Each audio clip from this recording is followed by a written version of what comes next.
Yesterday was nothing short of amazing. Welcome back to the opening day of the 2014 North American LCS Spring Split.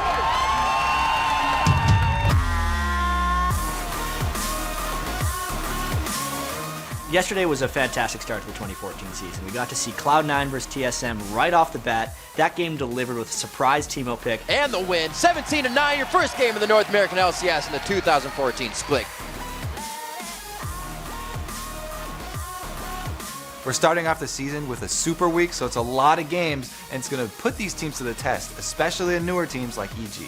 Zuna with another one now at 6-0-7. And that fight was over before it started.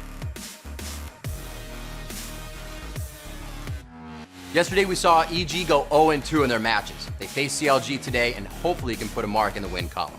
Curse versus XDG today could be a pretty amazing matchup, and it's going to be another test of some pretty new junglers, Zuna and Dominate. Today, there's going to be a whole bunch of new games to come, and they're going to be just as good, if not better.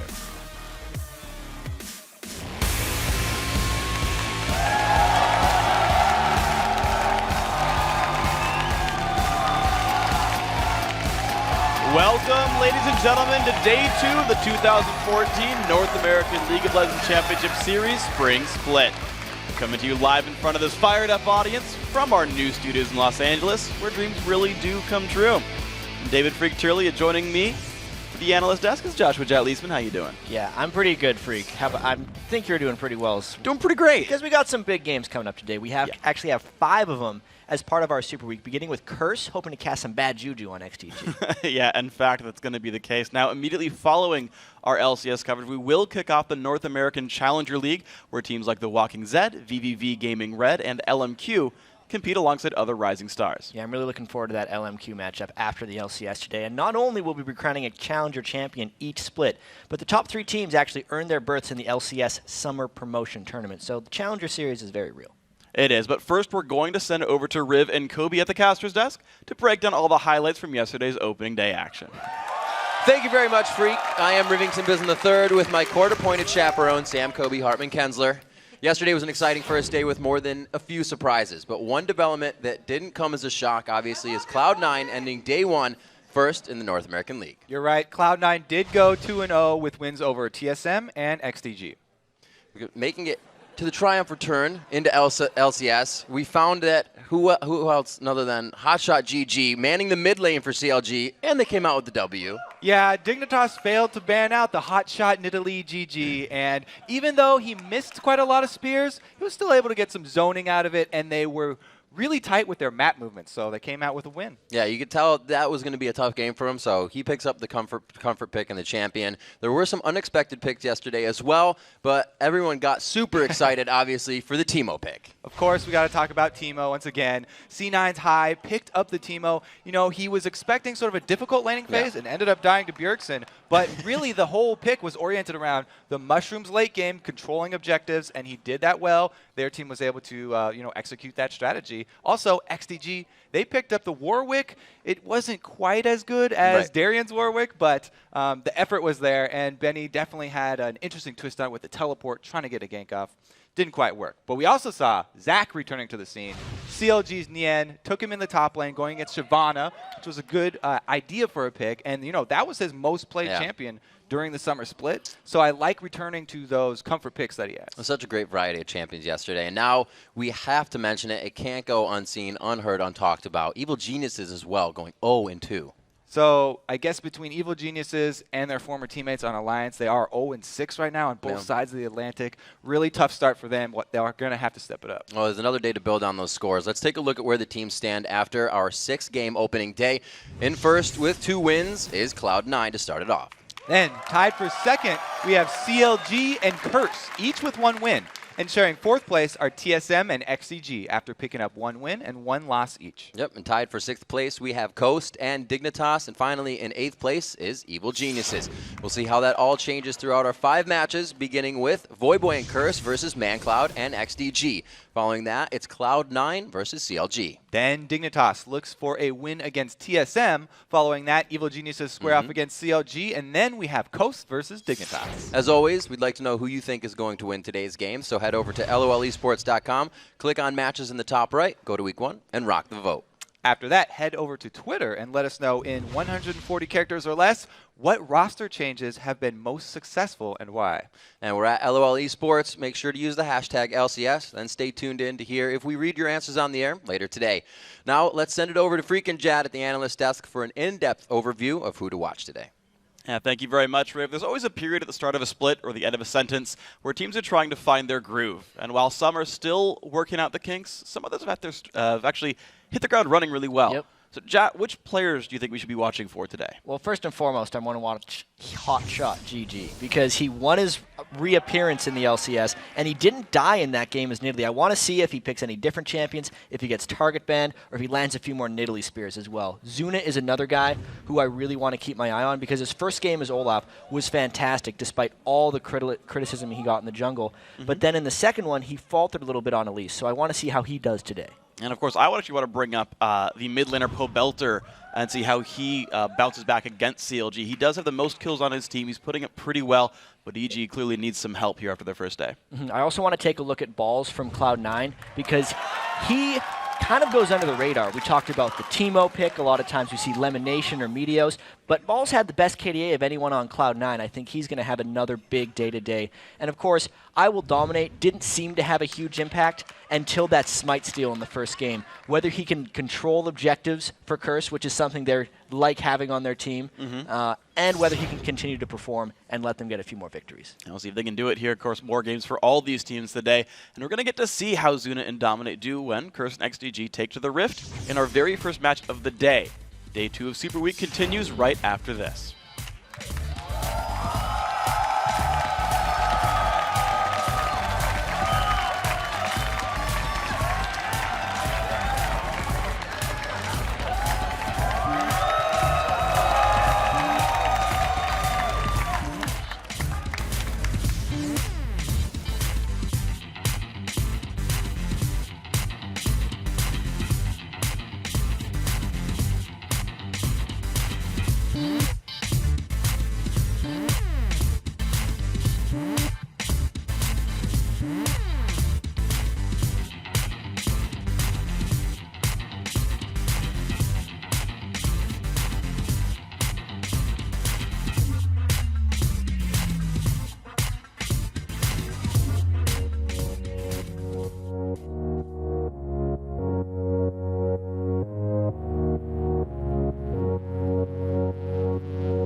Welcome back to our coverage of Day 2 here at the North American LCS Spring Split. People in the crowd are getting active out there. It's like an exercise. People are I'm dancing around, getting getting excited. Kicking off our action today, we have Curse versus XDG, two teams that are trying to build on the momentum we saw in their games yesterday. Yeah, so XDG did have a really solid game against Evil Geniuses, with the solo lanes starting out very strong. But XDG did make some mistakes in their second game versus Cloud9 that they're going to have to clean up. And there is, you can historically look at the statistics here. It's the fact that XDG has 5 out of the 8 games these teams have faced. So they have the head-to-head matchup in their favor. They do. And Voyboy is also looking really good in that mid lane. He played Yasuo yesterday. Even though they weren't able to coordinate the knockups with his ultimate that well, he still was able to get to the back line and assassinate carries. Absolutely. Coming into this next match, both teams all riding high after a successful opening day and are looking to capitalize on their early momentum. Our strategy mostly against Curse, like last split, was just to play standard. Curse's strength is mostly from top lane and mid lane. I think their weakness is bot lane, and I think we can take advantage of that. With their new roster swap, Smithy to AD carry and Zuna to the jungle, I think they are a little bit weaker at the moment. We'll have an advantage just because of the fact that they swapped the lanes. When they fight, they like to group, so like they're always together. So like I think that's probably their biggest strength, is that they love to fight together. So when they do team fight, it's pretty strong. I think they're in a really weak spot right now, so I think we can take advantage of it. Each team having the other's number in there in certain aspects and situations. The XDG thinks it's really going to be the fighting phase for Curse to come out here. They both said that the other team's bottom lane was the weak point, so I feel like there's going to be a lot of jungle pressure down there too. Just maybe. Let's check out the starting lineups, get right to that. On the blue side, it is Curse. Quaz in the top lane, Dominate in the jungle, Voyboy in mid lane, Cop at 80 carry, and Zken on support. And on the red side, it's XDG with Benny up top. Zuna in the jungle now. Mandatory Cloud is mid, Smithy is moved to AD carry, and Bloodwater is supporting. And in today's featured matchup, we've got a rumble in the jungle. It'll be I Will Dominate versus Zuna. Like we said before, Zuna had a great game as Olaf versus EG, but his Elise in the second game, not nearly as impressive. Right. So, he may have some miscommunication issues with Mandatory Cloud with a couple missed ganks, but he admitted himself in the interview that his synergy is really strong with Benny in the top lane because, they played it together on CLG Black. We'll have to see if he can actually take advantage of that instead. And absolutely. Meanwhile, Dominate played a pivotal role in turning the tide against Coast. I think everybody remembers the Baron steal. That was a miraculous Baron steal. There was literally like less than 1 second for him to flash in between the Varus ulti and the Annie flashing in for a stun, and he made it happen. Just very impressive. There were some crazy steals yesterday. Can't forget Sneaky's built over Peacemaker, Dragon Take. Some crazy stuff still to come and to happen today. Yesterday we saw a huge variety of champions being picked up, almost more than what was in the full Super Week last time, just in our first day, but it wasn't the same amount. And it wasn't just that XCG picked up the Warwick, Darian's running Warwick, we can probably run it too, but they also had him with the teleport. He went for the level 6 teleport gank on mid, and they had Gragas to set it up. So it was a great plan.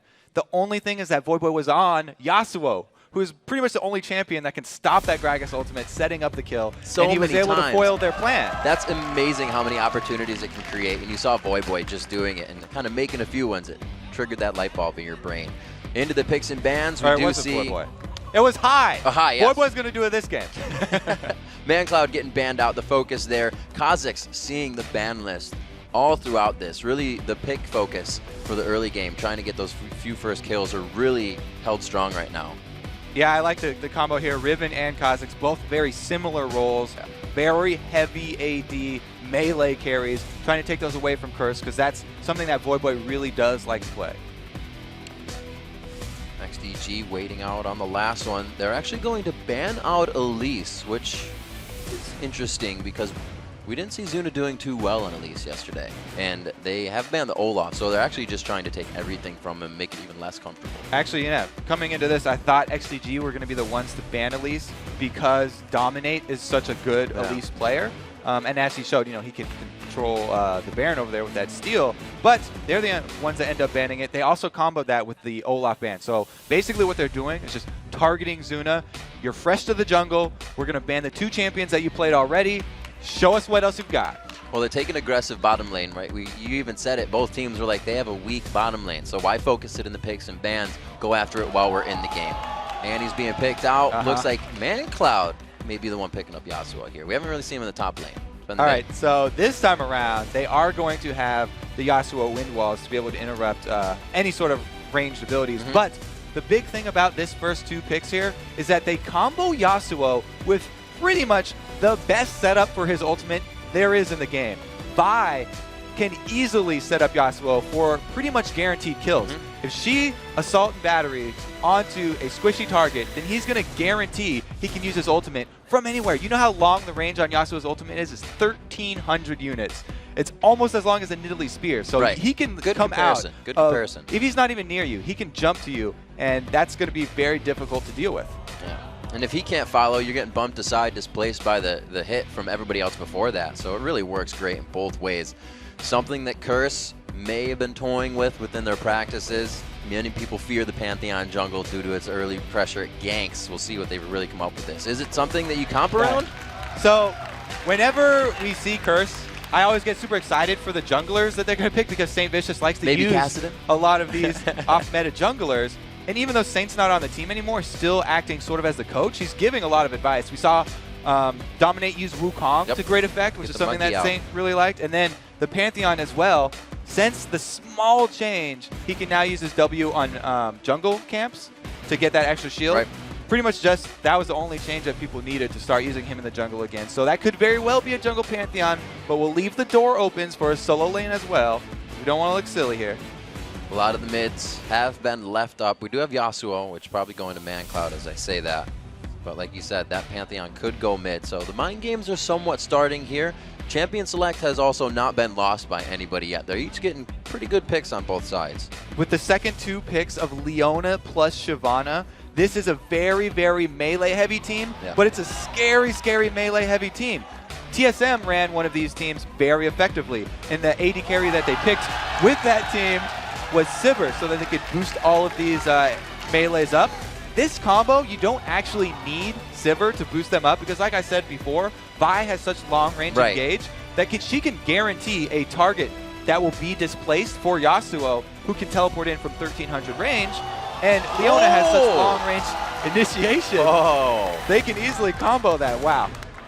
Exciting last 2 picks here. And I thought they were going to have like a heavy AD team. Never mind. They're looking for some early kills here. A Pantheon jungle is really scary. Usually, Akali has to play very safe. She's kind of like a little, I think Voidboy used the term tadpole until she hits level 6. It's like a little tadpole, has to grow up until she can transform. Once she gets her ultimate, you know, you recall to base, get a couple charges up on it, and then you start looking for kills.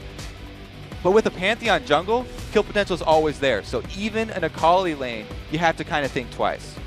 Absolutely crazy. Haven't seen Karthus, and I'm not even going to make a prediction on that. It's going to say a long, long time.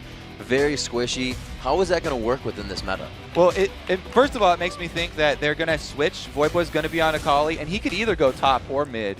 And Quas is also a very versatile player, so he could take that Karthus and go top or mid. But in this meta, you're right. We haven't seen Karthus very much because it's much harder for him to deal with these comps like the Yasuo plus Vi. They can just easily 100% him. So he's going to probably be playing a bit safer further back and just trying to CS from afar with his late waste until he does start getting the ability power for his ultimate. In the early game, like, he's really just looking to CS and add the global damage of his ultimate to turn around fights elsewhere on the map. So if you're XDG, you look to go to the source of that global, you kill the Karthus, and get out.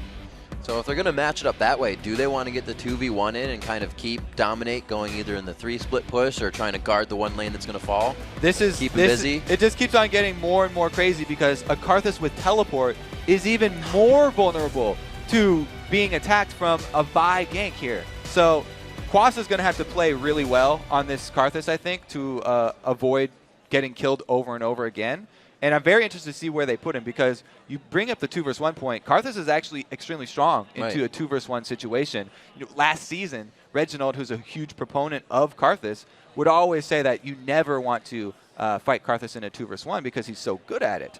Thing is, he is vulnerable to those tower dives. And like we said, he's sticking with that teleport summoner, so, you know, no extra defense there. All right, we'll get back into looking at the strats. Right now, let's check out who you guys think is going to win our first match of the day here on day 2. According to LOLesports.com, 61% of you think Curse is going to come out on top. Pretty good percentage there. I mean, they've got some interesting things that they're working with, and we've seen a lot of these new and interesting strategies work out so far. So pretty good guess. And as I was saying in Champion Select, and nobody did quite lose it, but we don't know what to expect really from Curse now. That's a composition we haven't seen work in a lot of time. It's kind of undefined right now, and they have really anything they want to do. A lot of teams this week are playing things you wouldn't normally see. It's almost like they're keeping everything hidden. I mean, really the surprising thing is that they took so many champions that are this frail early game. Like, Pantheon is an amazing ganker, but he does not have that many life bars here. Same with the solo laner. So all of their champions are fairly frail in the early game, and we'll have to see if they can outplay XDG and come out with some miraculous kills. Probably started off with that Pantheon jungle that we talked about so much. Boy, ready to take pain in the mid lane. The 5 cloth pot, or 5 pot and cloth armor, I should say. As he starts off there. Is he looking for help, or are they going to leave him alone? So that's the old tadpole start that he was talking about. A whole bunch of consumables so that he can survive up to level 6. Right. And especially since Yasuo obviously is attack damage. It's just a really good start right there. You get the extra armor and plenty of regen. So he'll just be waiting. Wind wall the Akali ultimate. I'm just kidding. It'd be funny if champions that were dashers just kind of face planted into the wall. That'd be good. Like LeBlanc just tries to W over, face plant into your wind wall. But no. And then she can't, or she made it over and you said it and she can't get back. Can't teleport back. So this is, again, we've been over this before yesterday, but the classic start nowadays is everybody just lines up around the river and then drops all of their trinket wards around this 130 to 140 mark. Since they are trinket wards, though, you know, it's only 1 minute, and they disappear at the 230 and 240 mark, which is perfect timing for the double buff ganks. So the first ganks there from Pantheon going to be a little bit more scary than Vi, but a Vi with Flash has the potential to easily get first blood as well. This isn't really anything we saw of yesterday. Teams were a lot safer. I think we saw this in one of our games, 1 or 2, where the blue buffs were traded here, but it is going to be a 2v1. And something we didn't see very much of yesterday either, except for Cloud9 or TSM. I really like this adaptation from XCG. Even though it's not a huge advantage for them, what happened in their loss versus Cloud9 was Cloud9 invaded Zuna's jungle.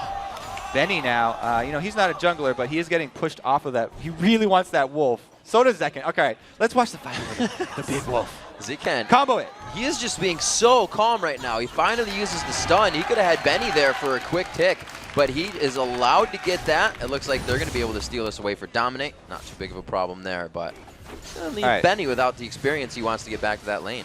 Everybody here jungling. Quas is able to finish off the Raves. Okay, so after all this unorthodox jungling from multiple members that do not have Smite, I still want to go back to that point how Cloud9 invaded Zuna's jungle. Since Zuna's a new jungler, like one of the hardest things to deal with, especially as a new jungler, is getting invaded. And how will you come back for that? That's kind of why, you know, he had a lackluster Elise game. This time around, they made the adaptation that they were not going to be starting off on the wrong foot. And he used his duo lane switch up top to go get the blue buff and make sure that he had a good start. Looking at the comp for Curse, it's been a while since we've seen pretty much map comp. You can go fully across the map. You got the Card the Salty, global AoEs. You got a semi-1 by Dominate. So they can get to really any lane they want. 6 is going to be huge for them. 6 is going to be amazing for this team, but we should also point out how Quas is going to take a while to get to 6 because he did not go to lane at all. Usually we see the top laners doing the first jungle camp or maybe 2 jungle camps, then going to lane to try and soak up experience. Right. He was so scared of going to that lane because Karthus is frail, like we talked about, and because Zuna showed up early, he only farmed those jungle minions, unless I missed something. So Zuna's going to the top lane. This means that Dominate's actually helping to stop that. He is not going to go bottom, so they're not going to get the same damage on the turrets coming from Curse's side. XDG's picking up that gold right now. This is really going to play in their favor. First turret was easily taken by them, and Shyvana has a much easier time of defending because she doesn't have to be so worried about the tower dive that, you know, Benny's tower is still at about 33%, you know, so he's doing a pretty good job here, and it's up to Quas to hold on to the second one because we've seen already 2 towers down in a lane is such a huge detriment. Wow, Zuna steals away the wolf with a smite. he hasn't even gone back yet. Dominate has, buying a quick set of boots there to be mobile around the jungle. Not really putting them to use just yet, but hasn't had the time. See ManCloud and Akali, or I should say Voyboy in mid lane, they're not really going too hard at each other right now. They know there's not going to be a kill just yet. That point that you just talked about, though, Pantheon getting early boots is pretty good because not only did XDG get Zuna a good start by using this 2-versus-1 switch to go invade the blue, but they also sort of took away some of the threat of this early Pantheon jungle. Because early Pantheon jungle is all about kills and surprising a lane, but if you 2-versus-1 switch, then those ganks are not effective. So the only target he has left is mid. Gets down the Shroud. It looks like they will be get the Hits Aegis it. onto him. ManCloud taking big damage. The Ignite is on. Can he get the hit? Oh, the flow shield, and he gets the spear to finalize the kill.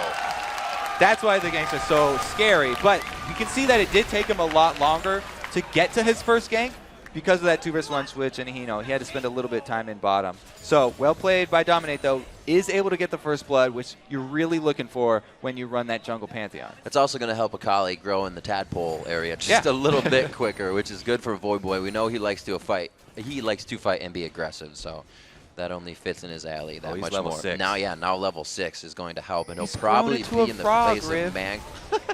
He's almost to full size. Quaz getting poked out at the turret. He's finally able to get here, but he's 4, and so is Benny. So he's not doing too bad as we look across the map. Still, like we said, trying to CS from afar with the layways, has to worry about the dives, and the turrets are finally answered as well. Just a little bit of extra visitation there. So even though it took Curse a while to answer with the turret, they're not behind in gold because of that first blood, and because the CS is actually going fairly well for them. And they're actually trying to freeze this lane pretty hard up top, too. They don't want Quaz hitting 6 anytime soon, so they're going to take all the time that they want. Voyboy is slowly farming, and it really looks like besides, as you say, Dominate going for ganks, they really are just waiting for 6. They have to. Well, Voyboy, with the Akali, yes, you hit 6, but you can't immediately go aggressive because her ult does need to charge up to get stacks to use. Now that he's been sitting around 6 for a while, he does have those 3 stacks of his ult, and they can look for the kill because, or that's a good thing because the dragon fights are starting to become an option now. Right. And with the Karthus ultimate becoming available very soon, Curse actually has a pretty good chance of countering that first dragon, even though XDG, with this beefy melee lineup, likes to fight around those objectives. And it actually played into Zuna being there a little bit. The charges that Voyboy was waiting for, he was thinking Zuna was going to go right into a level 5 ManCloud, but played it very passive. Unlike Voyboy, but very smart in the same.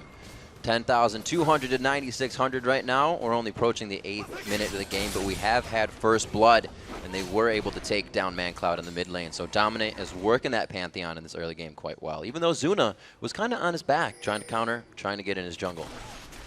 Talked about Karthus level 6 coming very soon, but we also need to remember that Pantheon level 6 is coming extremely soon too, and he also has the global, so they can actually pull in 2 globals to the bottom lane as soon as he does hit it, which he just got.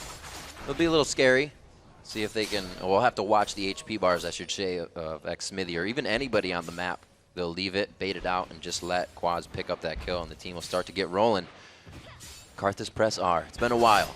I think that's why Zuna is sort of staying around the bottom side of the map. Because they're aware of the double globals, there's definitely potential for a Curse gank down there. Because Annie's so good at setting up ganks, she can hold people in place under the man drop and keep them there for Dominate to fall right on top of their faces. We already saw the combo between Malphite and Pantheon in the Challenger, and I mean in the EU LCS. And it worked out really well. Annie can actually set up almost as well as Malphite can. And we do see Dominate looking to set up for that positioning that we were he's just going talking in. about. There's the man drop. Grand Skyfall on the Second backside. too far Smithy's going to get hit. The flash is there. There's the ace to the hole. And it's going to be enough. Dominate picks up a second kill with the help of his team. All right, they did go for the double globals that we spent time setting up there. And Zuna, he was thinking the same thing, but he got kind of bored of waiting around in the bottom lane and decided to bail. Unfortunate for Quaz.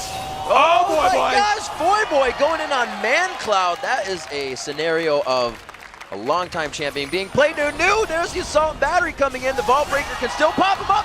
But wow, Voyboy is just getting fed right now. And they are giving him the kills on a silver platter.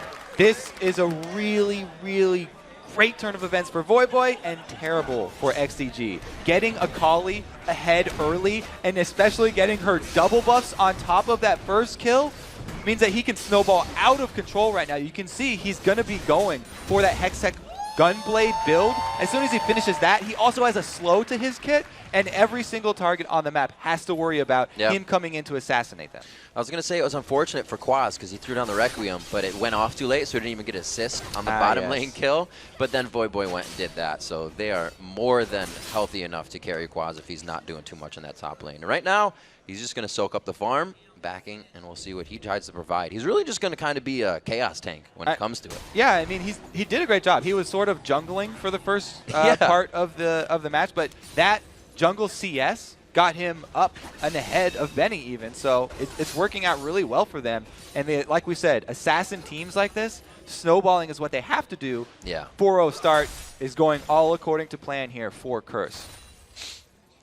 We'll see if XDG can do what it takes to hold off Curse right now. With Globals now coming back in, or at least Pantheon coming back in, the quasi-global, where do you start to ward? Because that's even been cut off coming into this patch, right? So it's a little bit harder to even ward for a Nocturne, ward for a Pantheon. Yeah, it's exactly the same thing. That's a good point. They would have to get really deep to get wards down. So it's not really an option for them right now since they are behind.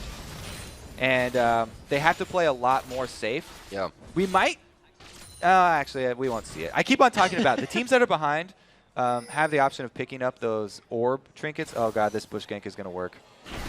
Oh, right on his Zcan. He still has the stun up. He may be able to give Kopp enough time to get out of this one. Kopp did not choose to get himself away because Dominate's going to come in on the backside. The jump won't be there to Benny. Too much distance was gained. But it looks like they will pursue, and Dominate is going to push him out of lane. Huge, huge for XCG right there. Now Quasa is under fire. Oh, the squishy Karthus could go. Oh, wow. That was the last 330 HP right there from the ultimate of Xmithy. Good double team in the bottom lane. Nice little turn of events for XDG. Not only did they get the successful bush gank, but they burned Dominate's ultimate there. Whoa, Zuna taking too many shots, and a great lockup there between Kopp and Dominate. Picking up another kill, and they're coming too easy right now. XDG needs to slow down a bit. Yeah, I'm not exactly sure how why Zuna got so ahead of himself right there. It was good to get them off the turret, but you could see Benny had no intention of going in on that one. That was all Zuna. Gotta see that Dominate. Oopsies.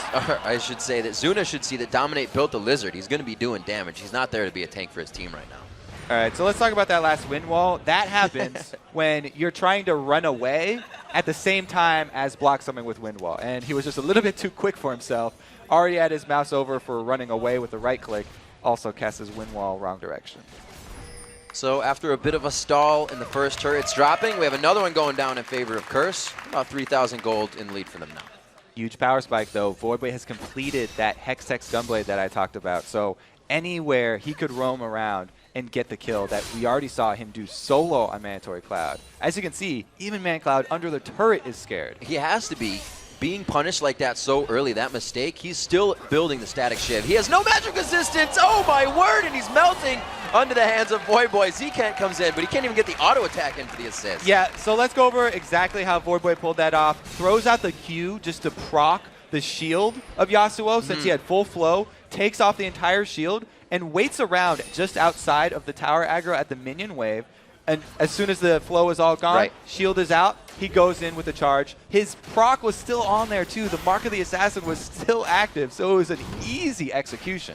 Wow, XDG just made a call or something. 4 pink wards in their inventory. They are really trying to regain back here. They want the next dragon. They want the next objective, and it has to be in their favor. They're falling quite far behind for 13 minutes in the game.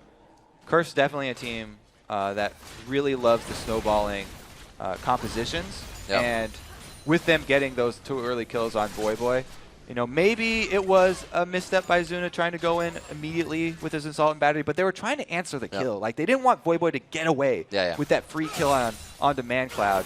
It just happened that Voyboy also had backup, and they turned it into an even worse situation. And that's what I didn't even just think about. Voyboy on Akali. 4 pink wards. There you go. It's not for dragon. Okay. It's for Akali. So these guys are ready to blow him up instantly. 6-2 is the score. He has 3 of them right now and dominate the other one, doing exactly what it needs to on aggressive early jungler. Coming up with the other 2, and he's going to do it again. Zken with the initiation doesn't even, no, he did flash in for that. Voyboy picks up another one. Can it be a double kill? And it looks like with the turret aggro, they're forced to back off. Yeah, they did start up the fight a little bit early, so Dominate didn't tank the tower turret with his passive. God. But man, Voyboy's on the hunt again. Mandatory Cloud's got to run for his life. They fought so... Oh, he's fighting him. Oh, he the went crit. in big. He got it. Got it. Damage on 300 HP, but it's Dominate over the wall with the Agency Ignite. Will stop, and it does not take him down. He vamps enough health back with the Gunblade.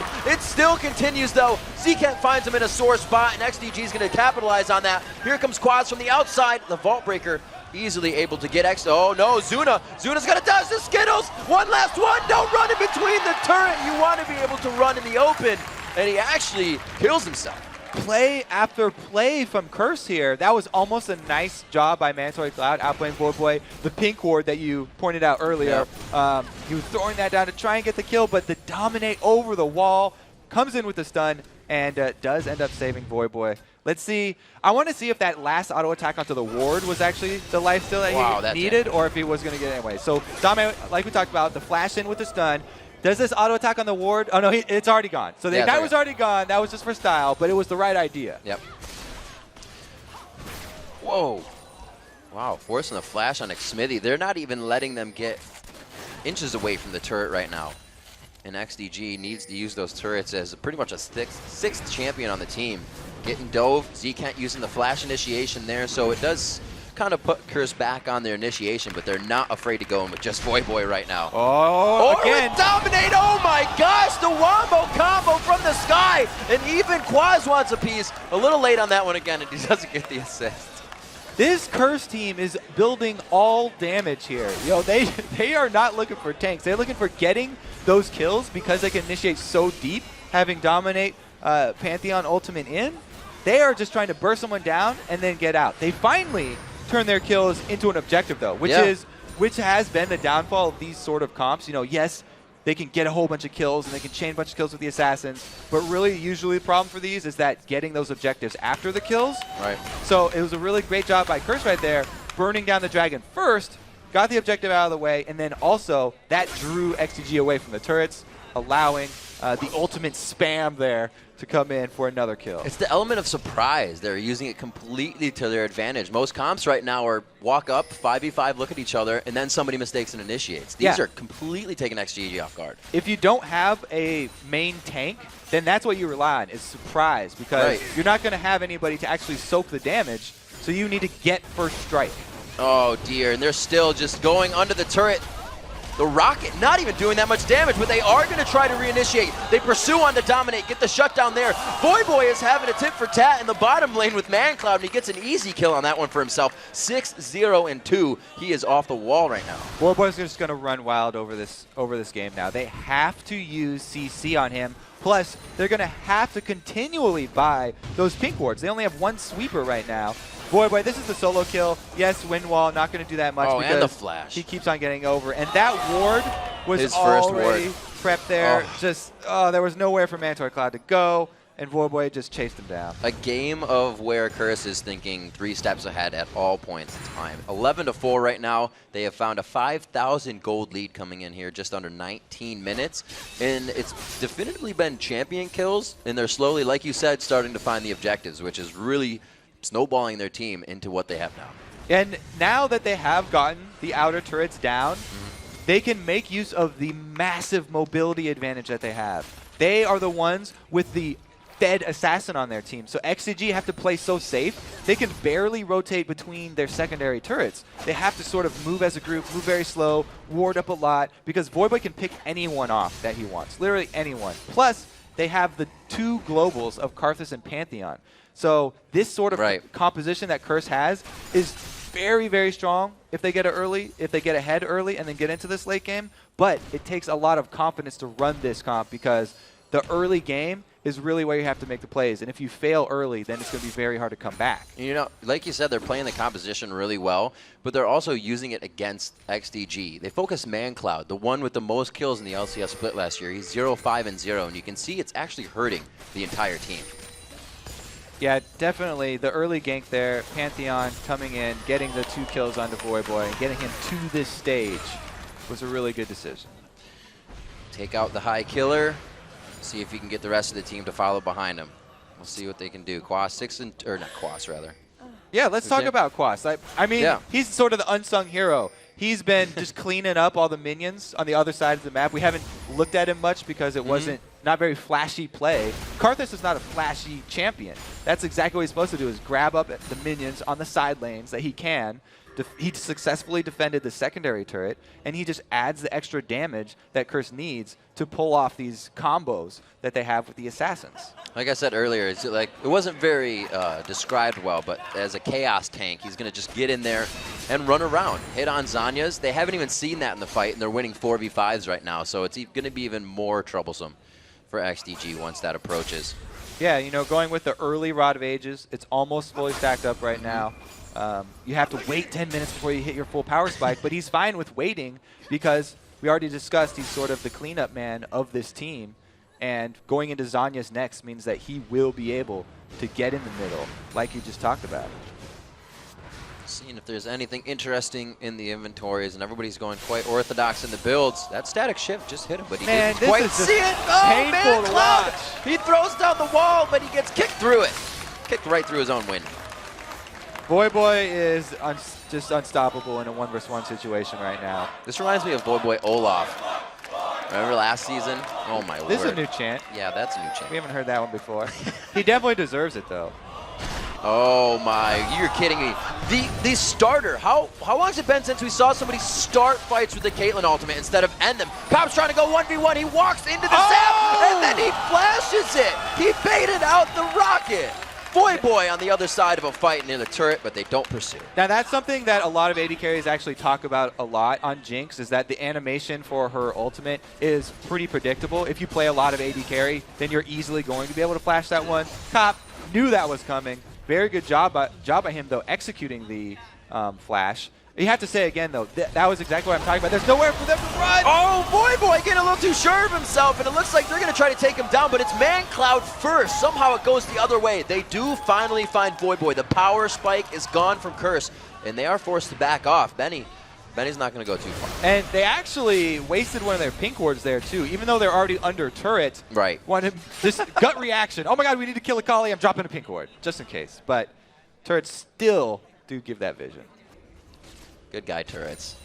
Anyway, the whole reason that last fight started out was because there's so little options for XDG as far as map movement is concerned. Yeah, force it. Like I talked about this, whenever you're facing a fed assassin, you have to have wards no matter where you're going.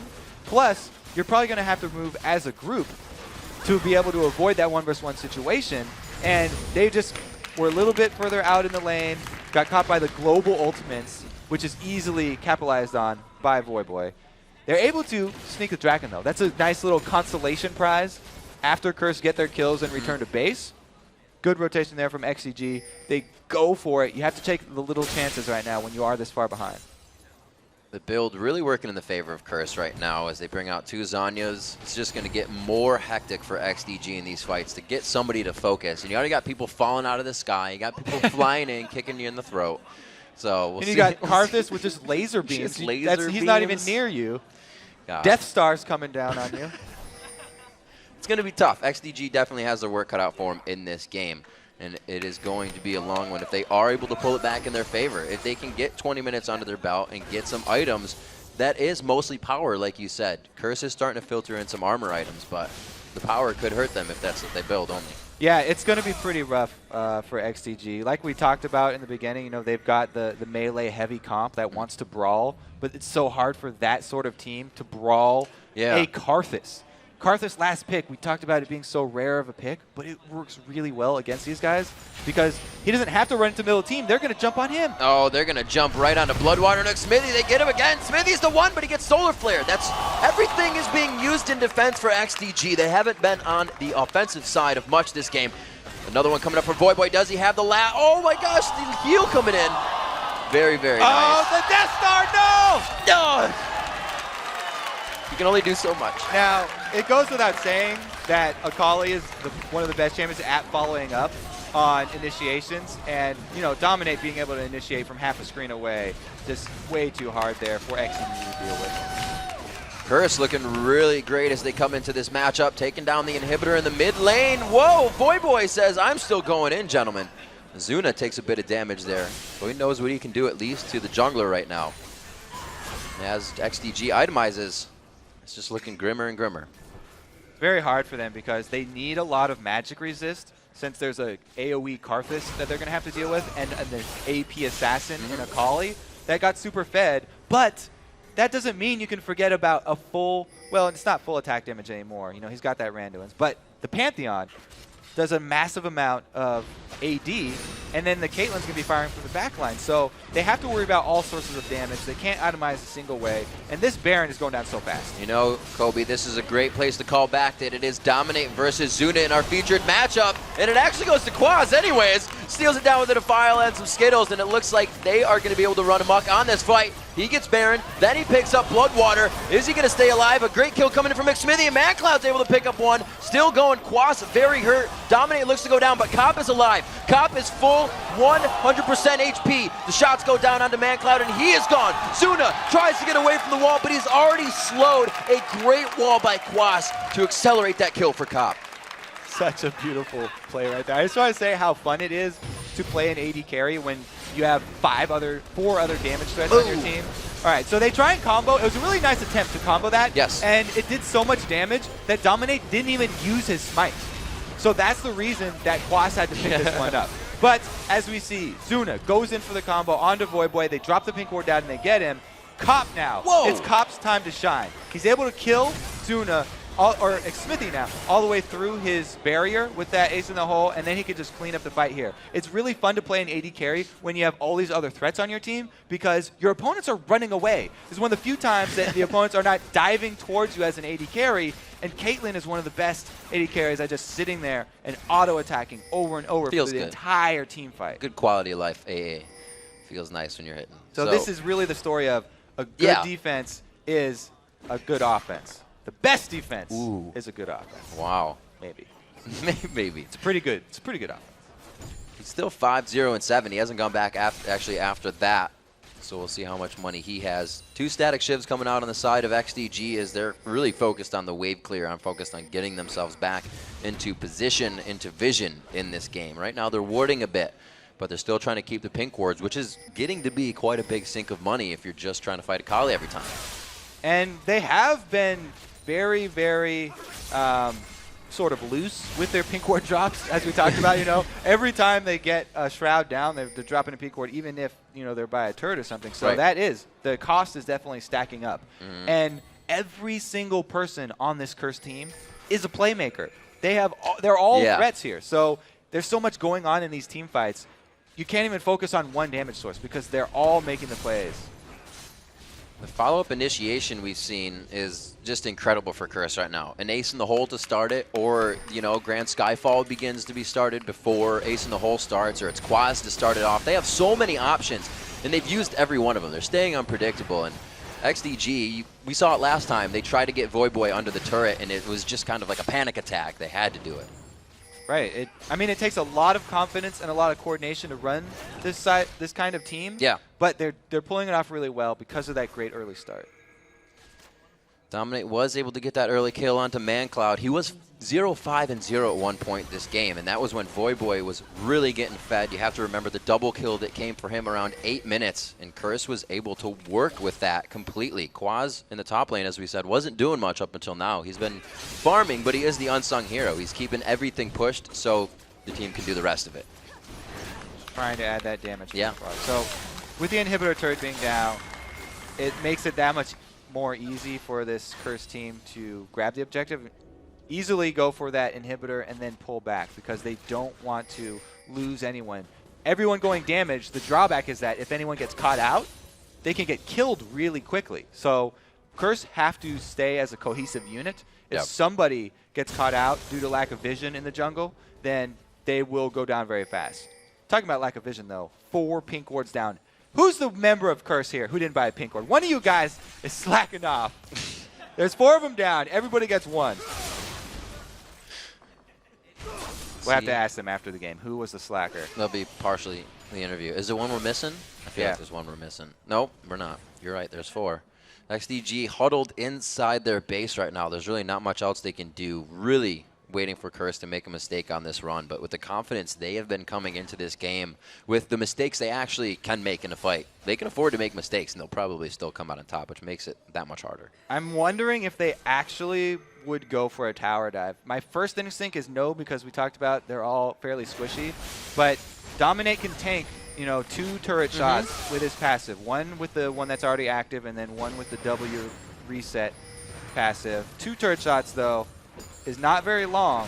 It might be enough time for this team to get a bunch of kills, though, because they have so much damage.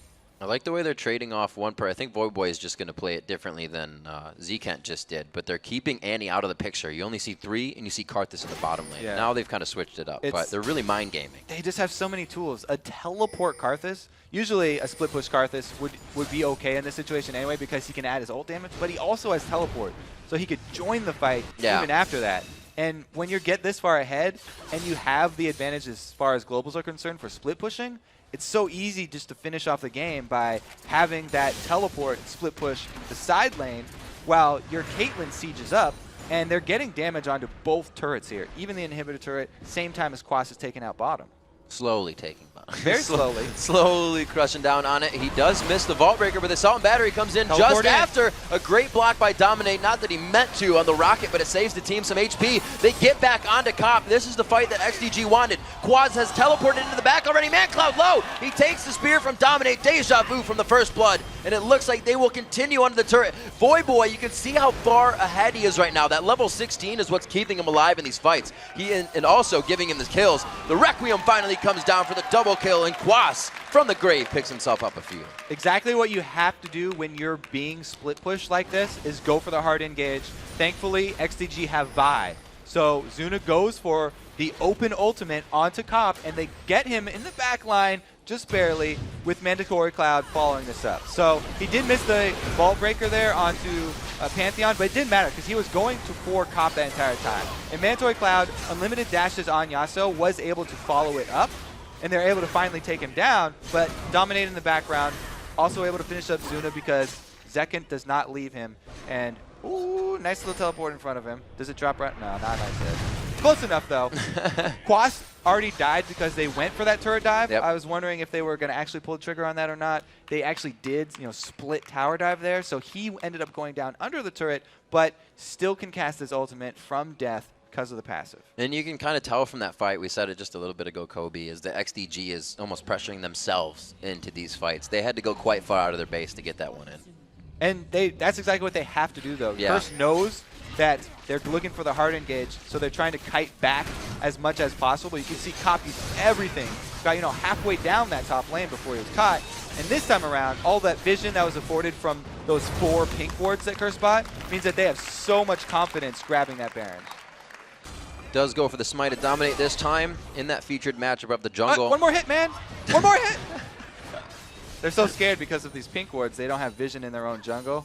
I guess he didn't even want to turn around for the last hit on it. It's been too much. They have to play it super careful. XDG really can't give up too much more. The next fight really means all of your structures, all the way down to the Nexus. So they are playing with hard hats on right now. Benny controlling the mid lane. Everybody's actually getting a chance to back right now. Finally, their lanes are not knocking on the front door. All right, so take a breather now.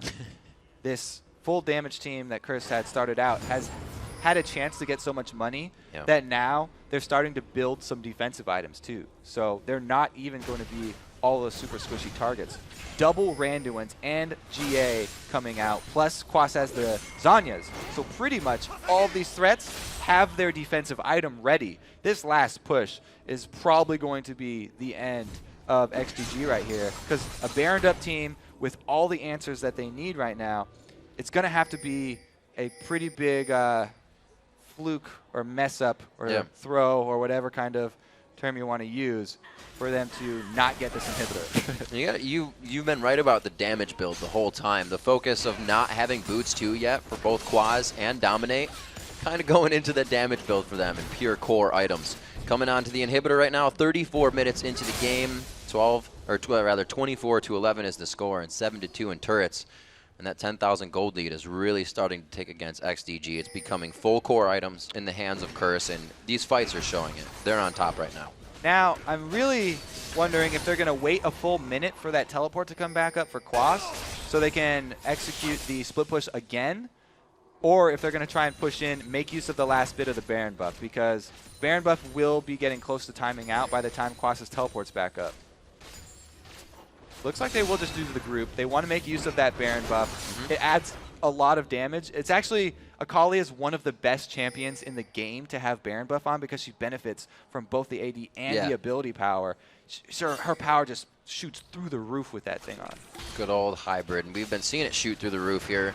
Boy able to bring in what I thought was actually going to be a Rylai's as he bought that Giant's Belt and Tome, but he brings it into a Randuin's to keep himself in and out of these fights, seeing the pink wardage coming out from XDG. Really do like that wave clear as well. With the Jinx, her rockets, plus the... Okay, they're going for the dive. It doesn't matter what's there. The turret is not in the eyes of Curse. It's going to be ManCloud that goes down, but the GA has been popped. He's going to be back up. Quas is in a great spot on the fight, and the health bars of XDG are completely shredding. The double kill. Is it the triple kill coming in? It is. Boy goes hard. 11, 3, and 11. You can see Dominate just reeling in happiness right now, and they are going to be going for the Nexus turrets. Curse looks to make it 2-0 in the spring split. Boy ends the game 11, 3, and 11 on one of his favorite champions, Akali, and you can tell they're satisfied with the play.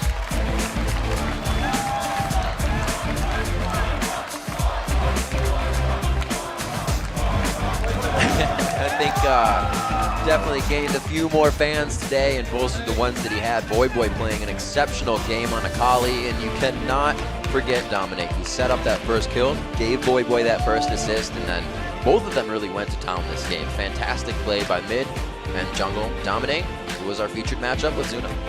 Dominate definitely came out ahead in that matchup. Zuna was always looking to answer for the chaos that Dominate created. He was definitely always sort of a step behind, trying to answer the Pantheon moves with Vi, and you just can't do that because Pantheon comes in with so much front-loaded damage. Somebody was already dead by the time that Zuna would get there, and then they would just turn it back around on him with the extra man advantage. It was just a really well-played Pantheon game there. All of Curse, though, like I talked about in the game, they're all making plays. Yeah. It was just so many different threats coming at XDG. They didn't really know how to react. So what are you supposed to do when you now see these champions being picked up? All the comfort champions are coming in. There's so much variation. Let's say you're going into a fresh game. How do you approach picks and bans? I think, the picks and bans wasn't that big of a deal because this Curse team is so versatile. They easily could play like something standard. That's true. And this comp isn't like an overpowered comp. You really have to have the confidence and the communication to pull that off.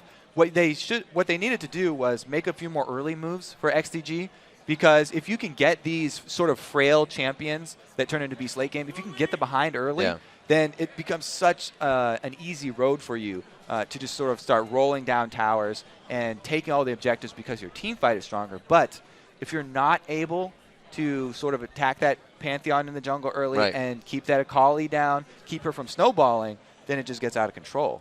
A lot of champion select has been won by giving a team choices they kind of tunnel in on, and that's exactly what you want to give them. It was a little bit of with Zuna getting his champions. Olaf, they banned out Olaf, and they said, let's see if he's good on this next jumping champion. And then you do that to ManCloud, and you're like, he's going to be good on it, so we need to focus it. And they did. So it's like they tunnel it into exactly what they want. It's been working a lot this week. Yeah, I mean, it's not like XTG had a bad combo there. Right. Vi plus Yasuo is a first double pick that a lot of teams would take right now, especially in North America. That is one of the favored combos. It's just that Curse got the first kill there on that mid lane, and by the time Zuna came in with his first ultimate, Yasuo was already dead, so they weren't able to pick anything up. All right, as we're moving on, we got to take a quick break, but we are just getting warmed up. When we come back, CLG hopes to bring Cloud9 back down to earth in our second game of the day. Don't go anywhere.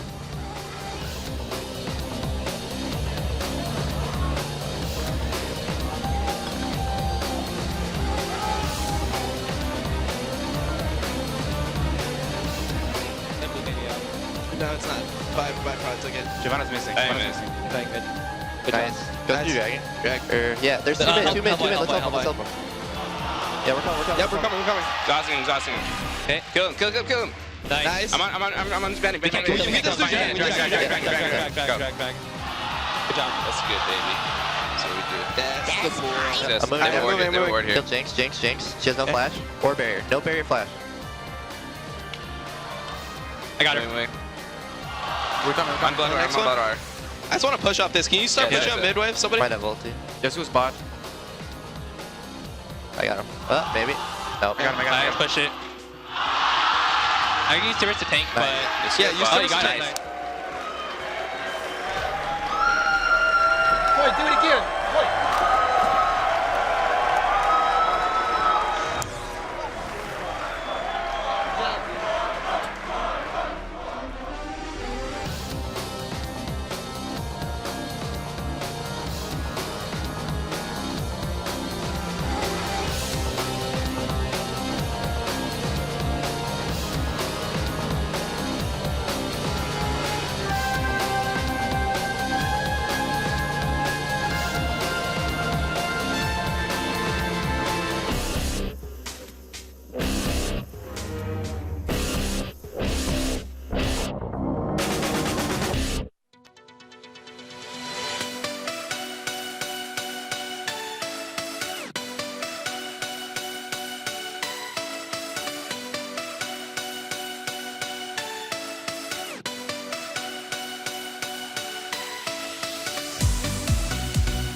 We've been looking to, expand our playstyles more. We've kind of became predictable, I feel like, at the end of last season by doing a lot of the same things over and over. So we're trying out a lot of different strategies, and always just trying to find out what the best thing we can do is.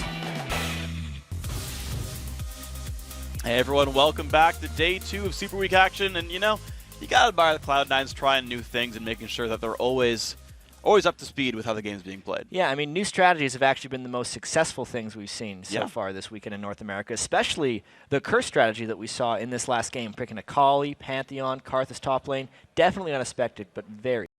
Yeah, so of course we will be...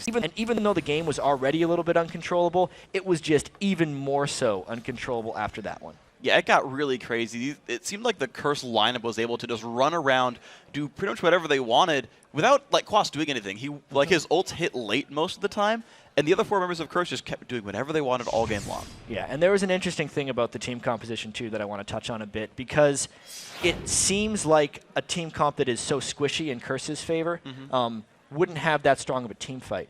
But because they got a little bit ahead, it worked against this specific XGG composition. If we look at their lineup, they actually had, with Yasuo, Shyvana, and Vi, 3 melees in their kind of carry positions, up jungle, top, and mid, and very little peel for Jinx on Xmithie. So the fact that Curse was able to pick Pantheon and Akali meant there was no protection for Xmithie when they dove through, but Curse had protection for themselves. Because there were so many melees on Vulcan, everyone would have to sit on top of Karthus if they were to fight in those team fights. So team composition-wise, it was actually much more clever than it seemed. It wasn't just like they were picking, oh yeah, they pick Akali and Pantheon, they're aggressive and go in. It had a lot of strategy to it. Yeah, Quas is off there in the side. Again, teleport Karthus that we talked about a little bit, or the casters talked about a little bit. He's off in the side. He's there to share the ultimates when the dives do happen, but he's the late game team fight insurance. Eventually Exactly. gets And a Void we saw Staff. at the very end of the game when he got that Void Staff. Yeah, jumps into the fight. He had one bad fight where he showed up late and you saw the dive into the back line. Kind of similar issues actually for Curse, where Cop's kind of by himself there. But yeah, they actually get it together as a group of 5. Dominate jumps in, and even though Pantheon's squishy and is gonna die really quick, and he in fact died in that fight, the rest of the damage output comes so fast from Curse that that's enough for them to start the fight. Yeah, and I think if XGG wanted to pull back a bit better in that game, just so they could get to a phase where Curse wasn't so far ahead, is they have to lane swap Yasuo around as much as possible. He would have been able to lane against Karthus, and that would have also helped them maybe take advantage a little bit of Curse's squishy laning phase. Because once they get through the laning phase, because of the interactions and teamfights with all the melees versus Karthus and no protection for Xmithie's Jinx, it wasn't going to work for them, and that's why we saw such a one-sided Curse win. Yeah, so well played, of course, by Curse. We'll be seeing them more this week. But guys, we asked you on the Twitterverse to let us know what roster changes have been the most successful and why.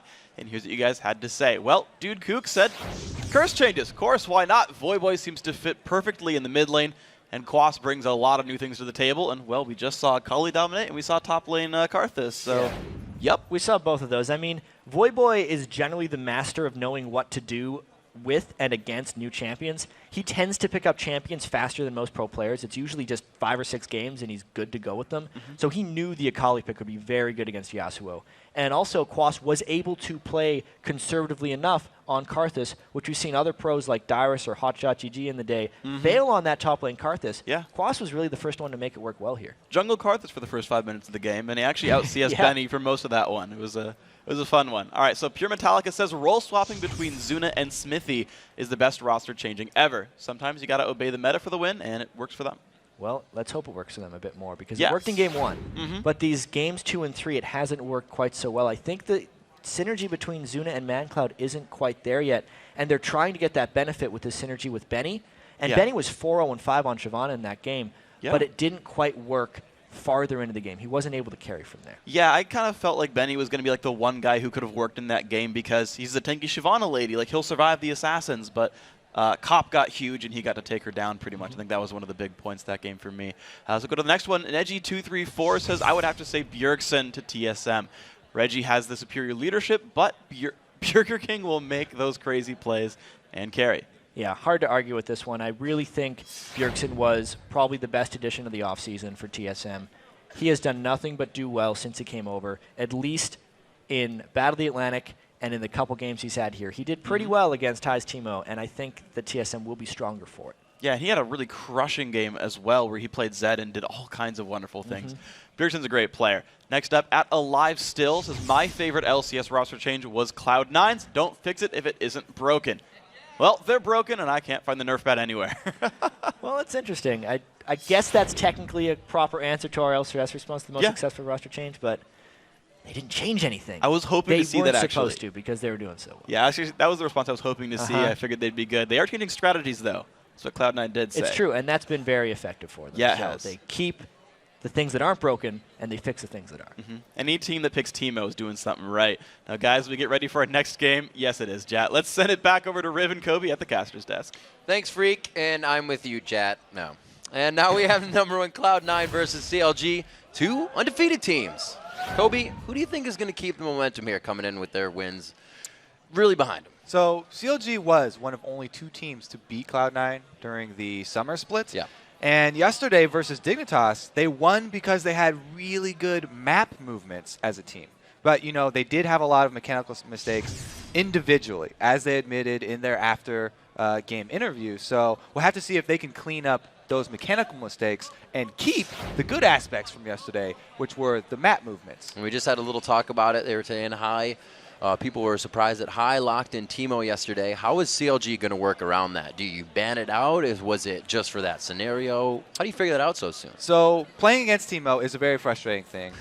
Yes, he gets mushrooms all over the map, kind of suffocates all map movements, so you don't get to have those good rotations. Right. So they might ban it out, but there have been a lot of pros that have been sort of outspoken that they are not sold on this Teemo pick, especially over in Europe. There's a lot of guys tweeting out that they didn't like the Teemo pick anyway, and because of the rest of the team was doing so well, is kind of why it had such a big effect. But still, regardless if the Teemo has a good early game or not, those shrooms are going to be a problem when you're trying to rotate around. And since that was one of CLG's really big strengths, I think they might ban it. And what's the flip side? Yeah, what can Cloud9 do to ban out CLG in this? So it's a pretty obvious choice to most people watching that Hotshot GG in the middle lane has a fairly small champion pool. Since he's only been playing solo queue, he hasn't had to get a whole array of champions to choose from. He's pretty much the Nidalee, the LeBlanc, and the Xerath are the famous ones. So they might dump 3 bans into Hotshot. However, he does play a lot of other champions, played this game for a very long time, so I'm sure that he has other things to fall back on. He just will be a little bit more rusty on those champions than he would be, say, on the Xerath or LeBlanc, which he's been dumping games into. It's great to see him back in the chair, right? Usually he's got the knees up to the chest and he's solo queuing online. That smile he had yesterday after their win was heartwarming. I'm back, everyone. That's what he's saying. So the 2 bot lanes, very acclaimed, the duos coming in for each team. Who do you think is going to have the upper hand in this? Now, we definitely have to talk about these bot lanes because Double Lift, he likes to talk a big game. He's very outspoken. But Lemon Nation and Sneaky are also a very solid duo. So this one should be pretty close. We will see. He's the man with the notebook right there. He also brings a lot of the strategy. Just click the lantern. Just click it. All right, let's check out the starting lineups. We don't want to have any further ado to this game. On the blue side, it is Cloud9. In the top lane is Balls, Meteos in the jungle, High in mid lane, Sneaky at AD carry, and as we just saw, Lemon Nation on support. And on the red side, it's CLG with Nien up top, Link in the jungle, Hotshot mid, Double Lift on AD carry, and Afromove supporting. High getting out a big yawn there, get the sleep out of his eyes. He's ready for this one. Now, reading that lineup, you realize that the players on CLG all of them started out as either an AD carry or a mid laner player. Their whole team is just AD carries and mid lane players that have been sort of filtered into other roles. Sometimes a jungler if you need it. And Nien both. Nien played mid lane and AD in competitive roles. It's very interesting choices there from CLG. Yeah, when Chauster was there, everywhere as well. So it's kind of like they just like everybody that can be versatile. Meanwhile, Cloud9, the whole team, they've been one of the most cohesive teams, I think. Nobody questions their teamwork and their shot calling. I think that's really their greatest strength. Maybe they need to. We'll have to see if they've got more interesting plans like the Teemo pick. I'm sure that they are not relying on that Teemo pick, so if it gets banned away, I don't think it's going to be a huge detriment to their game plan. High, his champion pool is a little bit shallow as well, though. Bit. So it'll be interesting to see, especially how that mid lane does play out. Oh, a hot shot ban. All right. We'll have to see how that goes. If the first one's a hot shot ban, I think some more are going to follow. Take out Hotshot if he can do it. Now, Okay. what we were saying earlier was like they ban out, or I think Jad and Freak were talking about, if they ban out Hotshot, why doesn't Hotshot just go back to the jungle and Link will play mid? Because he has a bigger mid champion pool. Hotshot, George in the jungle didn't sell too many people on that one. So I think that regardless, he'll stay mid. All right, last ban's coming out. Yasuo will not be seen this game. They do focus Hotshot once again with a KO ban, so that's 3 straight to the mid, right to the heart. Even that, though we just saw Voyboy counter Yasuo so well with the Akali pick, since CLG doesn't really have Akali main, they're going to ban away that Yasuo. They don't really want to rely on that one. So you need Akali now to kill Yasuo? I don't know. It looked like the most effective counter that I've seen so far. When you get a Pantheon crush. And you have a Pantheon but that jungle worked really that comes well. and gives you the first kill. That's going to help a It little was bit. always like a sporadic wind wall. He's like, oh, here. Oh, my God, here. Yeah. I'm running away. It's also, the one was backwards, so. Elise being picked up in the jungle for Meteos. He is going to absolutely love this pickup. Top tier jungler for him, and it's a fast 1-2 on Shyvana and Annie. Yeah, at least been a popular jungler. He was one of his favorite junglers last season as well, so he's definitely very at home on this champion. Even though he played by 2 times yesterday, gonna be very, very happy with that Elise pick. And Nien, again on the Shyvana. This is something that he's used several times over again. He usually does go for the Blade of the Ruined King early instead of the full tank Shyvana. Right. So I do like that as another threat Agreed. coming from them. I like the damage over the tank. You always want to get in there and hit somebody. We do see that Gragas is still open as we go into picks and bans here. He's kind of been highly contested for the mid lane. He can definitely control the map, control objectives, control his lane by himself. This kind of glossed over this, but the last mid ban that was aimed at Hotshot was actually Hotshot's Kale, which is one of his sleeper champions. I thought it was a sleeper champion. I didn't want to give away, but they left open the Xerath. So wide out in the open. Xerath is open for him. This might be a bait into Xerath because Cloud9 are aware that everybody's aware that Hotshot's been spamming those games in solo queue. It could either be a Xerath. There's so many things, like you said. Gragas is open. Very interested to see if they actually pick it up first or if they want to counter pick with Hotshot, because both teams are saving their mid lane picks right now so that they can counter pick. CLG will have the last say because they do have last pick here. Yep. So if they want to just hold on to that pick for Hotshot till the very last second, then they can wait and make High show what he's going to play. Pretty good And team they will. coming out for CLG so far. The Shyvana, a nice little bit of mixed damage in there if they decide to go more AD for whatever lane, but really AP's left open here with the Kazakhs, the Yasuo being banned out. And now it's Sneaky and Elimination to choose. Actually, Cloud9 usually leaves, not usually, but more than often can leave the support for one of their last 2 picks. It's not really a high priority for them. They want to get the composition that revolve around in there first. Yeah, Lemon probably will go with one of the popular ones like Leona or Thresh. But he could easily do something different and go with the... never mind. Not even worth saying now.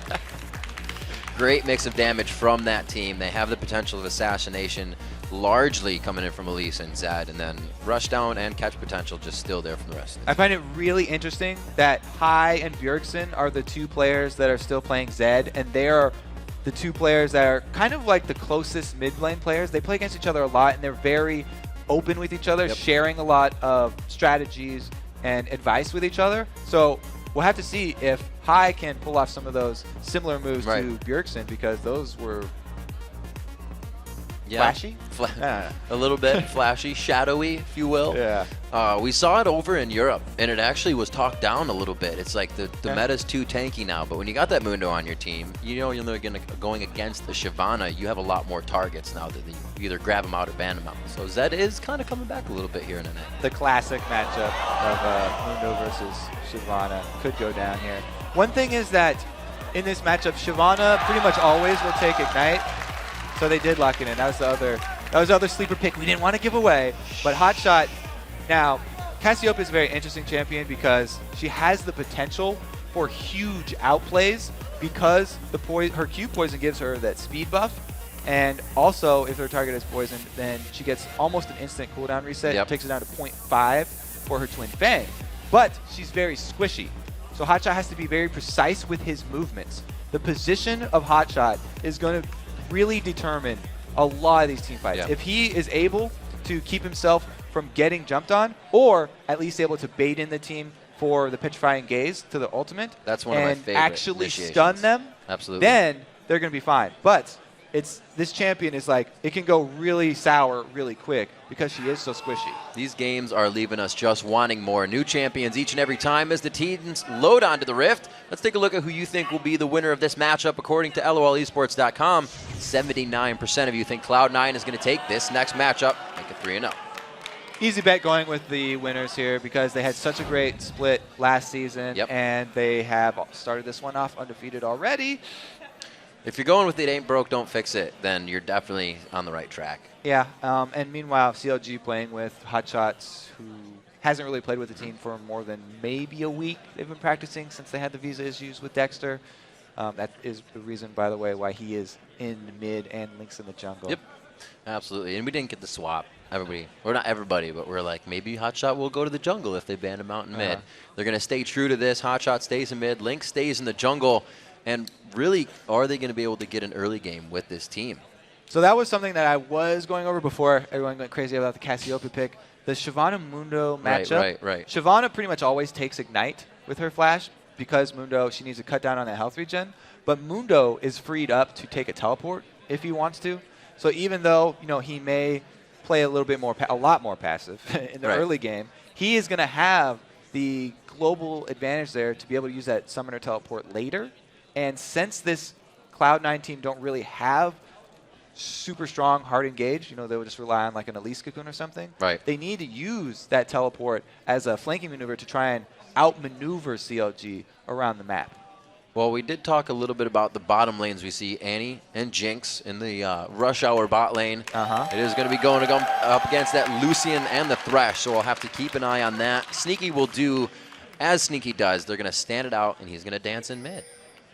Talking about the bottom lane, again, no surprise that it is dual Doran starts for them, but you can see that Lemonation has at least gone a little bit into utility here, getting the biscuits. And Annie didn't start with the Doran shield. It's the more aggressive Doran's ring start, so it'll do more damage, but if he does get caught by a nice hook from Lemonation, then he's still fairly squishy. Now, what kind of champion is, Cassiopeia going to bring to this? Can she be hit early and still come around in late game? So what kind of champion she is easily tilted. Her lane is easily tilted by jungler influence. Okay. If Meteos is able to come around, what you usually like to do on Elise when you're ganking the mid lane is come around one of these walls here to get off a cocoon from the Fog of War. Because your cocoon can get all the way to the center of that mid lane. It's one of the favorite ganking spots of Elise players. So if Hotshot does get caught by one of those cocoons, it'll be really easy for High to capitalize on that and just immediately jump on her with Zed. Her being so squishy, Hotshot can probably get away, or Hotshot won't be able to get away because he doesn't run Barrier. He's run Ignite, going for the aggressive. We're going to see the glorious 2v2 matchup, so we are going to get to see who is top dog within these two teams. We'll focus a little bit on Cloud9's warding as we go into the game because Sneaky and Lemonation like to pressure quite a bit and gets them in trouble, so we'll keep an eye on that. Exactly. Talking about the pressure, the dual lane for Cloud9 have started in lane. They're already shoving it so they can get the early level 2. There's not going to be that opportunity for CLG. Since they decided to help their jungler Link, they want to get him a good pull. He's a little bit new in the jungle. And here's the aggression already. Wow, Afro Moo down to 300 HP. The Ignite goes down, and Lemonation will not deter from that battle. He's actually going 2v1 now. Looks like he brought a shield to the party.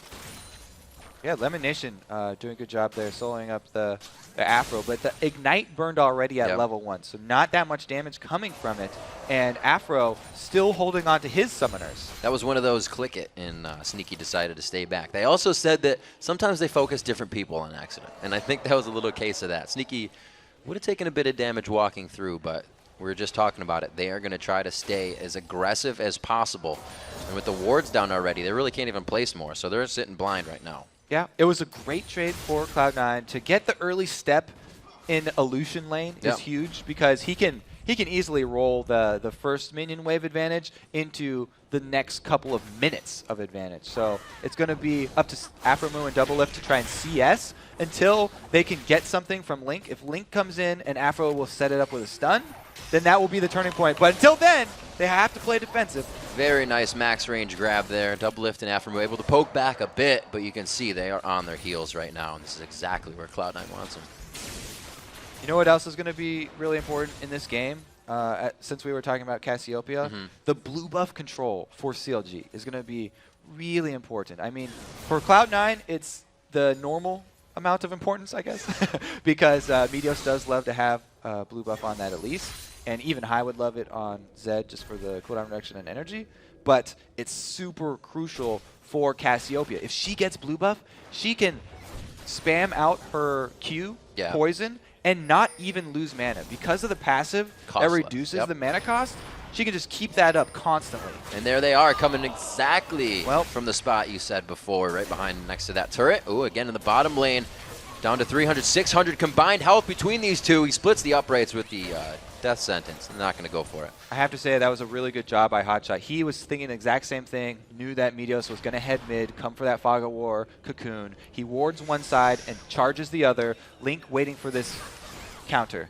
Great use of the volatile spider there by Meteos. Just a quality play. No flash. Hotshot very low. It's going to be 100 HP. He goes in for the flash kill, and he comes out easy. The vision in the bottom lane allowed High to get that aggression in. Well, Meteos using his flash to burn Hotshot's flash, meaning there was no defensive summoner. Since, again, Hotshot had gone with Ignite. He had so much confidence that he was going to be able to get a kill. He did not go barrier and pays for it with his life. Whoa! They are putting a lot into this one. The flash already went down. Link is going to go down. The red buff gets transferred over. The Ignite is there. They drop double it. He keeps himself alive. High gets out of this one, and Meteos gets a refresh. So that last gank there from Link, he goes for the flash then Vault Breaker, which is an easier move than the Vault Breaker then flash. Okay, let's talk about the bottom one then since we're showing this. Sneaky does get stunned up here, and they combo it. Sniper. Beautiful play right there, because I thought they were going to be on the defensive for the first couple minutes, but they turned it around with a very nice stun combo. This is not the live patch. This is before the activation of the Flame Chompers was increased. Right. At this point, you know, anti-stun more than long enough to get off those Flame Chompers. That was really quick adaptation by all the lanes. As soon as they saw the junglers weren't there in each instance, they took advantage to get kills. Right. And, oh yeah, talking about the junglers, I was going to say, since Link is sort of new to the jungle, yes, very new to the jungle, he hasn't had that many games on Vi, and even people who have played Vi for a very long time don't have the confidence to do the Vault Breaker cast and then flash at the end, because you'll lose a little bit of distance, and a lot of people will just go with the flash and then Vault Breaker because it's very fast too, but he barely missed that one. So High was able to get out, as you saw, with maybe under 50 HP. Meteos going for pretty hefty damage as he goes Sork Boots first before even getting the stone in. Pretty aggressive by these guys. Level they want to get their kills. 6. There it is onto Hotshot. I don't know if he's going to have the full damage necessary. His Ignite is down, but he's going to want him out of lane anyways. Talked about him being super squishy, and since he has not been able to buy the parts for his arm guard yet, he doesn't have the extra armor, and he has to try and CS with his long-range poisons. Oh! Very, very word! Deep dive by High, though, so that'll probably be able to answer no the assist? kill. Wow, no, he gets executed. An amazing play there by High, keeping himself out of range. Maybe he thought Link had the damage. Meteos in the bottom lane goes for the repel, loses out on the turret aggro, which is what he wanted, and finds some minions in the back line, and somehow they walk out of here with about 400 HP. I need to go back and check if the cooldown was up for Link's E there to extend the range of his auto attack barely, but man, that was so close to touching High, and Hotshot didn't actually not get off any damage before he went down, so everyone's surprised right there. It was actually a turret execution, and the experience is gained, but not the gold. All right, so let's take another look at it. Two of these Qs is He goes in for the harass. He sees Link. My gosh. At the moment he sees Link, he decides to go for the kill. Oh, he did have it activated. Okay, so Link did the right thing. Okay, I was going to say. Really good job by Link. He wanted to get that extra range for his auto attack, but even that wasn't quite enough. Why can't I punch my own minions? So close. Yeah, exactly. That would work. So we got about a 2,000 gold lead now, cresting in favor of Cloud9. See Nien doing a good bit counter jungling there. The blue buff not as important for Cloud9, but we were talking about that for CLG, so we'll have to make sure they get that here as we get into the game. The top lane we haven't talked about for a while, but it's because, you know, it's that classic matchup.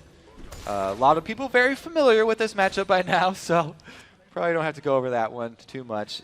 Mundo does have the advantage, though, since his teleport's still up. He hasn't had to use it. Shyvana hasn't actually been able to make anything happen early. Sometimes she can get a nice little bit of early CS lead since Mundo plays a bit more defensive, but they're just tied up. Looks like, as you said, Nian going for his Blade of the Rune King build to start. Is that going to keep him split pushing, or is he going to want to be fighting and peeling in late?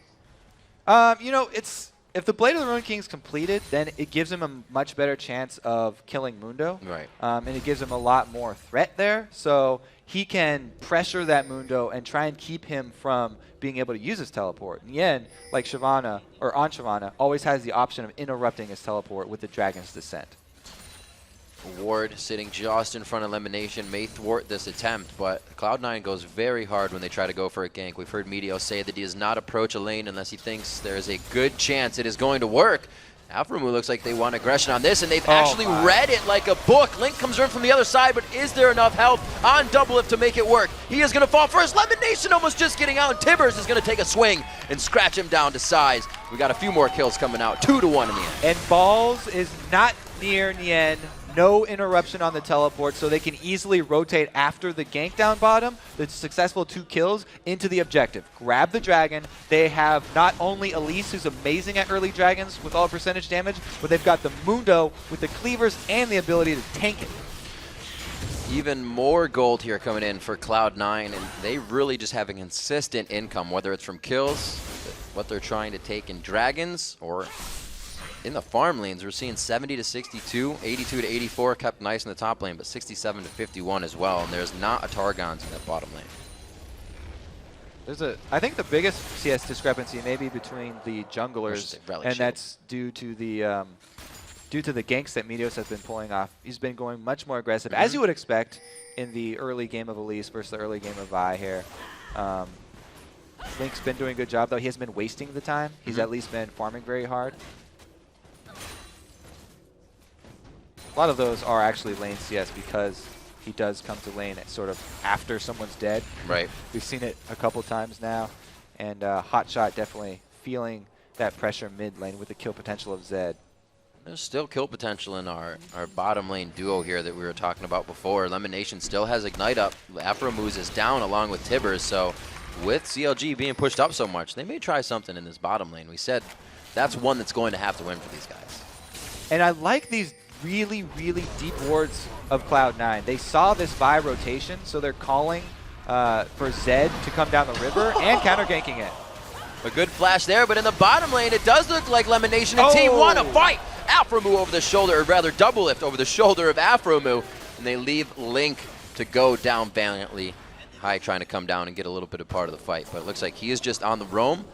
Hotshot can't do much in mid, so High's roam is really working. Yeah, High has the ability to roam at will now because he's the one with the assassination potential, whereas Hotshot heading up top and Sneaky takes a stun! Oh, Sneaky from the side of CLG. There's the teleport coming in, or teleport going back, I should say, from Balls. He's going to walk right into Hotshot GG. He's waiting at the cooldown. Trying to get Hotshot back in. Oh, the Fang goes out, but he wasn't poisoned. That kind of kills the cooldown, and it's really going to be harder for the kill to come in, but he gets the auto attack from the snakes, throwing snakes. So we had the roam down bottom from High, from Zed.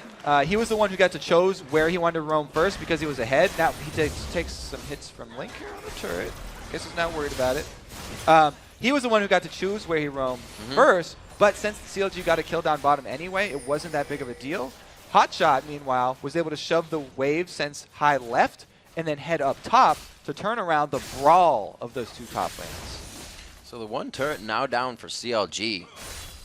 Should be working in their favor if they can start to move and transition a little bit better. That's what we said was really their strength in their last game, to transition as a team. It wasn't so much the mechanics. Right, and it seems like they definitely are more on the back foot this game. Like I said, High is the one making the initial rotation down bottom, and then Hotshot's just trying to answer, left with only the option for going top. It did work out though, so it was a good move by him to shove that wave in and answer with another kill. They're still down from that objective though, since the Mundo used his teleport to grab Dragon. Still waiting to see how this bottom lane pans out. 3 kills for Doublelift, 2 kills for Sneaky. They're somewhat matched in damage, but the Bloodthirster not building up for Sneaky just yet, and this is really CLG on the aggression here. They figured out last fight was in their favor. Sneaky eats a rocket to the face, like you said. Very nice. Afro is getting so close for that stun, but because all the damage from the rocket execute was blocked by Sneaky, they didn't want to overextend. There's just so much good pink ward coverage from Cloud9 in the bottom that CLG have to be very careful about overextending down there because they've been counterganked twice by Meteos in the bottom lane. Well, we thought it would have been Hotshot, right? They focus Hotshot in a ton of bans, but they leave him up to just play on Cassiopeia. It's only been really high that's trying to put the pressure on him. So yeah, they got the early kills on him. Right. Meteos definitely had the early plan that we talked about where he comes in with the leads from the side for the cocoon, and that got high the initial lead. Yeah. But Hotshot, it's good that you mentioned him again. He stayed in this. His CS has not suffered as much as you might think in a lane where there's so much kill potential for Zed, because she can CS from afar with the poison. Hotshot really, the only thing that he's been suffering is that High gets the roam first, and he has to answer. And Link, what is it really the reason that Link just is focusing bottom because Meteos is now that he can't give Hotshot help? Because we said that's a jungler tilted lane when it comes to it. Well, we talked about in the video, before this, the bottom lane are hotly so contested, important for both of these teams that a lot of pressure coming out the stun combo again. Lemon Nation, always on the front. Didn't quite get as far as he did out of that one, and it was really just a quick kill. Double Lift is grabbing these up. Actually, that went to Vi. I think if the live balance team needs an explanation for the balance changes that they gave to Annie and Jinx, then that clip right there is exactly what they'll show. They reduced the stun on Annie, and they increased the timer on the arming timer on those flame chompers. Right. So that combo is really hard, a little bit more hard to pull off now, but on this patch, of course, tournament round, still extremely potent, and that's why the Annie Jinx so much of a high priority for CLG. This is really great for CLG, not something you see them doing as a team, and that's dictating the first 2 towers of the game, and not letting Cloud9 answer. High doing a good job here too, because he has that kill potential on Hotshot. There's not a lot of options for Hotshot, and he has to give this ground up.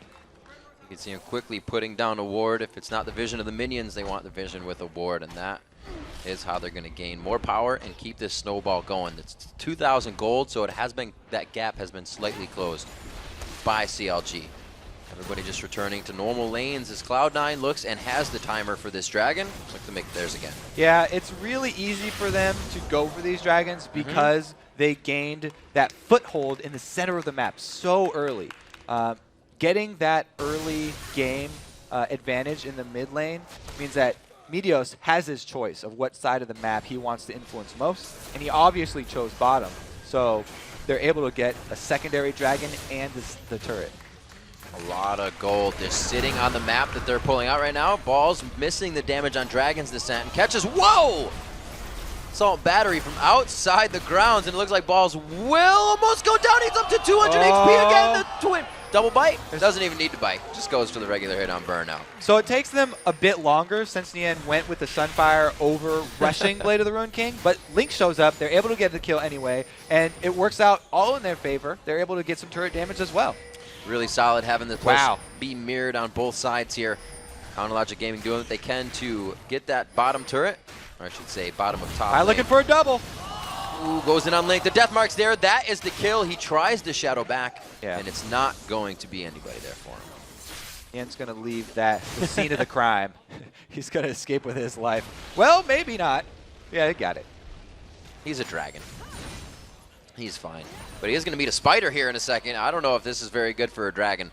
A dragon that's on fire and a spider. We're going to see what happens. The ward goes down. Meteos has level 2 burnout. boots. Oh, as soon as he cut the angle and got that Fog of War, burnout. He was out, peeling the tires. I was going to say Meteos has level 2 boots, but burnout way too fast. Another good stun from Afro move. And Lemon Nation first. Double Lift misses the choppers on that one, but he hits the ultimate. So damage over stun is going to take that one. It does seem like there's a bit more miscommunication with the C9 bot lane. Lemon Nation has been kind of going in on hooks that I remember Chaucer was doing it a lot. He usually just kill himself, and then he came around with it and it became so much better. But usually you see Lemon Nation being very methodical, figuring out where to go, and the team's been like 900 range behind him on these hooks.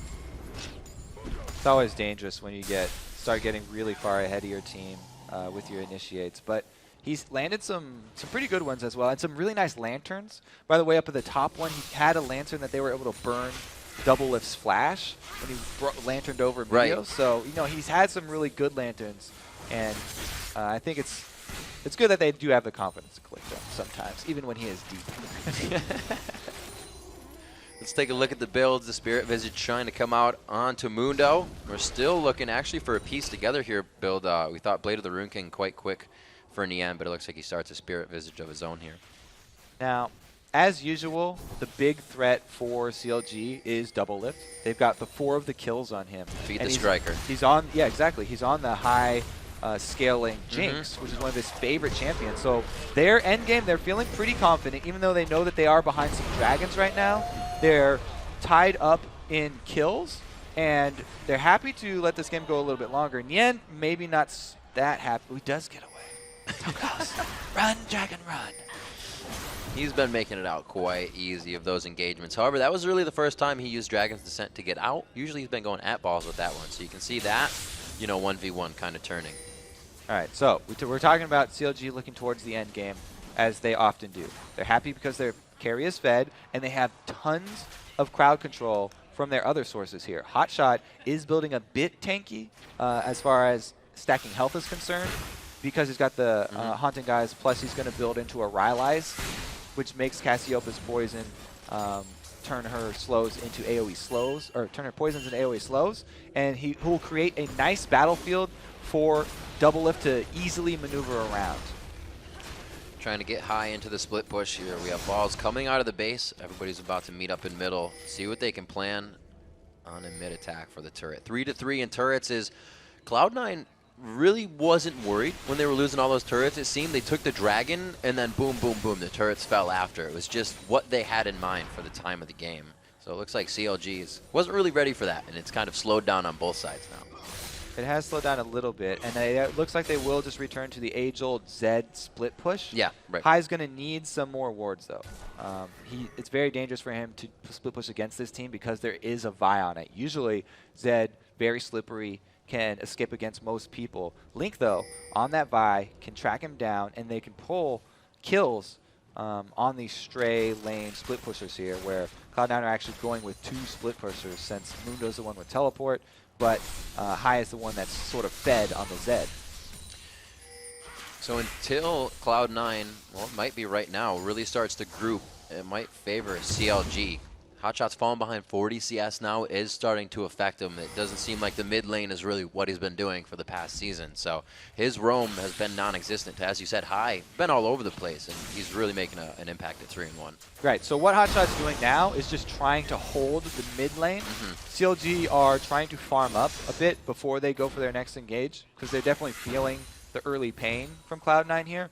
But they have confidence in their composition when it does come together. Hotshot, what he does bring to the table is amazing counter-engage. Cassiopeia is one of the best when the C9 team will be charging them. If he can get them facing, then he'll get his stun on the Petrifying Gaze, and Afromu can follow it up with his second area of effect stun. So 2 area of effect stuns plus a fed AD carry is a good recipe for winning team fights later. Super excited to see it. I remember it was all the way back at All-Stars they questioned, which champion do you want to see? And I was like, Cassiopeia. So I've been waiting this long. It better be good. Now this is very dangerous for CLG. They know that the dragon is up, but going to face check it there, even though they were super late and there was nobody left, it's a real dangerous move because they were running down vision of that Cloud9 already had, and they could have been walking into a trap there. Dragon already taken by Cloud9, another extra global gold lead for them, and CLG is also out of position now. Yeah. Since they rotated down to the dragon, not only do they give up dragon, but they're also giving up damage on the turret. Not enough words for CLG around here, and Cloud9 knows the position they can take. It's going to be a back Dunk deep combo. dunk by Link, and he goes in. Can he get the kill coming out on the high? They do shut him down. He does not get to use Death Mark within this fight as it was still down. The Inferno rocket hits. Very nice job by Double Lift, and it looks like they're going to keep going on to Sneaky here. The repel went out to Wraiths coming in from Meteos. It looks safe, but the pursuit is on from CLG. What a great combo there from Afromu, starting this thing off with a flash engage. Tibbers stunning him up in time for Link to come in with the ultimates. That was the target that they wanted. They took out High from before the fight started, and there won't even be an answer from Cloud9. This is big for Counter Logic Gaming, answering quickly in the mid lane with 2 turrets. They open up exactly what they need to on the map, and now maybe we'll get some of those wards in we were just talking So here's the flash initiate from after I was talking about. High is the priority target. So Link uses the full Vault Breaker to gain distance, and then just gets in range for his Assault and Battery. With Nien coming down from the top lane, perfect job collapsing onto the C9 team that thought that they had the advantage on this mid turret damage because CLG were a little bit out of position outside their base. It just turned into a flanking opportunity though for CLG. So they were able to turn it in their favor, answer with the gold, now even. Yeah, coming out of that replay, the gold was 38-4 apiece. And only these little jungle camps is what's really giving us a discrepancy right now. 3-5 in turrets. CLG with that big 2 push in mid can definitely make that an inhibitor turret. They can get another fight like that. And it wasn't too bad of a fight. They were initially out of position and made it work for themselves. Yeah, right. What I was talking about in the Champion Select with the Cloud9 team lacking really strong hard engage means that in the late game here, they have to rely on the map movements of the Teleport Mundo and catching people out with their very strong Assassin Zed. So if they aren't able to do that, where they were cornered in that mid lane, CLG, they're the ones with the double AoE stuns and then the single target buy to pick off the priority target. They really do have the upper hand in the later game teamfights where crowd control means everything. Vision right now more than ever is CLG's friend, using that Fog of War to get their initiations in for pretty much the whole team. And they didn't even really have to use hot shots, kind of counter-initiate there as well. So we still have something to see from them. That was one piece that was missing. Like the only thing about Cassiopeia's ult, it's not going to stun when your opponents are running away, so it's not a good chasing tool. And she'll just sort of decide to put out damage in those situations instead because laying down the poisons does give her that speed boost that we talked about. And with the Rylai's coming in, he'll also be able to slow them down.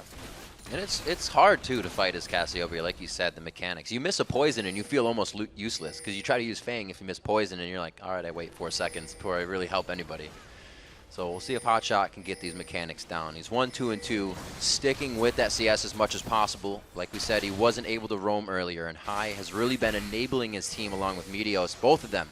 3 kills on the match, and the team's behind them right now to keep it going. The reason that the match is going this way right now is because, like we talked about, CLG are the ones who have the hard initiation in their hands. So whenever they run into the C9 team, C9 split, and you can see them scatter. What they're looking for, oh wow, the split push is working. What they're looking for, though, is to bait out the area of effect stuns from CLG on just one person. So that's why everybody just immediately splits as soon as they see them. Trying to buy time for the split push right now is really working because CLG are not making the decisive call. It's good damage back and forth just between Link and Balls here. You can see in the pip, a lot of damage, and that inhibitor turret will go down. Cloud9 grabs a huge movement here on the bottom lane, and it looks like CLG will start to revert. They're going to try to force it down middle. Nien tries to go in. The HP bars looks like it's going to be in favor of Nien, but High playing it well, and he has the damage to take out Nien almost. More fighting in the mid lane, and it looks like CLG actually can't get out of this one. Balls just kind of keeps them all huddled in together as they try to take him out. The fight continues in favor of Cloud9, and who would have thought that CLG would stick around for this? Well, that was a classic example of the split push strategy outplaying the team fight AoE CC strategy. Really well played by Cloud9. I said that they didn't want to team fight the CLG because of those stuns, and they really just pulled it off right there, buying time for High to get that turret, and then also he was able to fight Nien back into his own fountain. With 4, that was kind of risky to keep fighting that with 4. So this is where High is able to fight Nien into his back fountain. It's because he's waiting for his energy right now. He can finish up this inhibitor, and then he goes for the burst on Nien. Gets him pretty low, but he's not able to survive, so never mind about that fighting him back into the fountain. He just respawned. He went down. He went down in a flurry of other kills. Yeah. So looking now even more at Hotshot's build, the Rylai's is an orthodox item for a Cassiopeia to get, but they're even more trying to enable Hotshot, feed him the ball as much as possible. They're kind of putting all their eggs in one basket too much. All right, so much happened in that last split push that I got confused and it was wrong. All right, so Hive did get his inhibitor, but he went down in the end. Right. However, CLG The initiate that they decided to do after Nien left, the 4 versus 4 initiate, was the questionable move. Because 4 versus 4, they weren't able to pull off the AoE stun. No. They overcommitted there, and Meteos did land a Scoopune. So the 1 CC there for C9 did make it count. Whew. The damage of that fight before was kind of odd too, because you have Balls taking damage and Link. And Link doesn't have an ultimate that's going to heal him up. So they really started to lose just the beginning of that fight. But 12-12 now, as they are doing what they can. They have to be, or not have to be, but they're kind of forcing themselves into these instances of engagement. We'll see if CLG can finally get that counter engage. It kind of plays into what they've always done. They sit back until they get the fight. So we're going to see them in their base at some point for the next 15 minutes.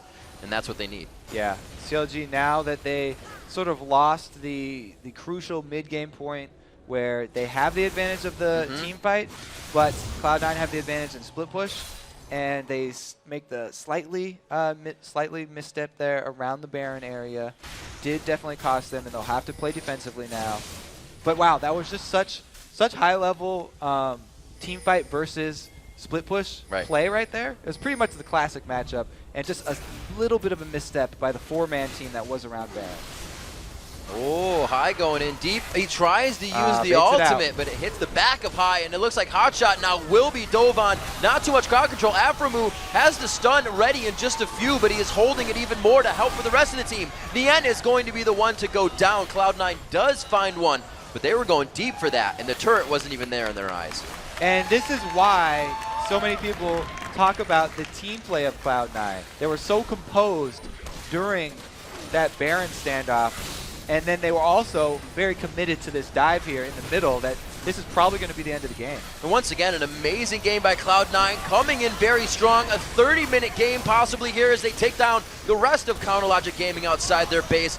At least the first pick going into the hands of Meteos at 7-0-5 this game. Other teams definitely going to take notice of that. The Nexus is going to fall. Cloud9 stays undefeated in the spring split of 2014. Oh, can they get double too? Oh dear. That KDA.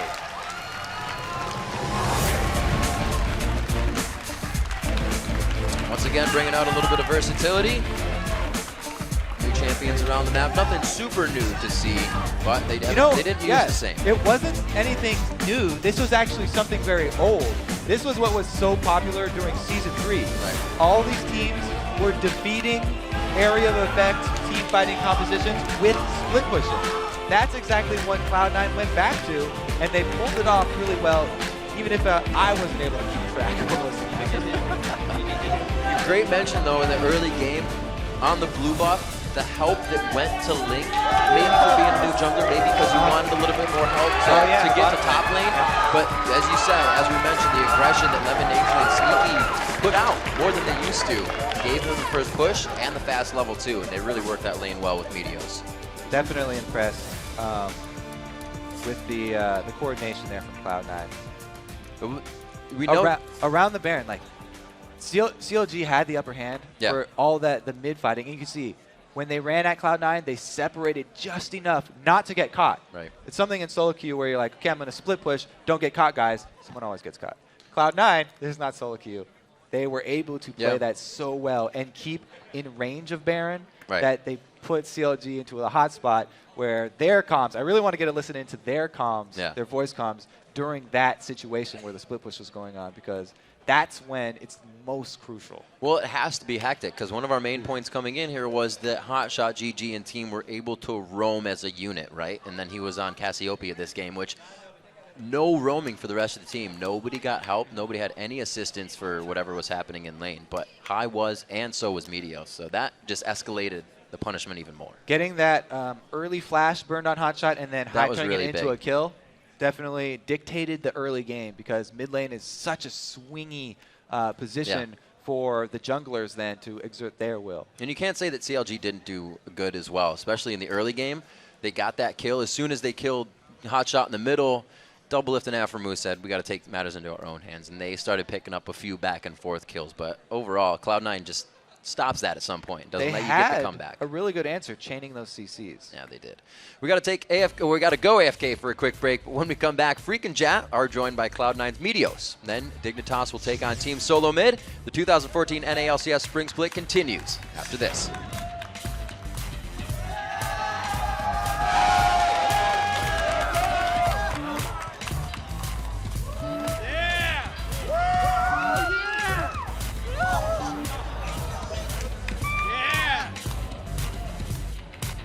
Yo, just killing. I'm taking head.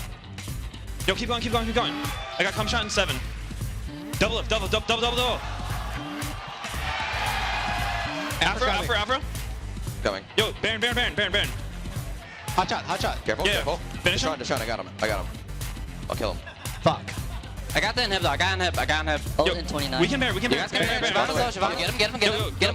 Muna going. Go. Yo, don't stack. Kill Hotshot no. Turret. Nia's getting shit on. Yo, Sneaky. sneaking on turret. Oh, Nia. Kill Nia. Someone take turret. Alright. I don't think we should have baited Baron at all. Yeah. We need to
Welcome back, everyone, to day number 2 of the Super Week action of the North American LCS. We want to welcome the analyst desk, Cloud9's jungler Meteos. How you doing, man? Hey, I'm doing great.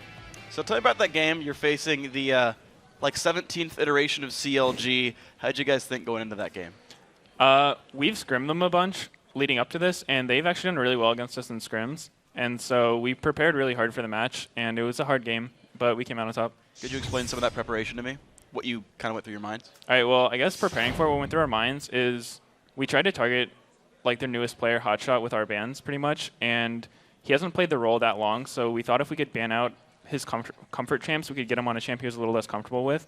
And then we were able to net a pretty big advantage just through mid because it was a good matchup for us. We got Hotshot to blow his flash in the beginning, and then Hai was able to win his lane pretty hard. Yeah, and with Hai winning that lane pretty hard, you had the mid lane pushing really hard. With your Thresh, Lucian picks bottom, you're trying to push that bottom lane really hard and really get control of the map. But what went wrong? Talk me through that. Okay, so we were against their bottom lane, which was Annie Jinx, which doesn't have any innate escapes, and Thresh is really good at setting up ganks along with Elise. So we tried making a lot of plays bot, and some of them worked, but a few times I think we underestimated the damage of Annie Jinx, and we sort of just died while we were trying to bait. And we lost a little bit down there, so we messed up a bit, but overall, I got pretty fed out of it, so I was able to make a lot of plays. So how do you recover then when you're against a team who they pride themselves in their AD carry, you've got a kind of a fed Jinx going on there. How do you come back when you're like, well, their late game's scary now? Well, he never actually got that fed. He had a lot of kills, but most of them are on a Thresh who was kind of like feeding all day, so it wasn't that much gold. And he got an early chain vest just because our Zed was such a threat, and we still had a lot of magic damage, you know, from Mundo and Elise. So he never really got rolling that hard. Yeah, and there was a point in the game where it seemed like CLG might have actually been coming back because you guys had that early lead. We have a clip of actually the team fight where CLG seemed to catch you out a little bit, and I want to hear what your thoughts are. If we can get the clip up on the screen, talk me through what your team was thinking when this happened and how it happened. Okay. So on this play, we mistimed Annie's flash because we thought it wasn't up, and so we got caught off guard by the flash triggers a bit. And there's a bit of miscommunication. Lemon said he was throwing the lantern to Hai, but Hai was running up. So we got caught there, and then Balls went in and died too. So it was just kind of a misplay on our part. But we luckily didn't lose any objectives on it because we were the ones pushing. Well, I guess we lost a couple mid turrets, but not directly. Like we it could have been worse if they were pushing on us. And at that point, CLG was up 10 kills to 8, and it seemed like they'd kind of turned it. But after that, I mean, that was 23 minutes into the game. You ended it at 30 minutes. How did you turn it around so quickly 7 minutes later and win the game? Well, we just tried to play on our strengths. You know, we had a really strong Zed, and no one on their team could really 1v1 him, so we just sent him off in the side lane and let him split push. And we did they were baiting Baron with their whole team, and so we just basically played the Baron dance, and we came out ahead on it. All right, well, of course, well played in this game. Now, I want to kind of think back to how you guys prepared because we've seen a couple of games from you guys. This one looked more like your old style. You've got high split pushing on Zed. Of course, you brought out the new stuff with Teemo. How has sort of preseason preparations been going in terms of crafting that new look for Cloud9? We heard you guys were saying that you're making some new strategies, things like that. Okay, so overall, I like the preseason. The one complaint I have about it, though, is that almost all the good initiating champions have been like nerfed to the ground. Like Zac, Mikhail's nerfs Ashe. Basically, every champion that initiates is nerfed. So all the ones that are played can't really initiate well. So team fights are really awkward nowadays. You just sort of like walk at each other awkwardly until someone hits like a Thresh hook or an Elise cocoon, and then you just go in. So then how have you then adapted your gameplay around this when you're like, well, our old diving style isn't nearly as powerful? You know, we can split push. We can try to get out catches. Basically just try to make good plays overall. It's not like as easy, I guess, to just sort of dive on them when you're ahead. How much of the earlier Curse game were you able to catch? Because they had a bit of a different team comp with the Akali mid lane and Karthus. How was that one working for them, do you think? That Curse comp actually seems really strong. They just have so many threats everywhere. It wasn't really traditional team comp with tanks and stuff. They just sort of had a super fed Karthus, Akali, Pantheon, and they were just able to kill the other team before they could react. It seemed like a really good comp. Yeah. All right, so Meteos, one final question for you then. You guys are starting out with a very good record. You've looked really good as a team so far. Are we going to see a similar sort of record to last split where you guys kind of dominated NA, or what other sort of challenges are there for you guys? I don't think we'll have quite as good a record as last season. All the teams seem to have gotten a lot better over the break and going forward, so I think we'll probably pick up more losses than last time, but we'll do our best. All right, well, Meteos, thank you very much for your time. Good luck in the rest of the season. Of course, we'll see you guys play tomorrow as well. Now, guys, we're going to send it back over to Riven Kobe at the caster's desk for the next game. Thank you very much, Freak. Next up, we have Skara and Dignitas versus Bjergsen and Team Solo Mid. Kobe, you got to say that TSM is looking a little scary right now. People are enjoying what they've been bringing up. They do look scary, and they look scary after their first loss to Cloud9 because Reginald, their coach, kind of went up to the team and he was like, I don't care how many times you die, as long as you go for it. You have to make big plays and make flashy plays. And then, Bjergsen in his interview after, he was like, I could have just walked away from that, but I thought the W would look cooler. So I went with the cooler-looking option. In this matchup of mid lane, by the way, bringing in Bjergsen, I think, might tip it in TSM's favor because he's been looking very, very strong. Probably one of the strongest solo laners. I mean, nobody's going to argue with that in North America. I mean, it's always different to go into a lane feeling like, oh, man, I could actually learn something from this guy in the game, or I'm just going to beat this guy this game. And Bjergsen's always thinking, I'm going to beat this guy. Dignitas has got pushed around in the Battle of the Atlantic by Alliance, or I should say they did, a team that opened its week 0-4. So how do we see Dig turning it around? So there was sort of a bright spot for Dignitas in their last matchup where Dignitas, they got Skara some early kills on Katarina. He was one of his favorite champions. It's an assassin. So if they can actually bring that together in team fights and coordinate their crowd control and they have him get into a similar position, then they can bring that all together in the end and actually execute towards the mid and late game, not just early. Absolutely. And a new analyst is nice, but Team Solo Mid has found a weapon of mass production in Bjergsen. They also hope that they found a natural shot caller to fill the big shoes vacated by Reginald. Since Battle of the Atlantic, we've moved to LA from our San Jose house. We're not in the Bay anymore, so I mean, less Bay life, but honestly, Bay life isn't really a place. It's something you bring with you. Living in LA with everyone is really nice. I've never lived anywhere else than with my parents, so I have a lot of responsibilities here. Clean up, a lot of chores, I have a dog, so I'm pretty much either practicing or I'm taking care of the dog. Bjergsen, like the new addition is definitely really good. You get more motivation when someone new joins the team. He's just the young blood to our team. Gets along really well with Turtle. He trolls a lot, so that's already, we already have experience with Turtle. With Bjergsen, it's like, okay, we have a second guy doing the same thing. For Bjergsen, he had really large shoes to fill. I mean, we're losing our main shot caller, a really strong mid laner. Taking up the shot caller position from Reginald is where I mostly feel the pressure. Shot calling isn't something that you can say, you can just designate a person to do. It's something that comes kind of naturally. We kind of lack that now that he's gone, and I feel like since I took over his role, I'm the one who needs to step it up. Like, Reginald was really good, his mechanics were really good too, but Bjergsen's a step up on him. He's like a really strong laner, so he opens a lot of opportunities for us to make plays. He's very, very good. I don't think I've ever seen him lose his lane, in a convincing fashion. Not only that we have Bjergsen, we also have Reginald still on the team, using his experience to help make us better. Instead of just us watching over our own mistakes, we have Reggie there behind our backs. It's a little bit more motivation, if I mess up, God damn it, he's gonna lecture me on this. Reggie as a coach is huge. It's just as big as Bjergsen coming into middle, so I think it was a great move. Here I feel like we're a team, we're a family, we stick together. I definitely think that moving to TSM was the best decision that I've done in my entire esports career. Right now we're just focusing on winning an LCS. Our goal is to get top 2 at least, but I'm really looking to get that top spot. The short-term goals on the way to Worlds is to prepare for it. Everything is for Worlds. I was here at Worlds spectating last season, and I just felt like, man, I wish I was there. And I can't imagine how awesome it would feel to be on the stage.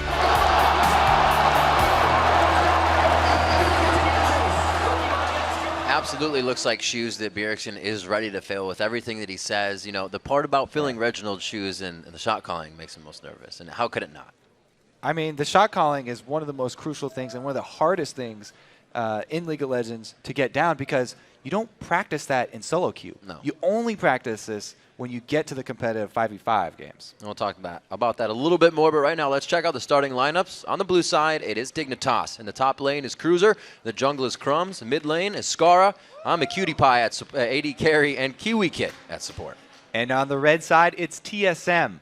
Up top is Dyrus. In the jungle is the odd one. At mid is Bjergsen. And on AD carry, we've got Wild Turtle. And supporting is Xpecial. And to go back to shot calling a little bit as we get into champion select here, if you have ever kind of led a team or have been the shot caller, it gets scary, especially when your strats don't work, and then you kind of get down on yourself, and then silence. Yeah. Silence is the scariest thing a team can have in a game when you need to get back into it. When you make a bad call, then your team also loses a little bit of confidence. So you have to get to the point with your team big job. Where they trust you to the point where even after you make a bad call, they'll still follow the next call so that things don't just go crazy and you lose control of the game. It's kind of like what Jad always says. Everybody following a bad call is better than some people following a call that semi-works. At least you have someone to blame if you follow a bad call. Then you can be like, yep, that was you. It was your fault, not mine. Maybe next time. We'll see what happens. This game is going to be our third matchup of the day here, second day of the spring LCS. And it's been, like we said, variation. We even saw Cassiopeia in our last game. We saw Zach come out this week. A lot of different stuff, a little bit of Trundle. It's been nice. The variation is definitely keeping the unpredictability that we've been bringing up as another point throughout the entire tournament. I think that season. Yeah, it has been a really big point. You know, even in the last game, Scar bringing Cat is not like a really unpredictable thing because he loves that champion, but we don't see it a lot in competitive play. This time around, I do expect some bans from TSM here. Probably a Gragas ban aimed at Scar. That's something I always like to go for because that's obviously, you know, his most successful champion. If they can control just a little bit of his champion pool, then it really does go a long way attacking Dignitas. Meanwhile, Dignitas, they have so many threats to choose from here. Looks like they'll probably go with the very strong champions, just individual champions that are very strong right now, or what's been successful in the past. We haven't seen Skara pick up Kale for a while. It wasn't his best of champions in the pool back in the spring or summer. He kind of shied away from it, as did Reginald after he tried to play it for one time. So that's an interesting point there. The Kale, recent surge in popularity, definitely something that Skara does play. So it could be a backup to something like the Gragas, which is always going to get banned out. It will always get banned out, and it does. That first priority pick into Annie is going to be something that Kiwi Kid wants, and he still likes to be aggressive on his champions. He was a top laner, so this kind of fits into the role. I mean, having the Annie on your team is always a great, reliable initiate. We saw it in the last game. That was one of the team fights where CLG won, even when they were coming from the side there. Afromove flashing in, Tibbers. Mistiming a flash is what made that count. If you're not aware of when her flash cooldown is, then it's a very scary thing. So it's also a very strong bottom lane too, because we saw, even though they got pushed in early, they were able to chain stuns with the Annie and get kills later, 2 versus 2, even with the getting shoved in early. So is that to say that Cutie Pie might be grabbing up Jinx if it stays open? It's just kind of a taster's choice combo everybody's doing. I really like that combo, especially on this match. Absolutely. Odd one, grab Challenger on Elise back in spring. So was it spring or start of summer? But he did grab it, fell in and out, but gonna pick that up. He loves Elise, and it really allows him to be aggressive. We know Odd one back in the day from Maokai, Chio, a little bit of utility, but it's all about aggression now. It's interesting how, with so much focus on mid lanes here, and actually top lanes, all mid lane and top lane bans, it does open up those prized junglers that are often not available for these guys. So Odd One gets his first choice, goes back with that Elise, similar to pretty much everybody else, really liking that early game aggression. Meanwhile, one of the only champions that I put up there with Elise in terms of the early ganking power is Lee Sin. However, this is a Dignitas team that has Cruiser the Bruiser on it, who is known, that's basically, Cruiser is interchangeable with Lee Sin top. Like, that was what made him really famous. See, that leaves, which means that could be either. Could be either coming into that. Wild Turtle looks to put his AD carry on the board, possibly, just hovering. Don't think they're going to give it to Cutie Pie, though. They may actually take the Jinx. That would be a great pickup. Xpecial already has his support, and that bottom lane is obviously something that can fight against the Annie, whatever have you. Lucian, Annie. Oh, Lucian, yeah. Very, very strong as well. It's the classic kind of, there's 3 main supports and 3 main AD carries down there kind of right now. It's the Annie, the Thresh, and the Leona. Any one of those comboed with the Jinx or the Lucian, and then sometimes Sivir, who's fallen off maybe a little bit step below, and then sometimes Draven, I guess. Draven also pretty popular, very snowbally champion. So Team Solo mid went pretty hard on the 2v1 tower pushing lanes. Are they kind of formulating that team once again? Can you see that out of Champion Select yet? The main thing that I see pushing power-wise is whenever you have Elise jungle, I love it when not only do they gank lanes, but they also pressure turrets even if you don't get your successful gank off.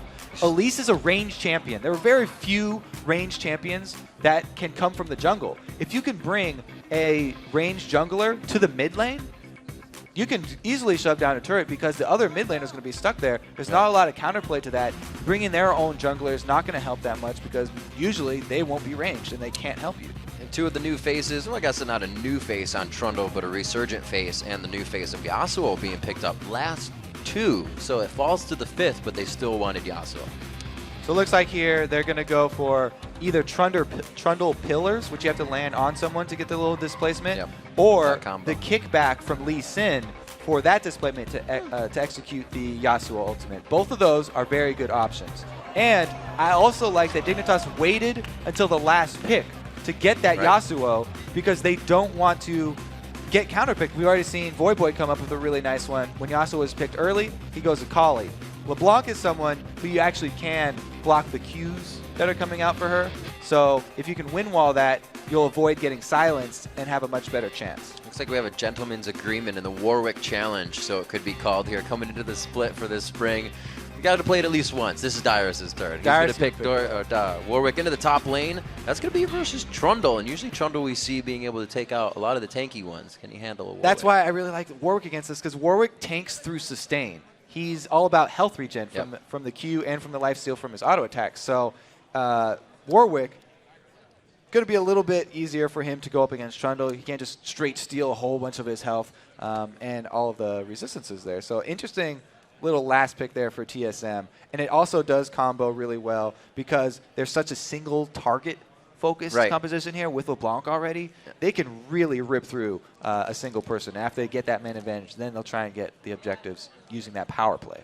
We'll see if he's trying to tag out the supports all the time. You know, LeBlanc, well, he's trying to just DFG the quickest one next to him. We'll see if Bjergsen can get it done. As the teams prepare to storm to the Rift, let's take a look at who you think is going to be victorious in this match. According to LOLesports.com, 90% of you think TSM is going to win this matchup.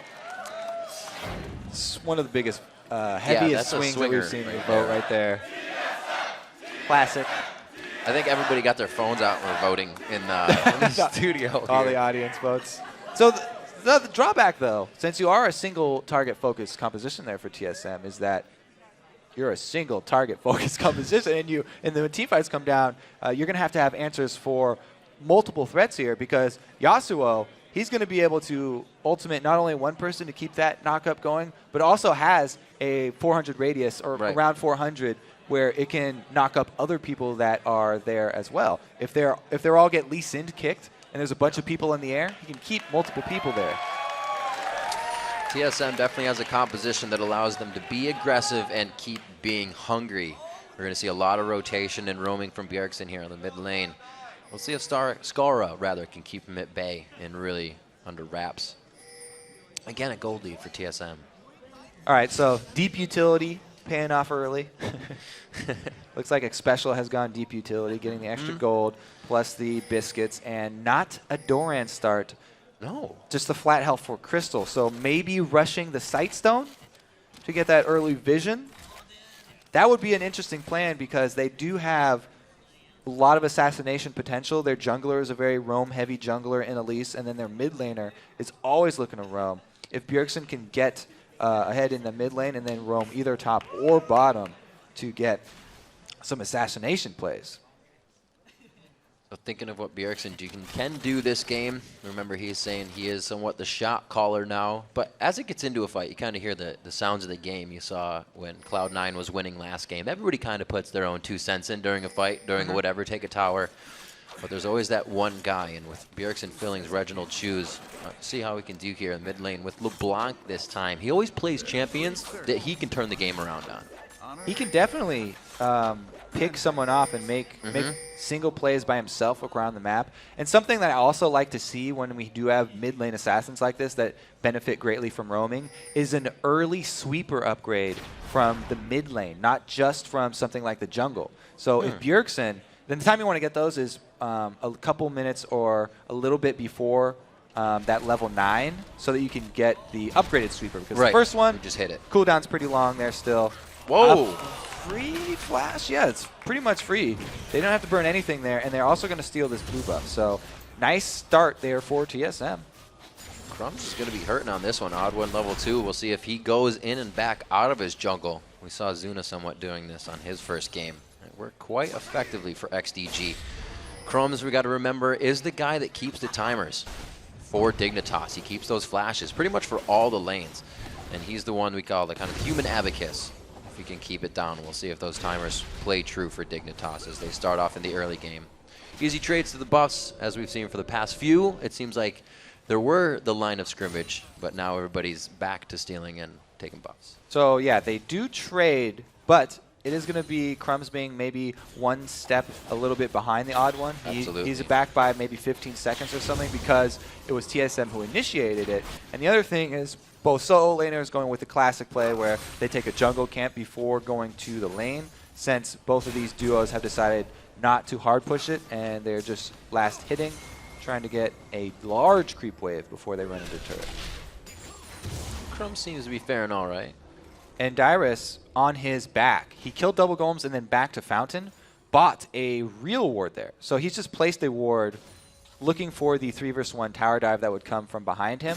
But Crumbs is just going to run into the lane. Since the odd one's already there pushing down turret, they want to try and catch up on turret damage. Immediately just go for it. Yeah, we saw Dominate play this one differently, but Crumbs reading the 3 push.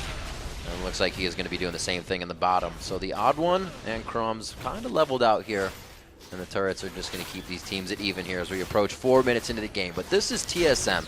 They've done it. They've shied away from taking turrets, but they're back to doing it again. The under 5 minute first turret. Skara very low, and whoa, they actually go toe-to-toe. Bjergsen with the first blood. So Skara was probably expecting Bjergsen to back off in the face of all that aggression and use some time retreating, but Bjergsen stands his ground there.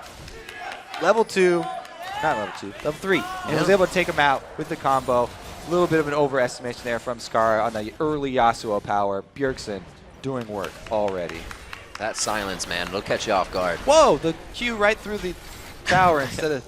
Good grab there. Special's very low, though. He's not going to be able to trade any turret damage onto this. They get Crumbs. That double buff almost gets transferred over nicely to TSM, but looks like three now at 4 minutes have to be taken to guard that top turret. That first blood for Bjergsen is really not great news for Dignitas, by the way, because he's going to be able to get that early advantage in the mid lane, which means he can start roaming and make that advantage from mid lane translate into advantages on the rest of the map. All the other lanes are going to have to worry about his roaming now, so they're going to have to start warding up all the different paths that he can take down to, say, bottom lane, where he could pull out a execution on a squishy target. And you got to say what a great choice in Bjergsen that was for Team Solo Mid. Usually you kind of have to train a player into that phase of aggression, into that phase of, as you were saying, Reginald says, go for it. But they got a real click with Bjergsen right from the beginning. You can see the confidence right there. He did not hesitate, stood his ground, able to turn it right back on Skara, got the chain proc, held him in place and killed. Hopefully then the calls will follow as they start to make the strategies. But we're not even that far into the game yet. That first blood very early. The first 2 turrets, sub 5 minutes, and that's where you kind of see it slow down. Everybody has the idea for that far, but now they figured out what to do. Is the next objective from a kill, or are we going to be able to just simply push a turret? Looks like since Bjergsen's got a huge wave pushing here, shoved Skara into that turret, and they're going to leave the duo lane up there, sort of freezing that lane. So when you do that, I'd rather send the support to go ward up the jungle entrances since you don't have a turret to guard you, and leave the AD to CS by himself. The only thing that you do lose when you do that is experience on your support, and he gets a little bit further behind in levels. Just got to be careful when you match up in the 6-6 for the duo lane. All the ultimates start coming out. We're a little ways from that right now. Odd One still clearing up the jungle. We actually have not seen too much presence from him yet. He's 5, Crumbs is 4. So they actually may be able to activate something with Dragon a little bit sooner here if they keep the flow going. Yeah, a lot of wards in the bottom side means that both teams are going to send their junglers over to the bottom here now. And they'll be tipped off to the action, so we'll have to see if the aggression actually does come out, because everybody's got vision, and the sweepers, it's so early for them, not even approaching close to those level 9s. Right. So only X-Special has switched his out. Meanwhile, by the way, taking a look at the runes here for Bjergsen, he runs the hybrid penetration for LeBlanc early, which definitely made a huge difference. Those early level engages, you get off a lot of auto attacks, not just spells. So having hybrid instead of just pure magic penetration, really helping Bjergsen out in that all-in from Skara. Bjergsen going for the deep roam. He uses W to get over the wall, however, so he's kind of walking this one out until he has what he needs back. He throws out the chain and misses, and the engagement goes 1-for-1 everywhere in this 3-for-3. It's going to be X-Special going down first. Cutie Pie in a bad spot. Crumbs is there with Kiwi Kid. Tries to throw out the flames, but it cannot, or rather does not hit. Turtle just dodging the sonic wave, so the resonating strike will not be there. The zap just to the outside, it does hit. Bjergsen looking for the next chain. Coming in. Got a good amount of mana. Oh my god, he safeguards right from the hit of the W damage. And it looks like Skara will pursue here with Crumbs forcing the flash on Bjergsen. Timely arrival of Skara there enables Crumbs to get out of it and makes Bjergsen burn his flash to leave, because Kiwi Kid had his stun charge and was ready to cut off the exit there. But the dive went a little bit sour for TSM. Not quite what they exactly wanted, because a little bit of miscommunication, maybe non-focused damage there. Going down on 2 different targets, and it took a little bit while to burst. Super spread out fight. We'll have to see if that chaos can be cleaned up a little bit. As Dyrus taking some damage in the top lane, but these guys are that same CS instance right on there. mana, so they're not too bad. Yeah, 55 to 25. That's called the difference. Those are definitely different numbers. One of them's substantially larger than the other. I wasn't paying attention to the top lane, by the way. I'm not quite sure if the junglers had anything to do with that, because there was so much going down bottom. But the 2-versus-1 pushes, I guess it just looks like Trumbo was able to handle the 2-versus-1 a little bit easier and get more CS. Absolutely. You hear the players saying, you know, they make these lanes thinking the composition will win a little bit. Maybe sometimes trade the lane back so they know they have that completely in their favor. You know, you go 2v1, which they really weren't in this game for too long, but you get that guy down a few levels and you match him up against the guy who did well in his solo lane, and good luck to that guy. Right, so one of the drawbacks to Warwick is that he has absolutely abysmal wave clear. It's pretty much all single targets, auto attacks in that queue. Very, very much prone to getting shoved into his turret, so had a hard time coming back from that one, I think. All right, just waiting on Bjergsen at a quick graphic issue, get a client restart. He will be back into the game. He's just flying everywhere on LeBlanc. Couldn't handle it. Too much movement? Too much movement. We did say he was going to be the one that has to create action for the team this game, right? Looking at Dyrus on Warwick, that's going to take a little bit of time to beef up, so Bjergsen really has to make moves in this early part of the game. Well, he's doing a good job. You know, he's got both the kills, 2 kills on him, and he's probably going to be going for an early DFG. Early DFG will enable him to be confident that his target, even if he doesn't focus with the rest of his team and they don't focus their damage on a single person, he should be able to take him out by themselves by amplifying his own damage. And the Odd One's been doing quite well. Like we said, it wasn't too much for the top of him. It was just really Trundle beating up on Dyrus right now on Warwick. But for the Odd One, they got their invade on the blue, kind of slowed down Crumbs a little bit. And you think he's still a level over Crumbs. We are going to get back into the match right now. And he is, no, they're both 6. So it looks like Crumbs has caught up, but he had to spend some time in lane, more than Odd One has. Yeah, the kill for Crumbs definitely helped him out too on the tower dive that was a little bit uncoordinated. But we'll return to the sort of unsymmetrical 1 turret down for each team, where the top turret here for TSM is a little bit less of an advantage because there's no dragon up here. Dragon down on the bottom side affords Dignitas a little bit more opportunity to get ward control. And since they're only down a little bit of gold, you know, it's not that big a deal for them to team fight. Oh, Kiwi Kid in position for Bjergsen to burst, but he gets the stun off. Yeah, it's a good point. You walk around with your stun if you're in the jungle, because that would have quickly been Kiwi Kid going down. And that Bjergsen is, as we said, making the moves he needs to. So quickly saved there and thwarted out on some damage. Back to the mid lane. 8-7 here, so Skara has got some work to do. He's not really in a carry position for Dignitas, where he usually needs to be. And Dignitas did what I was talking about. They're warding up the paths for Bjergsen to roam. They put a pink ward inside their jungle on that back of the dragon area. And now, with TSM starting up dragon, it's going to be up to Crumbs to steal it. Oh, wow, he went in really early on that one. Great timing by the odd one. He does not let that one slip by, and it looks like they get the cocoon onto Kiwi Kid. This should be an easy pickup. He gets around the two-person stun. Bjergsen to finish this one off with a quick QW combination.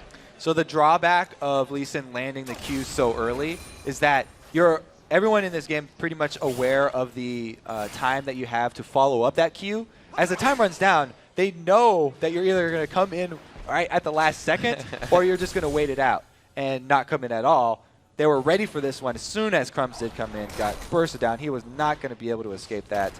And it was just that the dragon was so high health, he didn't have really good chance at stealing that one away, because at least with the execute.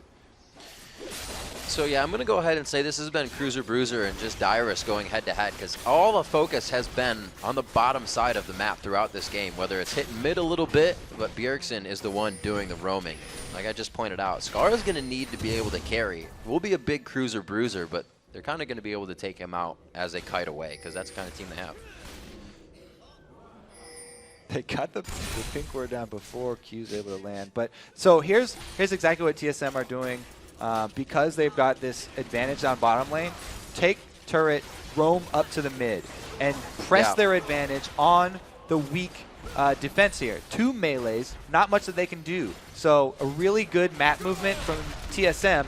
Not only are they ahead in kills, but they're also grabbing the outer turrets. Cruiser gets locked up. Very nice stacking on the crowd control, one after the other. Cruiser could be going down here. He's actually taking out Dyrus in the instance. Bjergsen says, wait, okay now. And man, is Cruiser a beast right now. I'd say if Dignitas fans are going to hang their hope on somebody, it's on Cruiser. Even though Cruiser has not got kills, he has a really good CS lead. And we just saw right there how tanky Trundle can get when he does use his ulti to steal all those stats. Bjergsen now starting to out-farm, and he's going to split push LeBlanc now. Not really his technique, but you're going to go ahead and just get this lane pressured out. So something that a lot of LeBlancs do nowadays is max the W instead of the Q so that you can handle minion waves. I'm pretty sure pretty much everybody's jumped on that hype train now, because it's so hard for her to get CS otherwise, since she is pretty much all single target besides that. Maxing that one out early does help tremendously, and that's why Bjergsen is able to rack up so much CS as LeBlanc. So confident in their movements. You can just see him blowing the ulti, blowing his W. They know they're farming, so that means they are in safe mode right now. TSM is not going to be engaging. They now put Dyrus down to the bottom lane to get that pressure in. Dragon's going to have a little bit more help here from TSM now on that. Yeah, he's struggling clearing those waves. It's always funny to watch a Warwick try and deal with even just minions. Is it? That's cruel. It's funny to me. He's working hard. Pushing minions. Pushing minions. 5-1 is the score. A 3,000 gold lead in favor of Team Solo Mid right now. They were able to get that first turret with an answer from Dignitas as we recap a little bit of the early game, but then it was Bjergsen really going strong. Remember, they blew Crumbs' flash in the jungle, which isn't huge for Lee Sin, but definitely slowed him down a little bit. Couldn't go as dangerous in some of the engagements. And with the early success of TSM, it's transformed this late game into an opportunity for them to use that Warwick teleport. They can have him split pushing for days down bottom, and he can join the rest of the team as soon as he comes in, at least with half a screen distance. A flash Warwick ultimate is a guaranteed engage. They're going to catch somebody even if Dig try and run away. And obviously we've seen that Bjergsen can follow that up with plenty of damage to kill the target because he's finished his DFG. Yeah, I was just about to point that out. Ready and raring to take somebody out at 4-0-1. He's even got his Sork boots finished out here. Some double lift-esque split pushing jinx here. No further wards for Wild Turtle, so very, very close right there. And he does back off because there's no more deep vision for him. A crushing last auto attack from Bjergsen. Drops the mid turret. We're coming up on 15 minutes in the game, and TSM has a pretty good hold of the driver's seat right now. And oh, wow, Bjergsen. You can see the vision. They're even trying to take things. And Bjergsen knows he can't be fought one-on-one right now. He's too slippery. It's definitely the next step for TSM. Because of the Warwick that I talked about, they have the global advantage where they can use that teleport, and they have the lead. So getting vision inside the jungle affords them the opportunity to do that split push, and it also doubles as positions where Bjergsen can pick people off. So that's pretty much everything they're looking for, and that's why they've upgraded 2 now sweeping lenses. It's the jungler and the support, which are classic. I would also really like to see one on Bjergsen, just so, since he's roaming around so much, he could set up his own little fog of war patches where he can pull off those assassinations. So when does it come time for, it's still pretty early at 15, but for Dignitas to put that composition together? There's one chain, and that's going to be enough. All right, there's that patch of Fog of War I was talking about. Bjergsen doesn't have to sweeping lens because there's no wards there for Dig, and he does find Skara unawares, able to attack from the shadows. So the lanes are somewhat pushed now for Dig, as I was saying. When did they break laning phase here and put their fight team together? That Trundle, that Yasuo, and the Crumbs, or the Lee Sin combo. Yeah, it does seem like they're kind of scrambling here just to gain some sort of control. Right. Being said, we just talked about the vision game. What they need to do is put it. Oh no! Found Tibbers. Found it. Yay! That was a movement of the mouse mechanics, I believe. He tapped over the wall and didn't swing the mouse enough to Bjergsen. Bjergsen also with quick fingers, so he was getting out of that one anyways. They're going to wait back on that flash. 5 minutes down, so we'll see about 21 minutes before Dignitas can really safely engage. That's what we've been talking about all day, is the anti-engagements. We saw it last game from Aframu and CLG. Bjergsen with 3 in front of him, but Xpecial coming up on the wing with Wild Turtle. The odd one as well. It's a party with everybody there from TSM. Dignitas is going to start falling like flies. Cutie Pie is the first one. Skara with a sliver of health, and the zap just misses on the backside. Odd one, they're all looking for it. There's the chain. Another one comes out, and a double kill for Bjergsen coming in. 7-0-1, and they keep picking off Dignitas. 3 chains there for Bjergsen, able to keep Dignitas in range. Another chain! 4 chains! Oh, they're going to lock it. There's the hook. A 5th chain to come in. Where's he pulling him from? Oh no, Kiwi Kid gets zapped. Oh man. So they missed their opportunity there for Dignitas. They went for the pit. It was a good idea. Try and grab a kill and make a move early in the mid lane to get an advantage, but they weren't able to actually land it onto Bjergsen. And then they were made to pay for their extension up into the middle of the map. So this is just the wall hop here, and the ward to grab vision so he can make sure he lands this chain. Even if Cruiser had dodged that first chain, it would have hit Crumb. So very high percentage shot right there. This is on the zap. It does indeed land onto Kiwi Kid. The scary part for Dignitas here is all of TSM is getting a piece of these fights. It's not just Bjergsen getting fed. Yes, well, he's 8-0-1, but the assists, I mean, are being picked up. Everybody's getting kill participation. Everybody but Dyrus. He's off doing his own thing. He's in the bottom Like lane. I said, he's having so much trouble pushing those waves in. Now he's got Sunfire, though, so at least they'll slowly burn down around his feet. Because he's not in the mid lane. Oh, wow, Bjergsen. I looked at you and looked back, and I didn't see anything. So, again, the Fog of War patches that I was talking about, I wanted Bjergsen to create for himself. He hasn't even had to have a sweeper because Dignitas have been struggling to get vision back this entire game. Here comes the teleport. I guess they're just going to go for this Baron, and there's not much that Dig can do because they've got 2 people down bottom. TSM just making the moves all over the map here. Wow. What are they saying? I can't even hear what they're saying. The chant coming out for TSM. We'll see 11-1 is the score. 33,000 gold to 24,000. 4-1 as the Baron gets picked up. Dyrus using teleport on that, but Team Solo Mid has this completely in their hands. They're just figuring out what to do next. Dignitas cannot stop much of it. It does look like once they got behind early, they kind of they were kind of just scrambling and just reaching for straws, not quite sure what to do. It's so hard to grab the vision back on your own side of the map, but they were not able to do it, and then TSM continually capitalized on their increased map control with very good movements across the lane. Oh, what a chomper as he puts it in. He predicts the movement, and it looks like Cruiser is able to get out.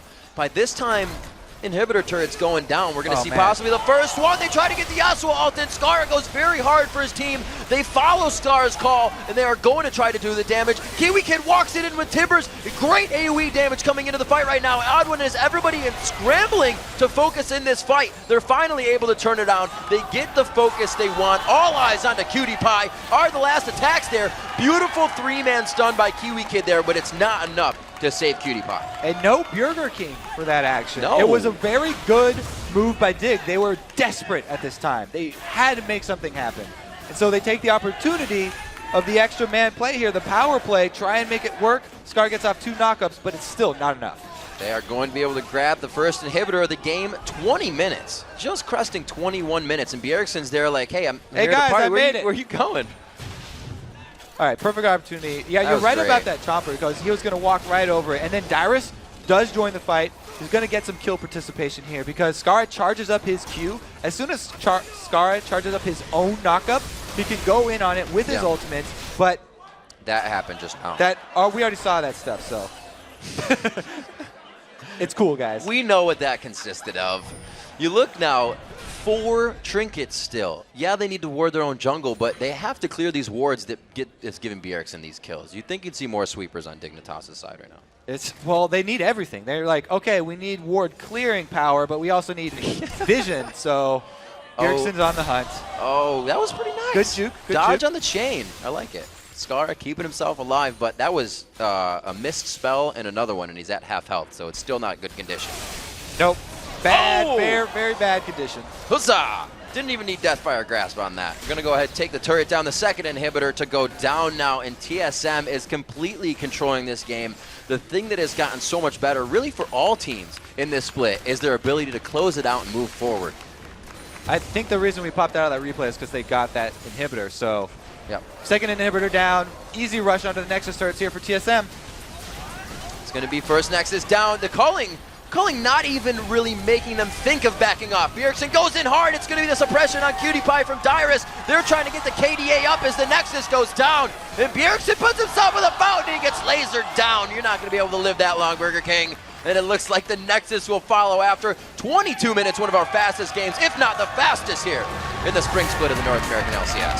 Solid performance from TSM right there. Man, they just started that off with a bang, 1v1 first blood, and then rolled that into complete map control. Bjergsen said he was a little worried about filling Reginald's shoes. I don't think there's any worry that he really needs to have there. Having such a home court crowd as well, 90% vote from the online crowd. Always helps to have the fans behind you. Super strong play. Not a whole lot really facilitated from the junglers. The first invade kind of comes off with his flash. And I think that started to play on them, knowing that Crumbs wasn't able to give everybody in the lane what they needed or a dive that they needed to flash out. It all started to escalate from the little things just in that first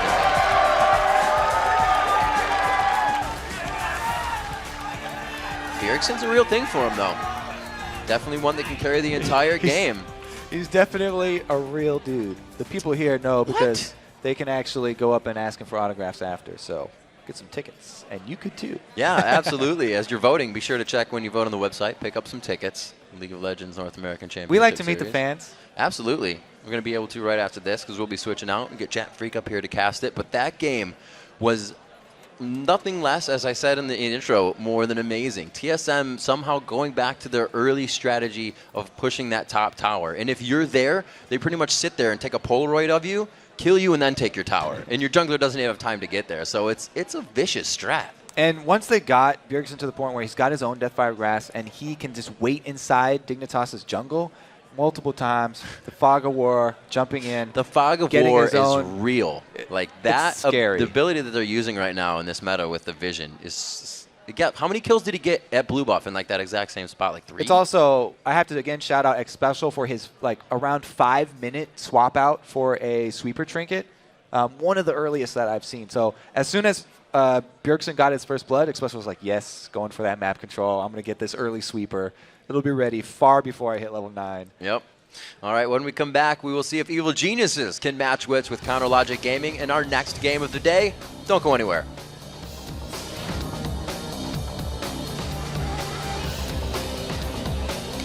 He's going. I'm not near. You can. That's fine. If you guys can't, we're fine. We're fine. Move back, head back. I'm away from base. Go on, Scar. I'm on Scrum. That's fine. No, we're fine. Get cutie. Oh, fuck. Cutie. Back. Oh, wow. Holy shit, you do all damage. Okay, nice one. Yeah, we're pretty bad. Yeah, let's get a third. I was saying they're the ones. All right. Yeah.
Hey everybody, and welcome back to the North American LCS Spring Split. We wanted to remind everyone at home that the North American Challenger Series is currently underway on LOLesports.com. So, chat, let's check out how it's shaping up. Yeah, so we've had a couple games already, and in next week's quarters, the Walking Zed is actually waiting the winner of Tint Gaming and Skyline, who both won their games yesterday. Then in the bottom half of that bracket, we can see that Determined Gaming await the winner of Curse Academy and No Big Deal, who don't want to be taken lightly. No, absolutely. And of course, Cognitive Gaming will be taking on VVV Gaming White. And then back to the top half of the bracket, we've got two big matches tonight as legendary mid laner Xiaowei Xiao and LMQ take on Don't Mash Me and VVV Gaming Red. Yeah, and after that, the top-seeded Cognitive Forge battles WhySo Esports. Because it's awesome, that's why. Now be sure to check the Challenger Series tonight immediately following our NALCS coverage. You can find it at LOLesports.com. Just click the Leagues and Tournaments link and stay up on all the latest NA Challenger action. Now, we're going to send it over to Riv and, of course, Kobe at the analyst desk. Well, for now, I kicked Kobe off the analyst desk, but it's just me. Thank you very much, Freak. I am now joined by Xpecial and Wild Turtle. Gentlemen, congratulations on the win.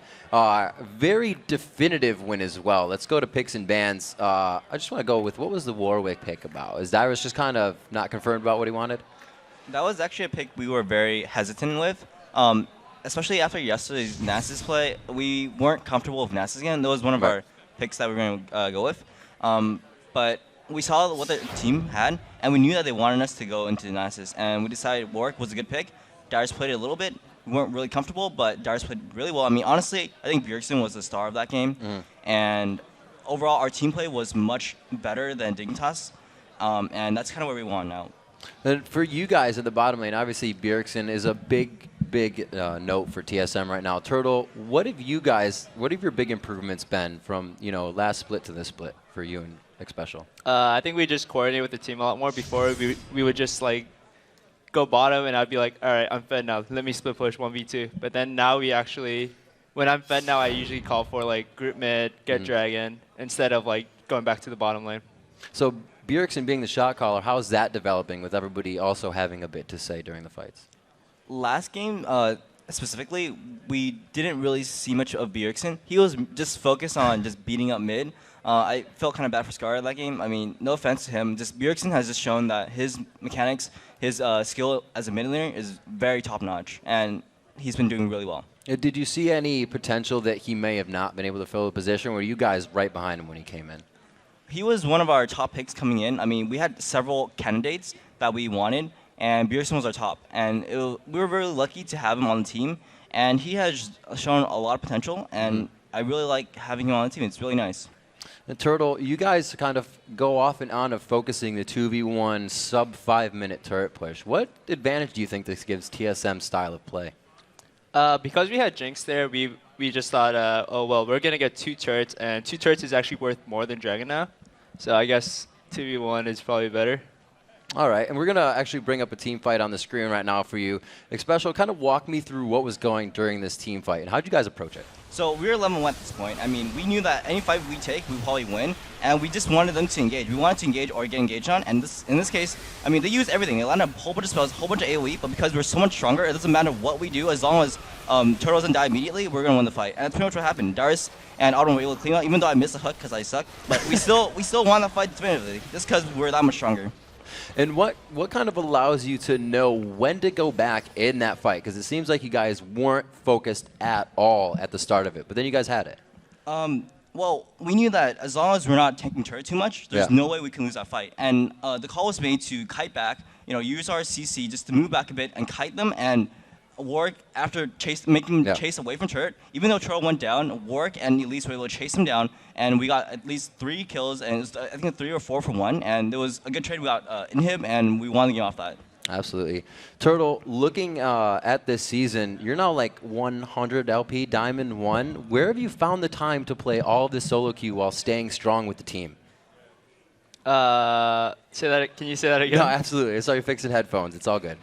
Where have you found the time to be 100 LP Diamond 1 now with everything happening, the team practicing? It seems like that takes a bit of time. I don't know yet. We just had the season reset, and I'm just starting to play solo queue. I'm like Plat 1 right now. I'm still climbing, and I don't know. I don't know. The final question, Nick Special. How much do you guys actually, as a duo, put into solo queuing, and do you solo queue often together, so duo? One thing that we do get quite a bit of complaints about, especially on Twitter and Reddit and stuff like that, is that we don't duo queue much at all. One big reason for that is because we scrim a lot, and that's where we practice our duo queue. But in solo queue, we kind of like practicing on our own. This is mainly for mechanics. For me personally, when I play with AD carry that's not Turtle, they're usually not as good. And that forces me to play even better and forces me to be able to carry that person. And after that, it's like putting on weights, You go to the gym, you put on weights, and it's like, oh man, you take off the weights, you're like, oh, I'm so much better now. That's kind of what it is. When I have Turtle, it's like I don't have weights on, but when I have a random AD carry, it's like, man, I'm lifting like 200 pounds here. So it's pretty much how it is. Get the donuts off the bat. All right, guys. Thank you very much. Congratulations in the win, and best of luck in the rest of the season for Team Solo Mid. Now let's throw it back to Freak and Jat at the caster's desk.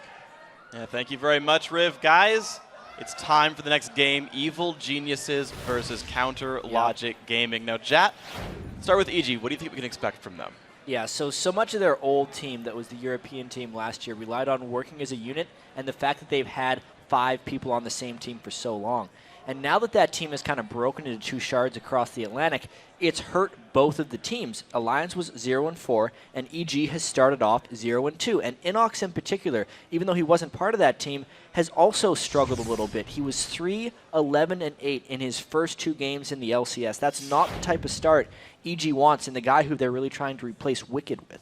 Yeah, it's a tall order to beat that guy. So let's talk about then CLG a little bit. So Cloud9 purposely targeted Hotshot with their bans, and we saw Cassiopeia do okay. What do we expect to see from EG? You think they're going to ban out Hotshot again, or what's the deal here for CLG? I think that LeBlanc, Nidalee, and Kale bans that Cloud9 did were a pretty smart move.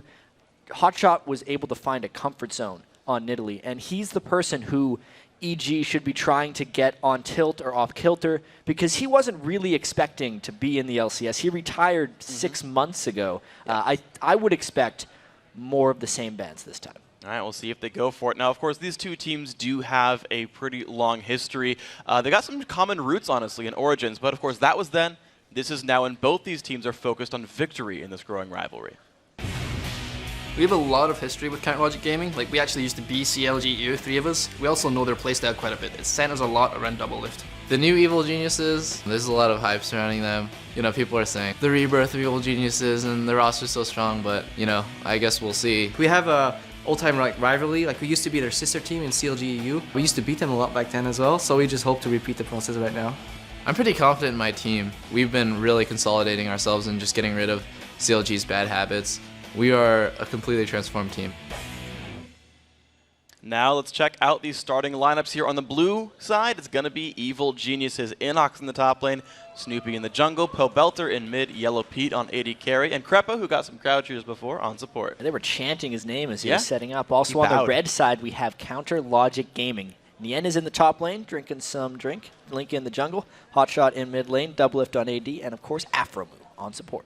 And as Kobe mentioned before, Double Lift pretty much the only player playing his main role on this roster. Hotshot, I guess he's kind of a mid laner now. They say they have like 2 mid laners and 3 AD carries, I think. Yeah, or three mid laners and 3 AD carries if you count Nien as double duty.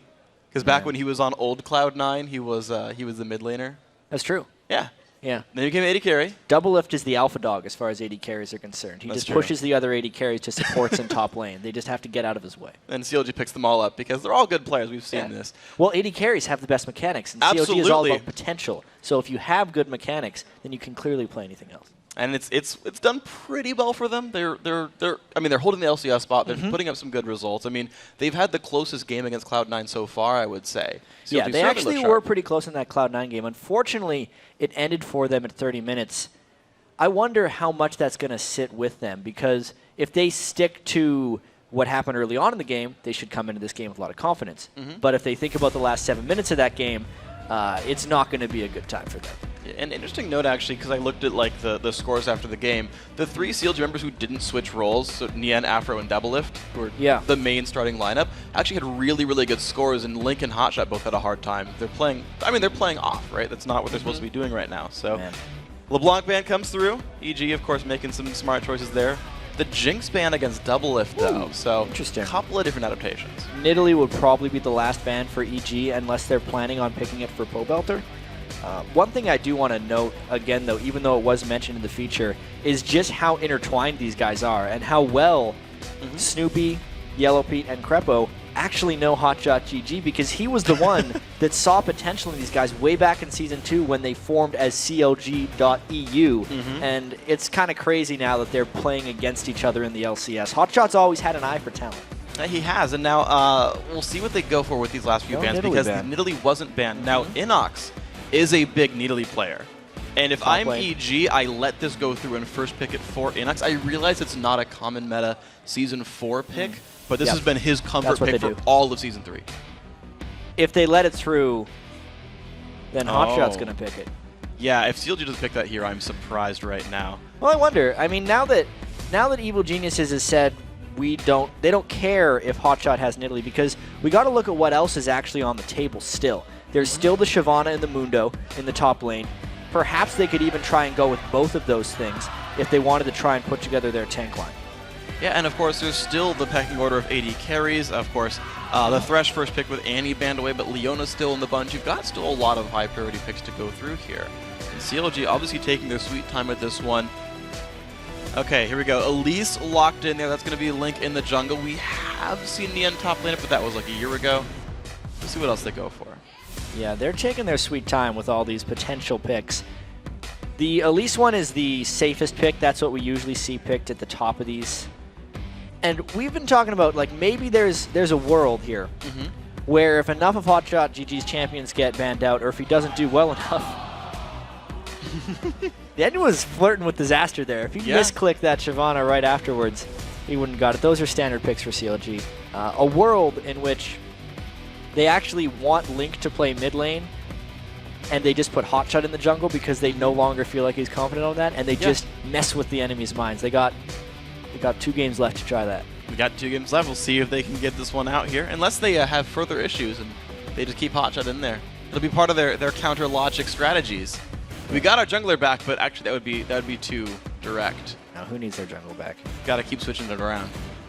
You never know. Of course, Snoopy there looking at an Olaf. Of course, not many junglers picked over as well, so he gets, aside from Elise's pick of the litter on this one, and Crepo, back on a cover pick of Thresh as well. This is sort of, I feel like EG's bottom lane has been performing among the best for these guys, and they're getting a pretty good pick of what they're wanting to play. Yellow Pete again on Caitlyn. I think it's a good thing that they picked the Olaf at this point. I feel like one of EG's team comps yesterday when they had Kassadin and Yasuo in the same team, or even the next game when they had the Lee Sin in the top lane, was very low on just frontline in team fights. And especially since they're typically such a team fight focused grouping team, they're the ones that are going to need the tank line that can go in there first. Snoopy, most likely on jungle. Olaf is going to go a long way to creating that front line. Yeah, so this is a good setup then for EG, getting the beef there. Yellow Pete, highest KD on his team so far. He's been putting up the best results, so he's setting him up on a long-range AD carry, and he can do what he can here. CLG now 20 seconds in. There's the hover on Nidalee. Not many people surprised, and they've gotten it. There we go, Hotshot on Comfort. Let's see how many spears he can land this time. We got a mini game going last game about whether he was going to land those spears. You miss every spear you don't throw, I think is what he said after the game, which Wayne Gretzky is somewhat true. You miss every shot you don't take. You might as well try. It's a Michael Jordan quote. Maybe I'm just completely bad at sports. I'm sure Wayne Gretzky said it as well. Sure. Yeah. I'm just going to facepalm now. Let's move on to League of Legends, something I know a little bit more. CLG, 4 members of the lineup. We know everything but the AD carry choice, and of course, Doublelift took a sweet time to make that decision here, so EG is going to fill out their roster here. Getting Leona at this point in the game feels like a bit of a steal, but that's because Crepo picked Thresh so early. I'm a little bit surprised, actually, that they would have let Leona go by the wayside. Leona gets banned a lot against Crepo, and he just wants to control the Thresh. He did have a strong Thresh game yesterday. Yeah. But it's giving up a lot to Africa, I think. And they've actually kind of given the chance to EG as well here. I figure they knew they wanted Nidalee to come through, so Kha'Zix got locked in here for, I'm assuming, the mid lane. Pobelter wanted this matchup the whole time. This is going to be a good matchup for Pobelter. I know that Kha'Zix can kind of... He's one of the people who can catch Nidalee and definitely punish her in the laning phase. Yeah. Pobelter had a very inconsistent / bad day yesterday. And also, what we previously talked about in this lineup, EG has a very strong front tank line for this matchup. So this is a very good lineup, I think, for EG. Oh, good job on Champ Select then for these guys, putting together a team that works. Aframu, looking at his choices, of course, it's going to be 4 Doublelift after all. And you're kind of cycling through a lot of the things that Doublelift does play. Big Ezreal player throughout Season 3. Draven, one of his high-tier picks in the new season as well. Lucian, though, still available. And I'm surprised that champion... Lucian's a tough sell against Mundo and Olaf. Doublelift's going to want something that is fairly safe and that can kite fairly well. He's actually been very down on Ezreal as a champion lately, but I think just because of all the things Doublelift has to escape from and the somewhat limited amount of peel that CLG will have from the rest of the team, since Afro moves on a kind of a dive-in support, he's going to want to fend for himself and be more of a poker here. Yeah, that makes sense. You've got Hotshot, of course, on a poker as well, so they've got a lot of good synergy there in the lineups. Of course, the champions all locked in here. We're going to have a, I guess, more conventional pick finally for Inox, right? His Yasuo didn't work, his Lee Sin didn't work. Well, now he's on Teleport Mundo. No stranger to seeing that. Yeah, shocking. He just shows up there. It's going to work pretty well. Of course, in the end, they're back on Shyvana. He played him actually in the last game. And, yeah, CLG in the end, last time he played was on Shyvana. Yeah, he was doing well. He's just played already today, the Shyvana versus Mundo matchup. Yeah. And I actually don't think that Nien did the best job in the matchup against Balls in that game. I think Shyvana should beat up on Mundo heavily early on in the game. He was able to take the turret, but he wasn't able to push his advantage that much afterwards. Inox is definitely going to have to play very conservative at the start of this one. Yeah, and so I want to see what these guys end up doing with this one. But before we get into the game, let's take a look at who you guys think is going to win this one. And according to LOLesports.com, 59% of you think that EG are going to be the superior minds in the next match, break their 0-win streak so far, and get themselves on the scoreboard. Yeah, so CLG sitting at 1-1, Evil Geniuses sitting at 0-2. This game means a lot for these guys early on in the season. I think the champion selection went more in EG's favor, and that CLG was then having to react to what EG had already done. But we got to let this play out. Champion select is pretty close in this game. Yeah, and really a lot of it, I think, does come out to how these individual players play. You've got Nien, who's held his own pretty well throughout in general. Hotshot went unkilled as neatly in the first game against Dignitas, and Dig are a team that generally are very good at picking up kills, if nothing else. And so to navigate that team leads some hope for that CLG lineup, and we'll see if they can make up for, I guess, a slightly inferior champ select. All right, so they go with the double barrier, of course. Hotshot GD doesn't want to get heavily aggressed on by Pobelter, but we'll see how much he has to say in that case. He got beasted in lane by High in the last game, so he has to recover and have a better showing in this one. Let's see where these guys go with this one. So tank lines spread out, standard level 1 setup for these guys, standard lanes as well, but we've seen people switch after that one. Hotshot, of course, chilling. These guys are going to be probably fighting each other in the mid lane, and they're getting accustomed with staring each other down. Here's an interesting thing for supports. Afromu has started with the Relic Shield, and Crepo almost never builds gold per 10 items. He is adamant about starting with the Dorn Shield because it should give him the presence and power in the lane. Whether or not they can punish Afromu for starting with his gold per 10 item, even though it's actually going to scale into a tankier overall build from Afromu, we'll have to see. Personally, I am a fan of the Relic Shield. I think, especially on Leona, once you can get those upgrades, the gold generation it adds plus the tankiness it gets to you is just worth it. I think since they're against Thresh and Caitlyn anyway, they're going to get pushed in. I think he's going to be all right and be able to generate that gold. Yeah, and by and large, the players I've seen, at least in the Western Hemisphere, actually stick with the Relic Shield line and actually upgrade all the way to face the mountain. I've seen Korean players will start with any of the GP10s, but then sell partway through for Ascension. So kind of different emphases for from these teams. Yeah, for the extra speed boost here. But other interesting note is actually as CLG invades in.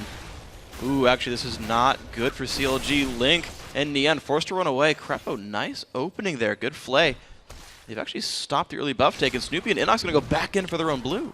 Yeah, and this is strange. You can see Doublelift and Afromu didn't want to do the same thing. They're kind of just back and forth in the lane, while Link got completely shut down by Crepo and Yellowpete, at least at the start of the game. This is trading jungle power for AD carry power.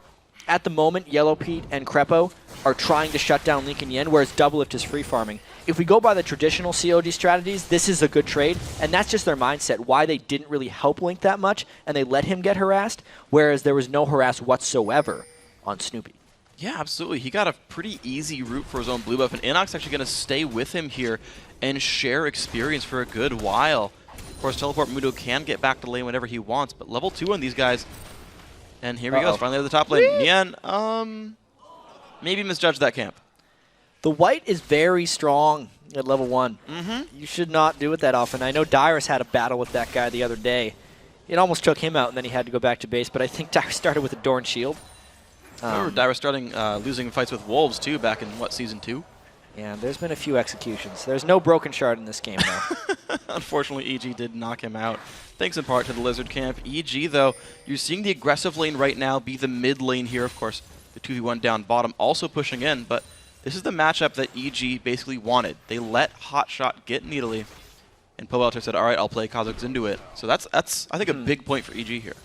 I really wonder how slow this game is going to be overall, because COG and the old COG EU, which is now Evil Geniuses, traditionally have been some of the slowest playing teams in the world. They generally both lane very strong and want to take things to late game. So now that they can actually play each other, I wonder if one of them is going to try to surprise the other with some aggressive play. Well, I know one of the last few times these guys fought each other, CLG brought Promote and teleported around the map when they were playing it. It was a while ago, but that was back in Korea. Then it was actually CLG EU. And CLG NA did win that one. I forget if they played at MLG a couple years back as well. That was the, was that the second OGN season of all time, I believe? I think so. I know really it was the early Frost one, I think. Either way, CLG, NA, and EG going to push through and get respective turrets down. Both blue buffs now for a little bit less turret coverage. So yeah, these guys just doing the straight-up trade. They're both allowing their AD carries to play safe and farm a lot in the early game. Now the question becomes, does COG continue pushing the second turret, roam, and does EG decide to take the dragon? Both we're seeing dragon take and roaming. Wow, so both teams moving sort of southwards on the map, and EG are going to take this dragon pretty much uncontested, but CLG have fully grouped towards the mid lane. Nian spots this. It's going to be a 5v4 if CLG gets there in time. There's actually EG trying to run away from this one. Good gank by CLG. Damage was not there to take dragon, and now the fight begins. The flash in, Crippo. Oh, you're in a bad spot. Here's a teleport from Mundo, but it's still a 5v4. Doublelift just gets jumped on by Inox. Can he survive this one? Trying to survive. I don't think he's going to. Inox picks up one, and the fight is going to continue now. CLG forced to run. Hotshot gets hit. Oh, Pobelter picks up a kill. Hotshot's going to go down 4 for 1 to Evil Geniuses. Well, that is a little bit of early game aggression if we haven't seen it. CLG decided to roam all the way across the map and try and start something at Dragon, but things just went absolutely horribly wrong for them as they give up 4 early kills and a Dragon. That's great for EG. Let's take a look at exactly how this happened. So they all flashed in and committed, except everything got dumped onto Creppo. And I think one of the keys is in the top there, how Inox teleported in basically next to Doublelift. So Doublelift was not able to get involved in the fight. And early game AD carries, contrary to popular belief, are very strong in fights like this. You can see Pete got a red buff early and was also able to help out things. But it was really just Inox finding the perfect positioning on that teleport for the ward. And so now Inox is basically huge. He's got a 6-minute Giant's belt, plus Doran Shield, plus boots. I don't envy Nian in this matchup. I feel like life's going to be hard for poor Shyvana, but we'll see what pans out. Well, especially because Nian, like Inox, was trapped in a 1v2 for a while and did not get farm early. He also had to back early on against the white, and the gold percentage discrepancy is just too huge here. And Nian at half HP getting chased down. This is surely going to be Shyvana falling over. It is. EG making a visit back to the top lane to ensure Inox will win this matchup. And now they get to pressure the turret. Absolutely. They might just start a bit of a fast push here, knowing they have Caitlyn and maybe some extra wave clear from Pobelter depending on how he decides to do his skill order. They can pull off a bit of a fast push here before COG gets spear ups in Hotshot GG to hold them back. This is a fantastic start for EG. Speaking of holding him back as well, Hotshot already dumps for an early chain vest, not chain vest, but cloth armor as well. So even if we look at Needly trying to scale up and do more damage, a defensive opening for Hotshot here to survive the lane, because, hey, Pobelter got a kill and assist, and a Dragon in the early fight, but the dive here down to the bottom lane, Krepo down low, Aftermoo, dangerous as well, is going to get out of turret range just in time. Yellow Pete, he is going to fall down, nice repel, double lift his aggro. CLG now 3v1 on Krepo, will they stay? No, they're going to Too many minions. Yeah. Double Lift has taken a whole bunch of damage, and that's actually a little dangerous for him. There are enough minions to keep that one alive, and Nian, oh no, please no. Nian, rearrange those letters, and EG says 9, you're going down. Well, that And lane isn't CLG, going well. No, not in the slightest, but Hotshot's going to show up. He's going to have his turn on the top lane in the 1v2. Yeah, this is just total domination by EG on one side and a little bit of struggle on the bottom side, but overall, I really think this is going towards Evil Geniuses here. COG had a very well executed turret dive, but EG had an equally strong turret dive in the top lane, and I feel like the Mundo farm, especially on a lower damage AD carry such as Ezreal, is going to be nearly impossible for COG to deal with for at least the next 40 minutes. Ooh, little bit of a... He's like, he's about to dodge the cleaver, but Hotshot's still on the chase. Can he pick up Inox, though? Down to 300 health, but Snoopy's here! Uh-oh, snooping around in the brush, and Hotshot's gonna go down. Snoopy 2-0-4. These guys picked up a much better game compared to last time. Snoopy and Inox playing some tag out right there. He runs into the bush, hits the guy on the side of the ring, he jumps in and finishes off Hotshot GG. That's just a fantastic start so far for Snoopy and Inox. It's a level 6 Olaf. He has had a bit of inconsistent play. We said in the pregame that Inox had to improve here. He played very squishy champions yesterday. He did the AD Lee Sin, where he ended up having to max W because he was falling behind in the lane. He had the Yasuo game, where he had to go Blade of the Ruin King instead of the normal Infinity Edge static shiv build. But this game, he's on a standard champion, which is something he actually doesn't do that often, but it is absolutely working for him. Yeah, he's doing an amazing job, and looking around the map at other things going on, Link actually took his own blue buff, Hotshot apparently not needing it, or not able to throw enough javelins anyway, and Link, level 6 only at 9.5 minutes. That's a pretty late mark for a jungler, too. Yeah, and the worst part for COG is that Nian is level 4. Oh, dear. At 9.5 minutes. Now he's 5. Woo! Good Leveled work. up. He almost has his Dragon's Descent, so he's almost able to run away from Mundo more efficiently. But Yeah, until that fighting time, now. he's in trouble. He's got a Doran's Blade, so a little bit more damage coming through for this guy. Actually, no, he started with that one. Negatron Cloak still there. No new items for Nian. Somehow managed to stay up in minions, though. Like, this minion gap decreased since then, but Nian, in the middle of the minion wave, I don't know if this is too good for him. Actually, look at the damage there dealt to Inox. Giant minion wave helping that one. Inox actually forced to hide a little bit there, Ignite, lowering a lot of the regen. Yeah, I also think the minions were a little bit underestimated by Inox there. Pretty smart farming by Nian, knowing that he could stand his ground down 2 levels. He's going to need to do a lot more smart stuff like that if he wants a chance here. Well, you got to try to outsmart the Evil Geniuses somehow, and we'll see what COG can do with this one. one. We talk about who could match wits and who was the smarter team. Well, I don't know if there's a Warwick So here far that might it's be at EG. their wits' end. Let's see. Nothing. No Warwick. Completely. Don't Yeah, talk I about said wits' if end. there was. Okay, fine. CLG grouping up down here. Freak. What? You can't just make up something and be like, and if You that talked happened. about wits, and I just forgiven bought a wits end on Lucian once. I'm just It's grasping true. at straws He now. did. Is there a Lucian in this game? No. No. No. Not at all. I'm grasping at nothing. CLG rotating around the map, dragging up in 40 seconds. Snoopy, he's actually making a lot of rotations around this map. He's got kind of low minion kills, but he's certainly been making up for it in champions. Yeah, and if there's a thing that might save COG here, as usual, it would be Double Lift's farm. We said at the very start of the game how COG actually made that choice to not help out their jungler, but instead just let Double Lift go and farm the top lane.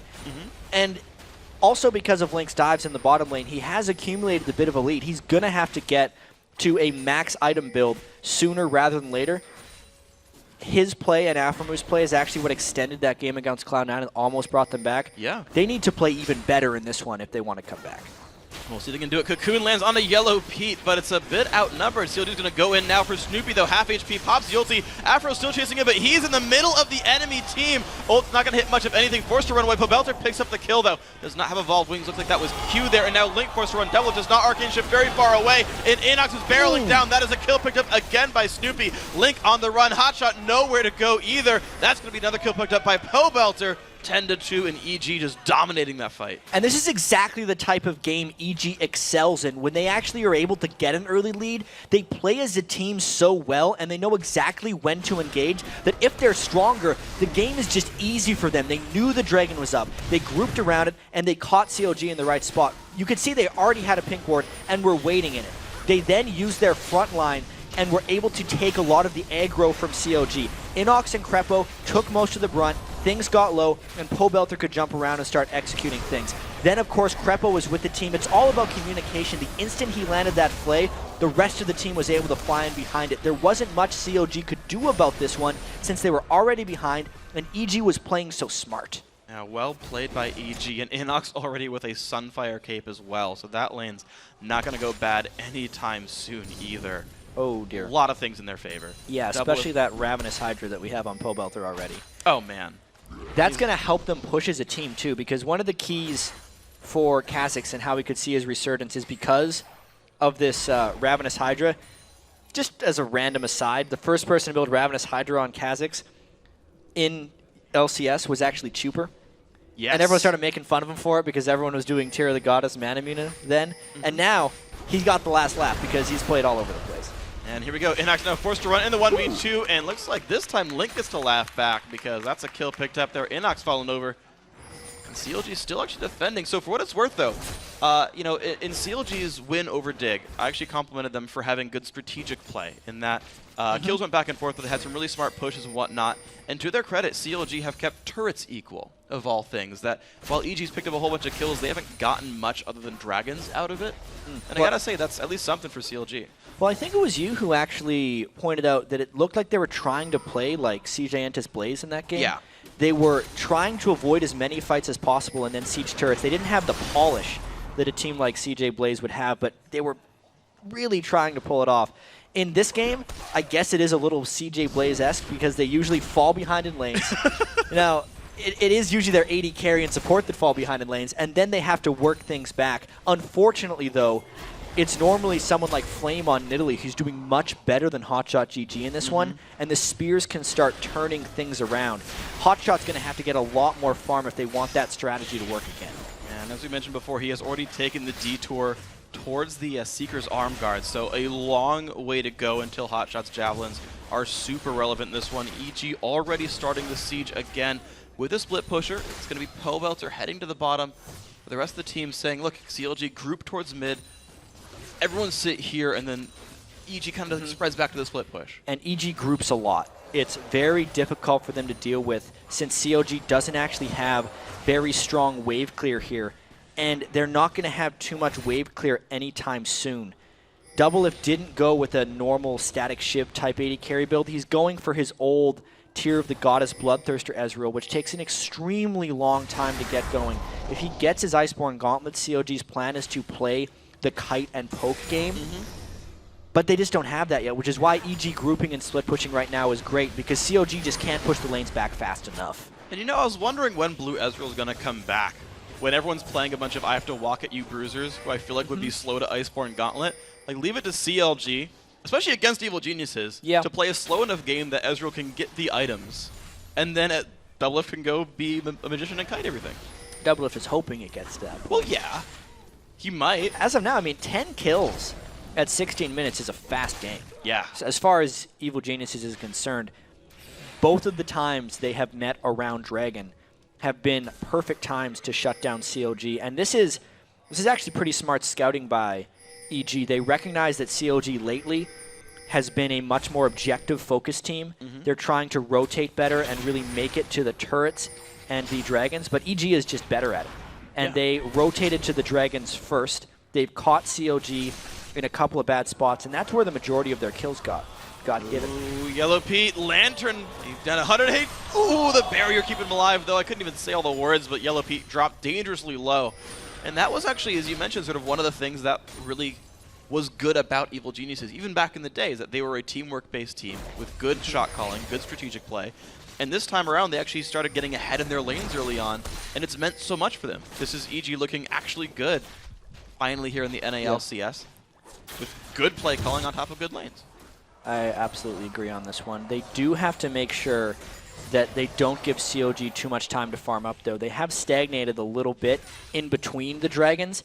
It seems like they know how to pull off that play, but their split pushing hasn't granted them any turrets, and it hasn't given them much damage in that middle lane. The middle turret holds the most strategic power right now for Evil Geniuses to get down, but COG's defended it quite well, despite not having substantial wave clear. And even just outside of turrets, EG haven't found like buffs to steal or anything. The last blue buff, I think, at least went to COG. Yeah, I remember Hotshot wearing it. The red buff being worn by Link right now. It's just the turret game and the dragon game that EG's playing. There's a decent amount of ward coverage in the jungle. Just, I feel like a team that's up 10-3 would have more of the map covered in vision. Yeah, you would expect that. There's a Sightstone completed by Crepo, but they've already went for 3 sweepers. Yeah. It's a fair amount of sweepers. They like to kind of wait and see where COG is going. One thing to note, when you're playing against COG and they're behind, they have very specific tendencies that are fairly easy to track. You know Doublelift is going to sit in the lane and try and farm. They're not actually going to do too much roaming, and you most of the time know where they're going to be. So EG doesn't have to worry too much about warding where COG is because they should already know. Doing a good job of that one. EG already on the rush now on this dragon. CLG actually nowhere around for this one. So Evil Genius is going to pick up even more cash money for themselves. 3-0 on dragons now and a 4,000 gold lead. And to talk about the vision control a little bit more, Crepo has already invested in the Oracle's lens. The upgrade for his red trinket actually granted him 1 extra ward kill a second ago as he swept the mid lane like bottom brush and then walked into another one and swept that with the Oracle's buff. Smart move there by Crepo. So it's more that they're trying to stop COG from having wards than they're trying to see them themselves. And Pobelter is at the split push game again. We'll see if he can make more headway on that turret, because it's still in the case where Doublelift is building up his items. He's got his Manamune finished now. Next up is probably his Iceborne Gauntlet. And if he completes that, he'll be able to at least kite Mundo a little bit better. Won't necessarily be able to kite away from Snoopy, because when he has his Ghost and his Ragnarok on, there's no stopping that guy. Good luck with that one. For 5 seconds, he's immune to your Iceborne Gauntlet. But up until that point, and after it, Doublelift at least has a slightly better chance at this one. Evil Geniuses, they're still looking at that same mid lane, though. We talked about mid lane turret being important, but they're not really making any headway here. And you can just see how confident Doublelift is. He's sitting there face-tanking minions, kind of sees the opposing champion, says, no, I'm pretty sure I can get you here. EG making the chance for the blue buff. They do grab it there. So finally, something else stolen. I believe that went to Snoopy. No, it was actually Pobelter who was able to secure it, which is exactly what they wanted here. Pobelter wants to be able to spam all of his spells here and maybe create more of a split push edge, but there's a catch! Stun onto Crep with a dive on into. They have the damage play and box and flash, and he's going to be all right. Doublelift in the front line, Snoopy on the chase. Arcane Shift keeping him alive. Caitlyn, he's going to be all right. I believe he burned flash for that one, but he was not going to get hit by an Olaf axe. However, the fight just disengaged, burning summoners. Yeah, pretty high-level fight we got to see there. Both of these teams have a lot of disengaged potential, especially CLG. You can see what they were thinking with their team composition. Lots of poke. If a few of those Nidalee Spears would have landed, they could have netted themselves a kill. And even though Aphromoo seems like he's an all-in support, that long-range lockdown actually lines things up for the poke to come through. They just need to not fall so far behind in the early game, and this might actually be working. Jumping on Doublelift down to 1/3 HP just from Pobelter's full combo. Imagine if someone else participated in that fight. We saw Link go down a second ago. Left. No, yeah. He'd be down a single lift, maybe even no lifts at all. And then CLG would be sad. But of course, we did see a little bit ago, Link is dead. Pobelter soloed him out a little while ago, but this push still going in the mid lane. Nidalee and Ezreal both missing from this, so EG going to get 2 turrets off of this push. And that's the first sign of really good openings now for these guys in a little while. Yeah, it was just more good grouping by EG, and specifically Pobelter, who got some damage down. But let's actually take a look at this one, how quickly Pobelter just obliterated Link before that push happened. It's the scary Kha'Zix time. When he has the last Whisper, and there's no armor to speak of on Link, those types of things can happen. It wasn't just that helped him with that push. It was how low he got Doublelift as well. Kind of a one-man wrecking crew. Yeah, absolutely incredible play. Pobelter doing a very good job with this lane, and it seems like that plan from Champ Select to say, let's give Kha'Zix a free lane has worked out very nicely. Pobelter still topping his team in kills at this point. He had 6 coming into the day, has 4 more now, so he's done well. We've called him a wild card, saying he's inconsistent sometimes, but right now he's consistently killing the enemy champions. Yeah, I absolutely agree with this one. Mercury treads 2 to try and avoid getting locked down. If he gets caught by an odd cocoon, he might still be able to stay alive. Hotshot has been coming back a little bit in this game, at least farm-wise, but he's still going with a... I think he's going to go with the Morellonomicon here to try and slow down Mundo's healing a little bit.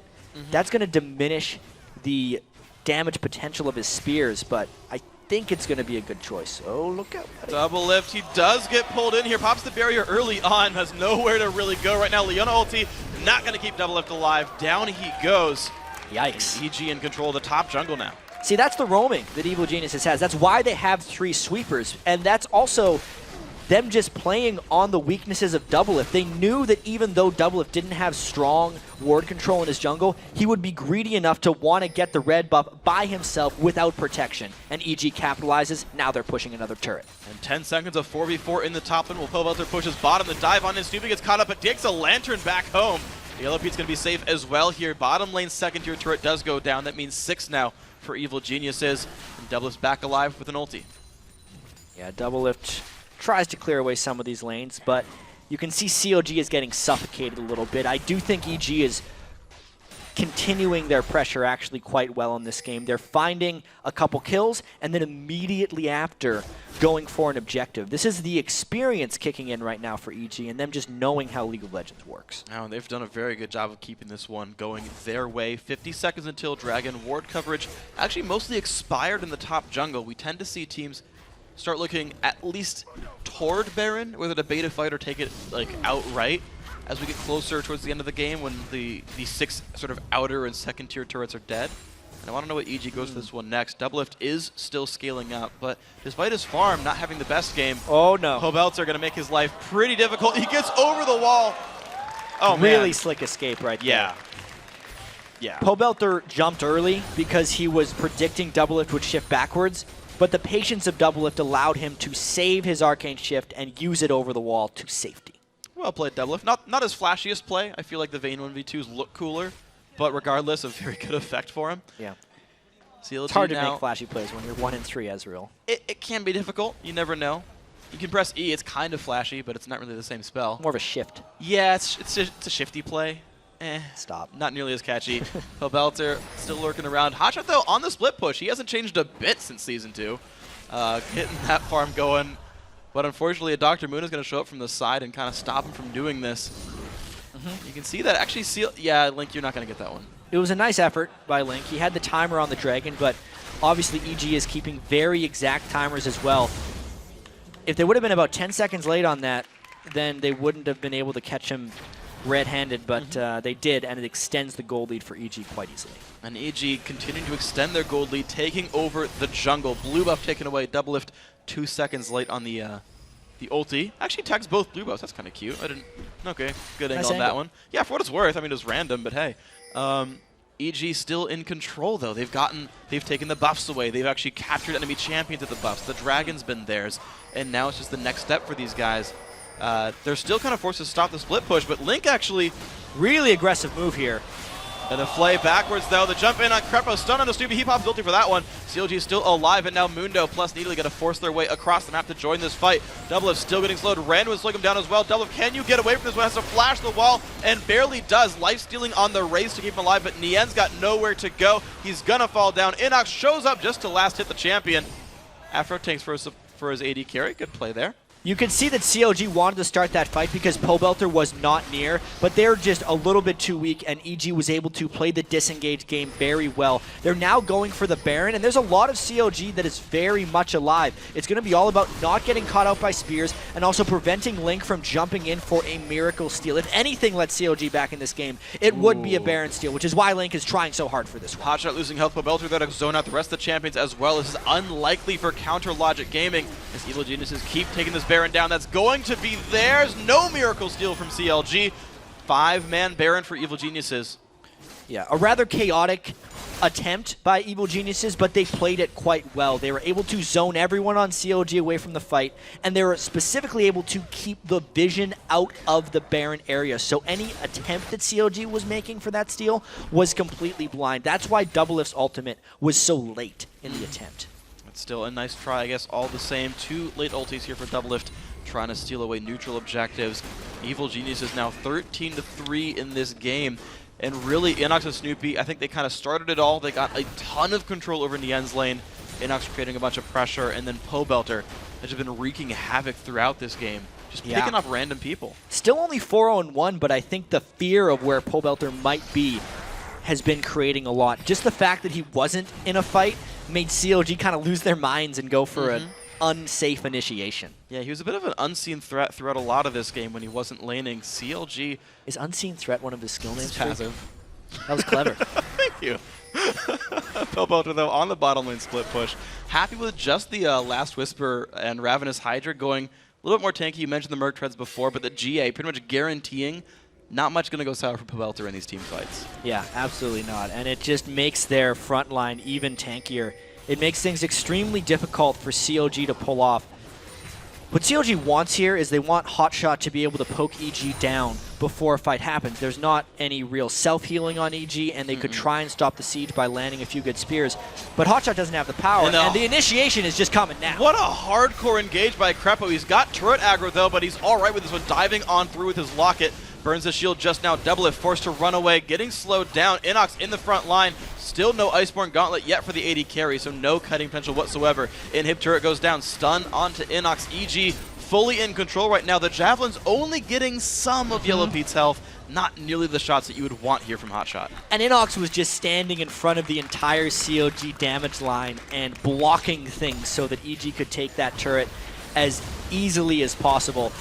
This game has gone quite sour for CLG, and it's, you know, quite an accomplishment for EG right now because they had a really bad first day. They really did. 0-2, and this could be, if they continue to move on here, the first win that either shard of the old Evil Geniuses organization picks up in season or in the 2014 season. It's looking likely right here, and honestly, EG hoping it's the first of many.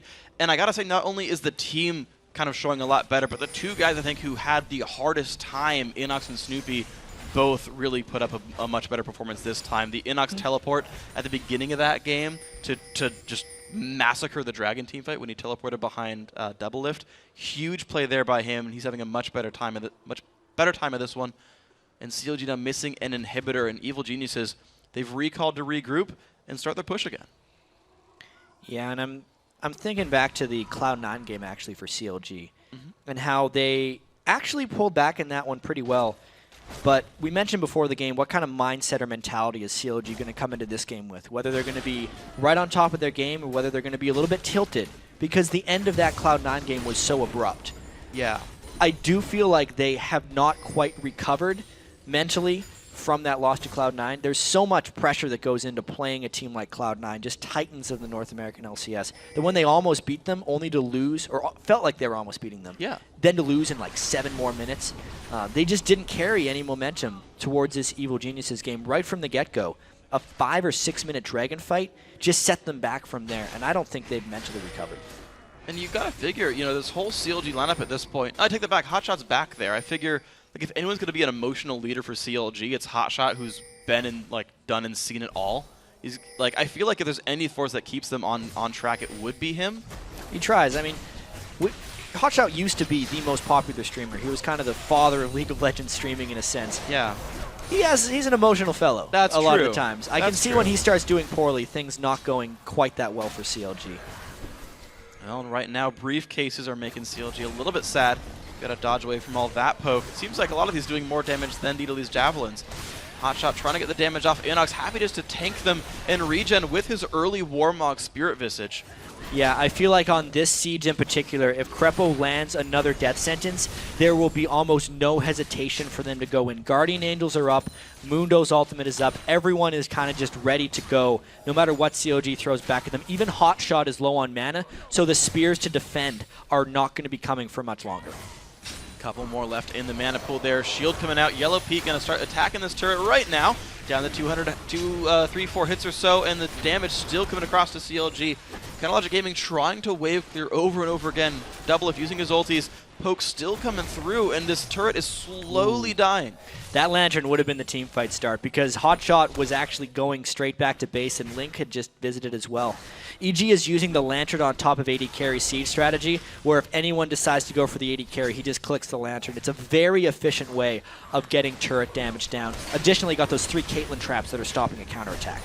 Okay, and here we go. What else can happen in this fight? The inhibitor turret does go down. EG again on the siege. Inox jumped on. He's going to pop the ulti. And CLG again forced to disengage. Krepo boxes, but no one's going to be touching that one for now. But it's going to be the inhib going down. The jump in from Pobo. They're going to get the damage. There goes one. It's going to be the rest of the fight coming up. Who's going to go down next? CLG is still on the run, trying to get away from this one. It's just going to be the one kill, but Evil Geniuses now in control of Counterlogic Gaming's base. CLG trying to defend now in the 4v5, but one Nexus turret's already gone down. It's just a massive meat that EG has moving towards CLG, and they just don't have the damage to keep them back. This is a big push. Both turrets dead now. Hotshot trying to run barrier heal. Pobothur forcing his GA, but that is it. Nien in the front line, but this is not going to be nearly enough. Nien falls down. Only 3 members left for CLG. Make that 2. Make that just Afternoon trying to do whatever he can, and that's just going to be the game. Evil Geniuses picking up their first win in the North American LCS. And you can see from Snoopy's reaction how much that meant for them to get this win. They had a very poor start yesterday. We could not say more about that, but this was their most convincing victory in game by far. 16 kills to 3 against really old classic rivals in CLG. Snoopy feels good about that one. The rest of the team does. They're all smiles, waving, big smiles on these guys' faces, and I guess it is made a little bit sweeter by the fact that they know these guys so well. Counterlogic Gaming, though, you're seeing Hotshot. You know, he's still got one more game to play with these guys, at least, tomorrow. And they got to say, okay, do you want to start the season 1 and 3? They got to rethink their stuff a little bit. Yeah, it seems a lot of cheers coming from Krepo. Oh, they're well-deserved. His team played incredibly well. He made a lot of good choices and a lot of really good plays. So both these guys actually sitting at the same standings now, 1 and 2. They've got one game to play tomorrow. And then you're partway done through the season at that point. Yeah, I think this is a nice launching point for Evil Geniuses to try and take more out of the season. They were obviously playing against a CLG team that doesn't have their final roster. Hotshot GG is a temporary sub for them. It did work out for CLG yesterday, but you know, EG has to keep that in mind. It feels good as a win, but they were not playing against a full roster. That's true. They've got to make sure they keep themselves going. The other full roster teams they fought against, they did lose to. EG, they were actually considered an underdog coming into the promotion tournament and managed to exceed expectations there. And they managed to kind of speed themselves up in time for that match and psych themselves up. They finally had some good scrims the night before. And then coming into the season itself, they actually came in with much higher hopes. People were rating them a lot higher than they were in the promotion tournament, saying they had a really good shot here. And that kind of fell a lot short. It's like a Vulcan sort of thing, where the expectation goes the other way of the actual reality. Yeah, a couple of things went their way that game very early on. I think even though they gave up a lot of farm to double lift early, Yellow Pete and Krepo held their own against COG's bottom lane, which is quite a task considering Cloud9's bottom lane struggled previously earlier on today. True. And then just the rotations from Evil Geniuses consistently catching out COG at Dragon Fights gave their what were previously struggling solo laners fantastic starts in the game. And if Pobelter and Inox know how to do one thing, since they're mainly solo queue players, it's play with a lead and snowball ahead in the game. Yeah. And they were very strong at doing that against COG. Did a wonderful job of bullying out their lanes and doing a lot of good things in the match. And of course, it saddens me a little bit. Also, you talked about Inox and doing a better job. He played one of the more orthodox top laners that had a much better result. I know. He likes to play the unconventional things, but now his team might be fighting against him. It'll be very interesting to see later in the season whether Inox keeps doing unconventional stuff or they kind of force him onto the stuff that everyone else is playing. Because that's where, so far, 100% of their victories have came from. That's true. We'll see what these guys do. But, of course, we do have more action coming up today. When we come back, Riv and Kobe will sit down with the evil genius Krepo. Then Coast attempts to sail away with a win against Dignitas in our 5th LCS game of the day. Day 2 of our Super Week action continues right after this.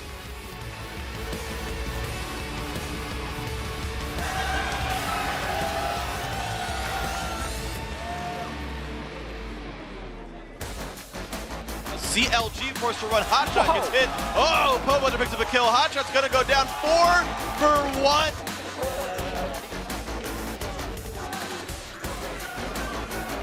That way, we have to start CLG EU, man. Yeah,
Welcome back, everyone. We are joined by someone who's no stranger to the analyst desk. Crepo, welcome back. Good to be back. Good to be back, warming up the seat once again, and good to have the elephant off of your, or the monkey off your back, I should say, of the elephant in the room here.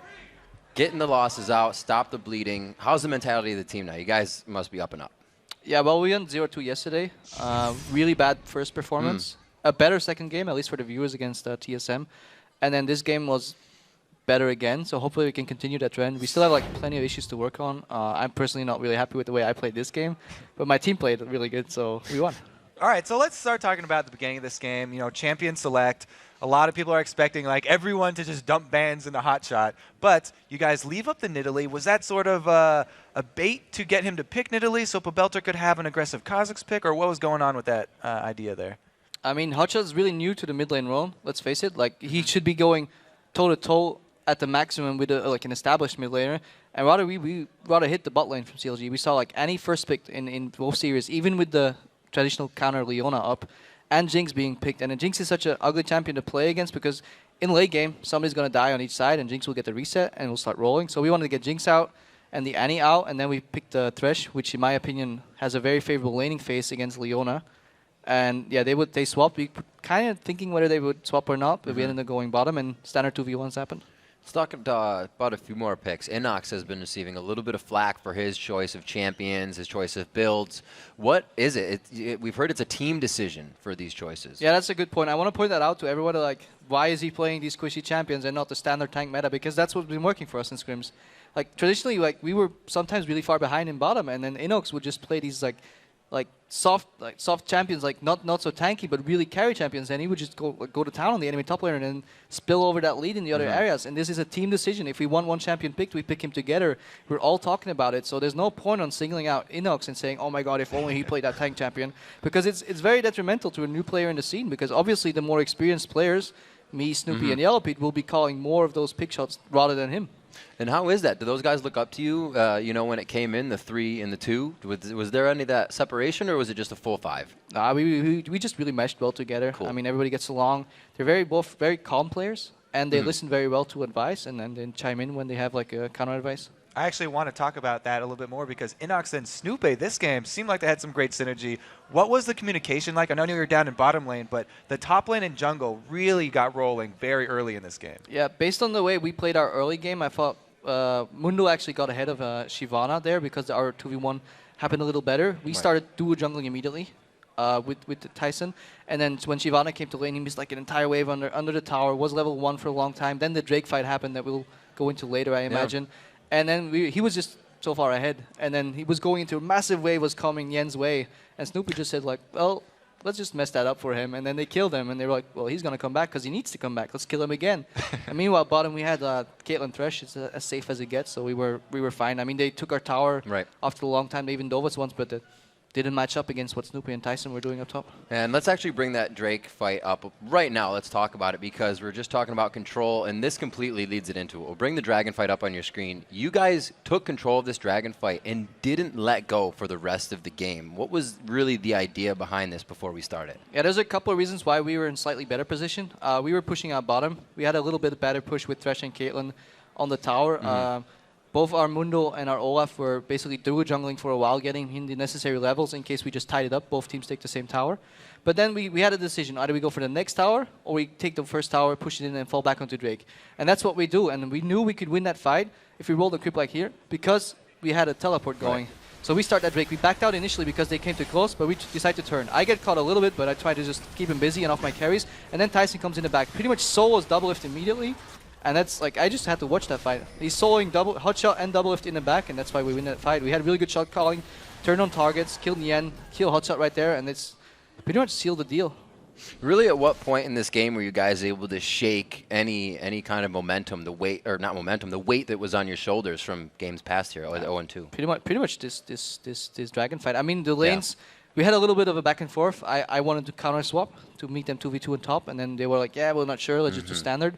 But we still won out. We went for Drake. We backed out in time, maybe slightly too late. They had a good engage on us, but we had a TP in the back. And once like a Mundo can stick to the back line early level 3 and 4, they really can't get away. And then I just died. I still got my flay off, and my team just one by one picked them off. And this Tyson guy you keep giving credit to is Inox, right? Inox, yeah, I'm sorry. Like, we're on a first name basis because we're in a team together. Very good, showing the synergy. So I want to ask you now, since you do sort of have a history with double lift here on the analyst desk, how do the bragging rights sort of go in those bottom lane matchups? Are you going to burn him a little bit after this, or do you let it slide? I don't know. I mean, like, we won, so that's a point for me. But I tried to Mad Life him twice, which is where you try to predict the arcane shift into a hook. And I failed twice, so let's just call it even. I didn't land too many hooks this game, so I don't think I get to brag too much. All right, so here's kind of a 2-in-1 for you. What was it for you coming into the North American LCS? Obviously, this is your first time playing in the Challenger Series in the LCS over here. And how do you guys expect to stay consistent? We actually had no idea. I mean, how we were gonna do. As everybody knew, we started off rather like shaky in scrims. Had a really good 3-0 against Determined Gaming. Got into the LCS, 0-2 start. Our counterpart in Europe went 0-4. People were like, yeah, what the hell are these guys actually doing here? But we're improving. Like, we've identified our mistakes. It's really fun playing here as well. We know all the teams, and the crowd is like really vivid. It's like really good atmosphere here. So shout out to the crowd. Definitely keep that up. And yeah, we'll just fix all our issues one by one. Yeah, because they keep shouting your name. Yeah. You're happy with the crowd. Like, yeah, I love this crowd. I love this crowd. They shout my name. Why not? All right, Crab. Well, thanks for joining us back on the analyst desk, and best of luck to EG and the rest of the split. Thanks. All right, everyone. We're going to send it over to Freak and Jat at the caster's desk. Take it away, gentlemen. Riv, thank you very much, and it is time now for our 5th match of the day, Coast versus Dignitas. And historically, Coast hasn't been doing so well against these guys. 6-2 in Dig's favor throughout Season 3. Yeah, I mean, Coast has done quite well, I think, in the past year. They looked good yesterday as well. but they kind of fell victim to a series of unfortunate events against Curse. They got the Baron stolen away from them. Then they had Shifter die in the mid lane, and then it just snowballed. They lost the game within a couple minutes of that happening. Yeah, pretty rough then. Of course, Dignitas, we've seen them, and they've had a rough start to the season as well. They got outclassed by TSM in their first game today. Yeah, that was the fastest loss we've had so far in this early LCS season. Very, very quick. Dignitas needs to almost, normally you want to say, we've got to learn from our losses. When you lose that badly, you kind of just got to forget about some of them. Otherwise, they wouldn't have a mentality to come into this game with. That is a lot to recover from Dignitas. We'll see if they can do it. Now, guys, every team has their own secret to victory, and we'll see if Kiwi Pie have the right moves to pull off a win against Coast. Bot lane relies on two people, the AD and the support. If you don't have synergy, it just turns into a not very good lane. Like when we're like on, it's like a dance kinda, and he's my tango partner. Yeah, we're just tangoing around, we're dancing on them, we're killing them, we're converging on them, we're backing off on the junglers there. We're hoping to learn how to ballad. We have a lot of trouble on slow play. Yeah, we can do like the fast, like samba aggressive stuff. But when it comes to like just taking it nice and slow, it's like, ooh, ballads are hard. Yeah, I'd like to think that I bring like the excitement to the lane. You never know what's happening now. We're yellers. We're screamers. We don't even yell about anything that's like hyped up or anything. We're just like yelling to yell. We're just animals. Guys, I got a minion kill, yes! Yeah. That's what I would do every LCS game. I would put Zuna to shame. Typically, you need good communication first, and then you can start yelling about random things. Nope. They gotta start showing results. I'm gonna be honest. They can be as happy as they want to be. Friends are forever, but sometimes winning is important. Yeah, winning is only, you got 28 games to do it. You gotta make it happen. Now let's check out the starting lineups, guys. On the blue side is Team Coast. Zion Spartan in the top lane, Nintendo in the jungle, Shifter in mid, with Fujin on AD carry, and Daydreamin' on support. And of course on the red side, we have Dignitas looking to pick up their first win. Top lane is Cruiser, jungle is Crumbs, mid lane is Skara, AD carry of course is I'm a Cutie Pie, with his Tango partner, Kiwi Kid, on support. So the Kiwi Pie lane, I mean, these guys are, I really like Cutie Pie as an AD carry. I think we've seen actually a couple of converted supports in even just like the last 6 months. So like Yellow Star went from AD carry to support. Aframe did the exact same thing for CLG. You've got Kiwi Kid doing the same thing here. And generally speaking, they tend to work out pretty well. I'm trying to think of like failed support conversions, and they tend to work out. Think about that as well. It's the role that you're most likely to see someone try and convert into. I would say the best supports generally are not ones that convert into it, though.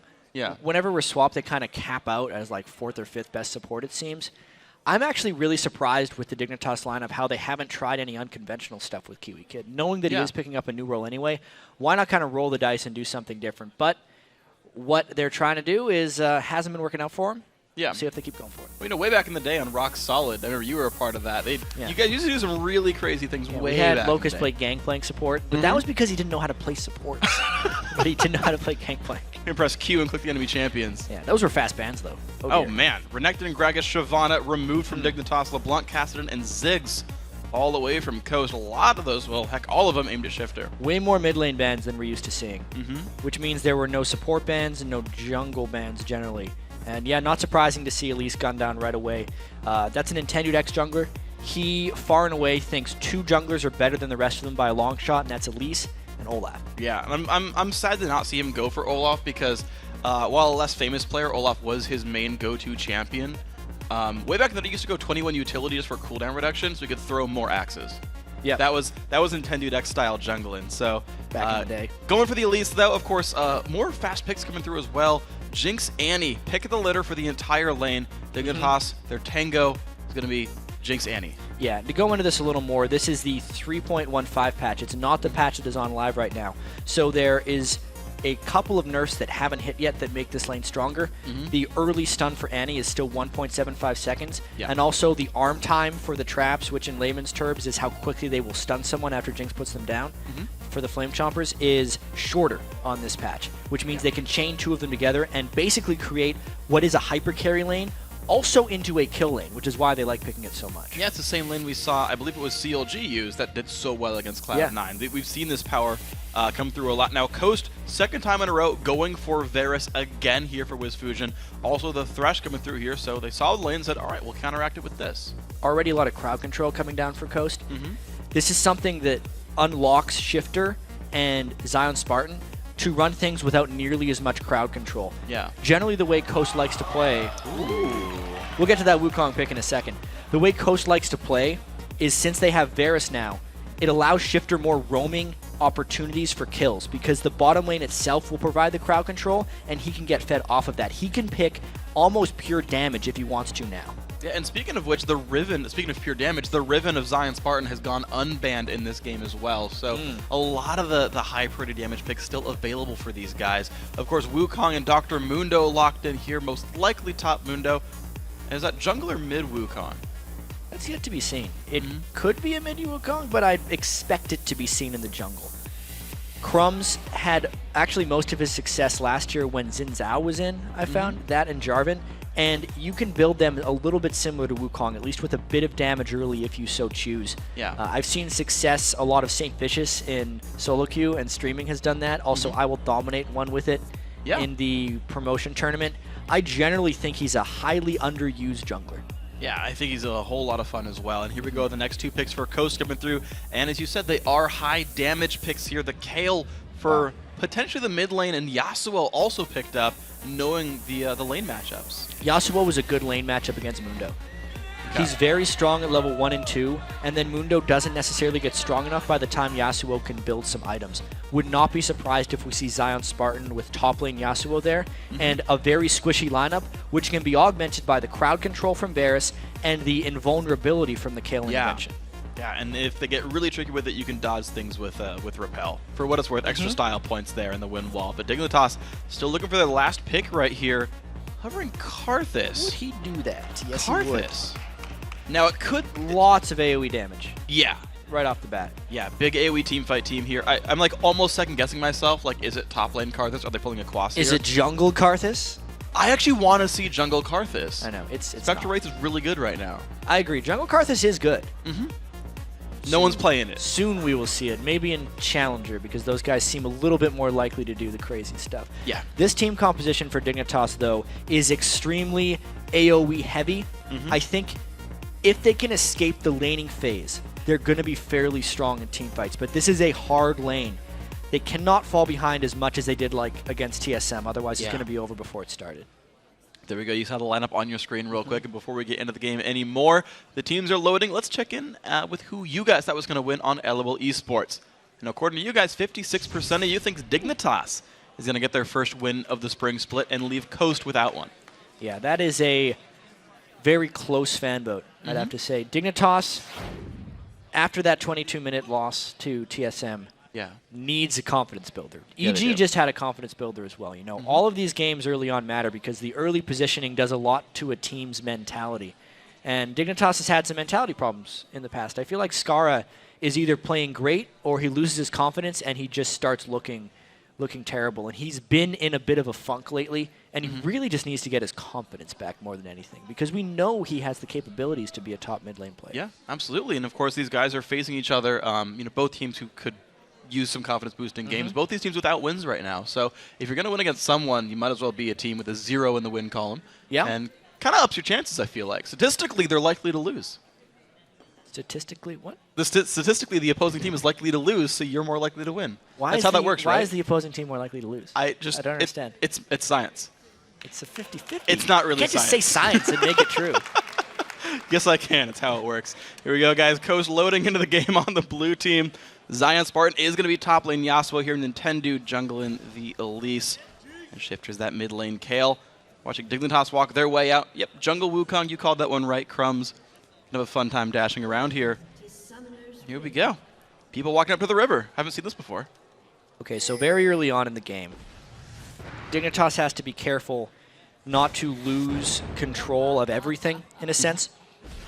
Early on in the game, while Karthus can shove, he is vulnerable to Kale fighting. Also, Yasuo is an extremely strong level 1 and 2 laner, meaning that Zion Spartan can push Cruiser the Bruiser in the top lane. And the biggest thing they have to worry about is that Wukong's early jungle is mainly just about survival, and Elise is an extremely strong counter jungler. So combined, Coast has the potential of pushing in both of their solo lanes and then going and trying to kill or disrupt Crumbs' jungle. If that happens, it's going to be very difficult for Dignitas to pull off any sort of game plan because they have a very open early game vulnerability that I think Coast is going to try and exploit. All right, guys, let's track Nintendo's progress and the solo lanes then.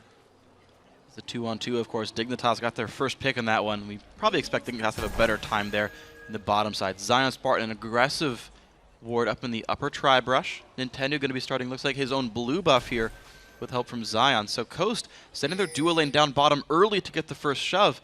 And actually, Dignitas looking for a lane swap here. Lane swapping isn't that bad of an idea here. What this also allows them to do is defend Crumbs' red buff if they want to. Because now it's not about getting the soul. They only lose the one solo lane in the mid, and Skara can still peel back a little bit for a support, and they will most likely outnumber if they decide to go for an invade. So a good positioning early on in the game by Dignitas, and it's going to make it much harder, if not impossible, for Nintendo decks to disrupt Crumbs' early jungle. And a random thought here as well as we look at how these guys are doing things. Zion Spartan went back into the jungle to go share experience and gold with Nintendo, seeing that it was a 2v1 lane. Nintendo also started Q on Elise, which I haven't ever seen from a jungle Elise. You usually see W. Yeah, and I trust him on it. Maybe it was a misclick, but I'm surprised to see that. Nintendo, though, back to his own devices here, starting his own red. And we might see these junglers go for these standard 3-on-1 plays. There's going to be, I think there's going to be a little bit of lane pushing. If we see more of it, it's probably from Coast, because Elise can offer the ranged pushing. And what we're also seeing is we're seeing the top laners double team the jungle a little bit with their friends here. It's mainly because this is just what teams have to do nowadays. Since teams have gotten so good at 3-man diving or 3-man pushing, there's not even really a point of sticking around and doing it. Oh, maybe. Man, look at this from Coast, though. They've sent everyone to the bottom side of the map. Is this really a 4-on-1 dive? It would be. I mean, Zion Spartan's level 1, though, so he'd really just be there to watch.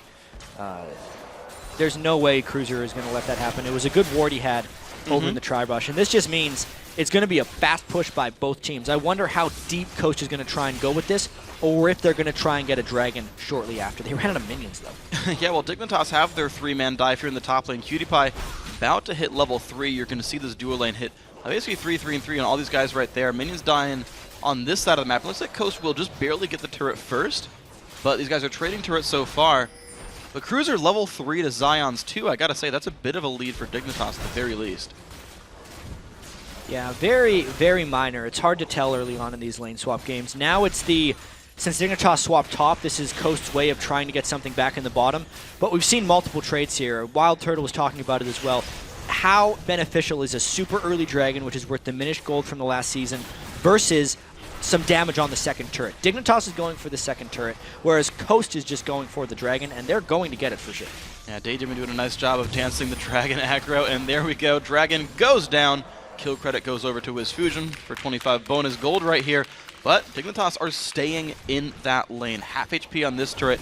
And I believe, Jack, the second tier turrets don't get that bonus armor that you get for the first few minutes of the game. No, it's just the outer turrets. Yeah. This is also the last patch in which the top and middle turrets won't have just almost a super Doran shield of sorts, 20 damage reduction from champion auto attacks. The bottom lane will not have that, so it's going to be more of a choice for teams. I actually do like the change, even though it's come under a lot of criticism from some sources. Yeah. I know a lot of the Korean fans actually like the change. Yeah.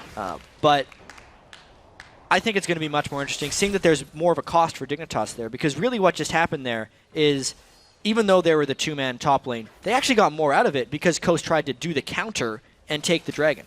Yep. Coast wasn't able to push a second turret. What they theoretically should have done to stay even is just continue pushing, and we would have seen 2 turrets for 2. So the game accelerating a little bit. A lot of structures dead. No champions just yet. And we're seeing Dignitas make a rotation to the mid lane here. PewDiePie joining Skara, who actually, to be fair, Skara's done a very good job in this lane that we thought might have been scary. Junglers were tied up doing other things, and Skara's got a minion kill lead over Shifter. And the push now to the mid lane using Jinx. PewDiePie not going back to base just yet either, and the Flame Chompers as well helping to push Shifter back. So, well, Shifter went over to help the top lane a little bit. And look out Nintendo, backing in a bad spot. Stunned and ignited. He's going to be going down unless he can get to the Lantern, and he cannot. First blood picked up there for Kiwi Kid, and his tango partner was actually Wukong there. I feel like Cutie Pie might be jealous. Yeah, that was a smart roam by Dignitas right there.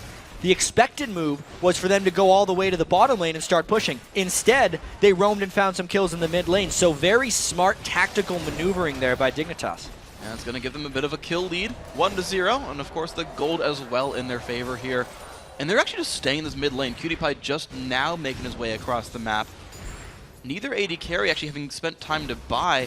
So they're sitting on no real items, but WhySo has been sitting there killing minions for the entire time. He's at 50 so far. He's got to be rich. He's freezing the lane right now, which has cost his team a little bit in map pressure, but has individually helped him. That's the trade-off. You can see why Dignitas, I'm a Cutie Pie's CS is so low. It's because he was pushing 2 turrets with his team, where they were just pushing the minion wave down as quickly as possible and not caring about CS.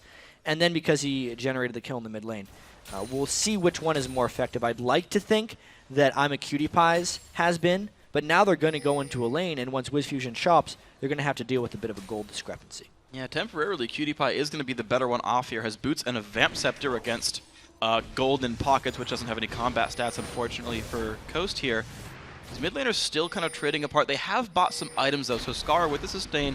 And there's a giant wave here at the top turret. Well, Nintendo and Zion Spartan pressure Cruiser here. He's not level 6, but he's got an Annie, I should say, right behind him.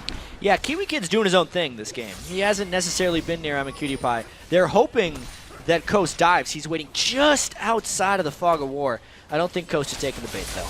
Not going to go for it whatsoever. Knock up on a Cruiser, not a huge deal right there in Dignitas. He took the cannon minion. What a jerk. Cheeky little Kiwi Kid. Not for you. You're not a top laner anymore, Kiwi Kid. That's not yours. It's true.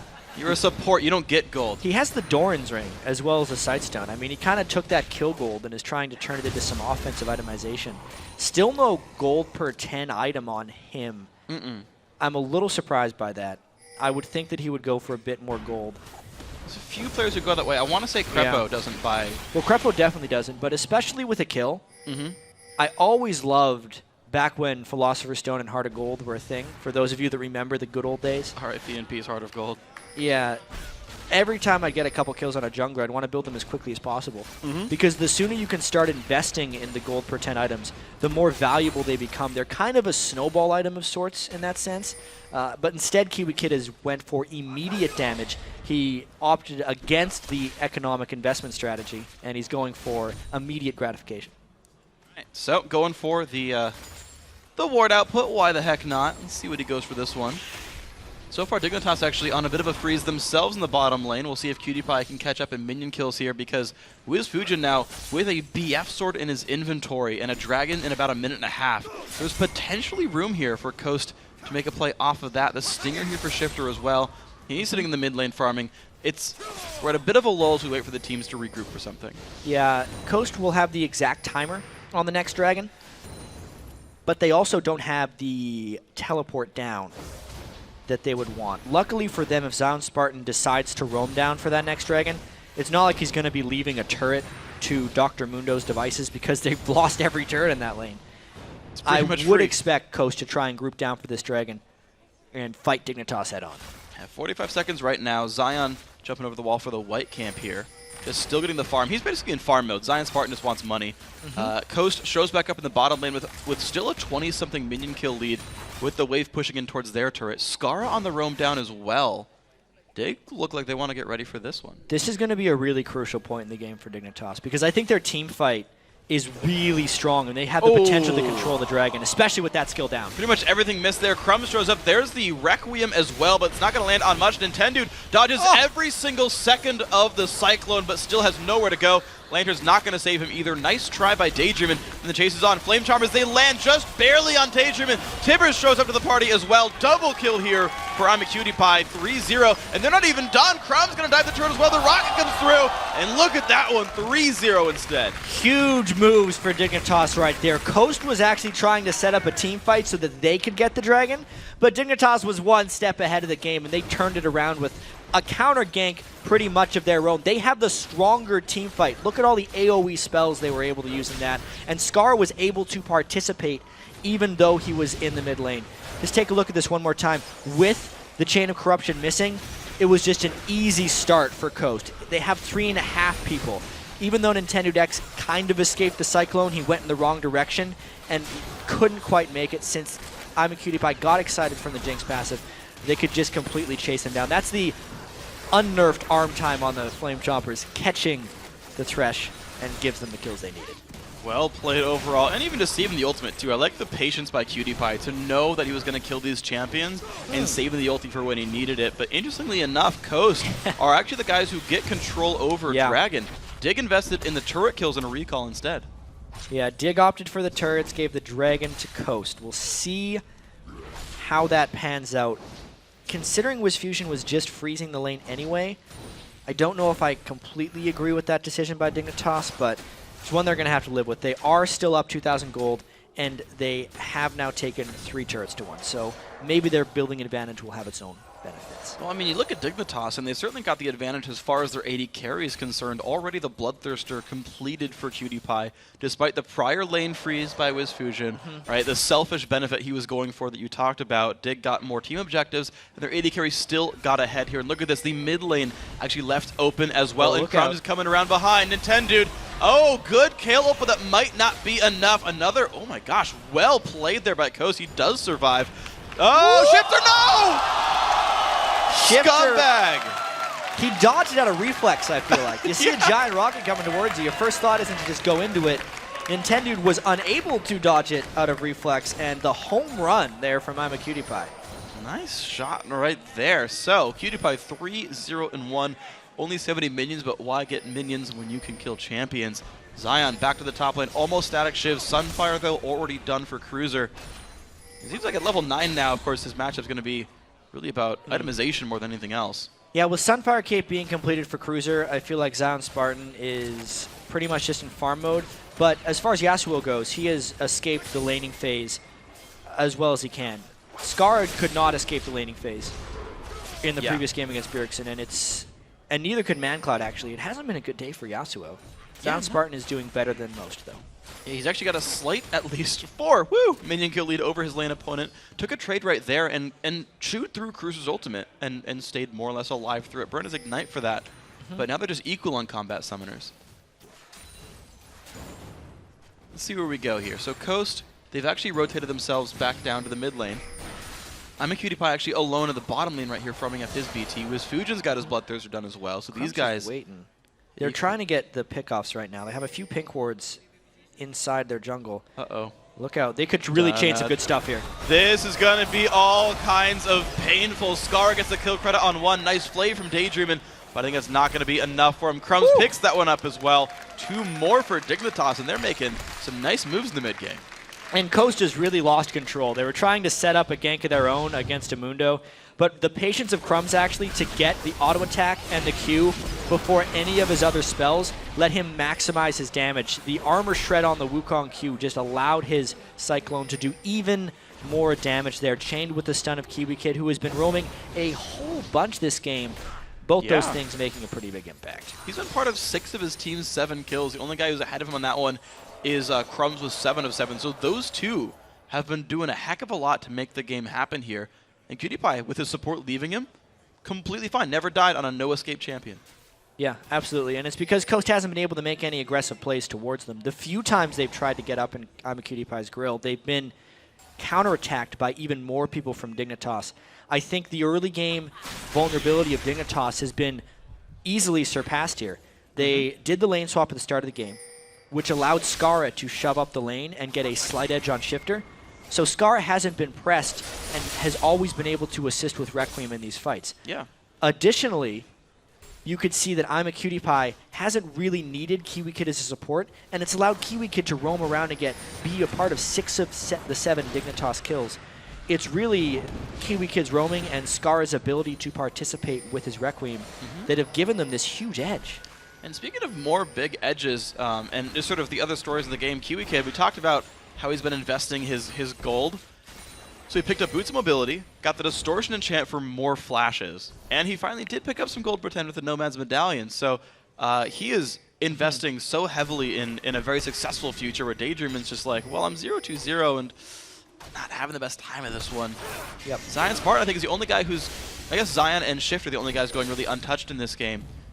Well, we said it, this Champ 6 sort of unlocked the Coast solo lanes. Yeah. They're at least doing well, but I feel like they need more than this. And there's always that danger when you pick such a low tank team that when you fall behind, no one can think about getting the fight started. Because now that Dignitas is tanked up a little bit, at least in the top lane from Cruiser, when that team fight phase does start, it might be hard for them to actually reach the back line. Against someone like Skara, who, as we talked about in the team composition earlier when Curse actually ran a Karthus, just having a farmed Karthus makes it much more difficult for the squishy people who dive to make things happen. Watch out, Zion Spartan. The team is coming to try to kill you. Can you do enough damage to Cruiser before you die? Because basically all that's going to happen. Flashes and tries to dash through, but there's so many people to go for. Oh my god, Zion Spartan! Are you serious? Taking one down with him. Spectacular play there by Zion Spartan. His E on Yasuo, the sweeping blade, does go up in damage the more you use it, and he got a max damage one there. All right, well, Skara popping the exhaust on Shifter over the top of the slow, and forced to flash as well. So Shifter just burning the ignite, but taking away 2 summoners. Yeah, and that was with a 2-level disadvantage that Shifter was able to do that to Skara. That was a level 12 versus a 10. That's what I thought we'd actually see more of in the laning phase, but Skara kept his distance so well from Shifter's Kale that he's been able to keep his farm up, 171 to 140. Yeah, significant farm score just in general for Skara, keeping that 10 per minute thing going on pretty strong.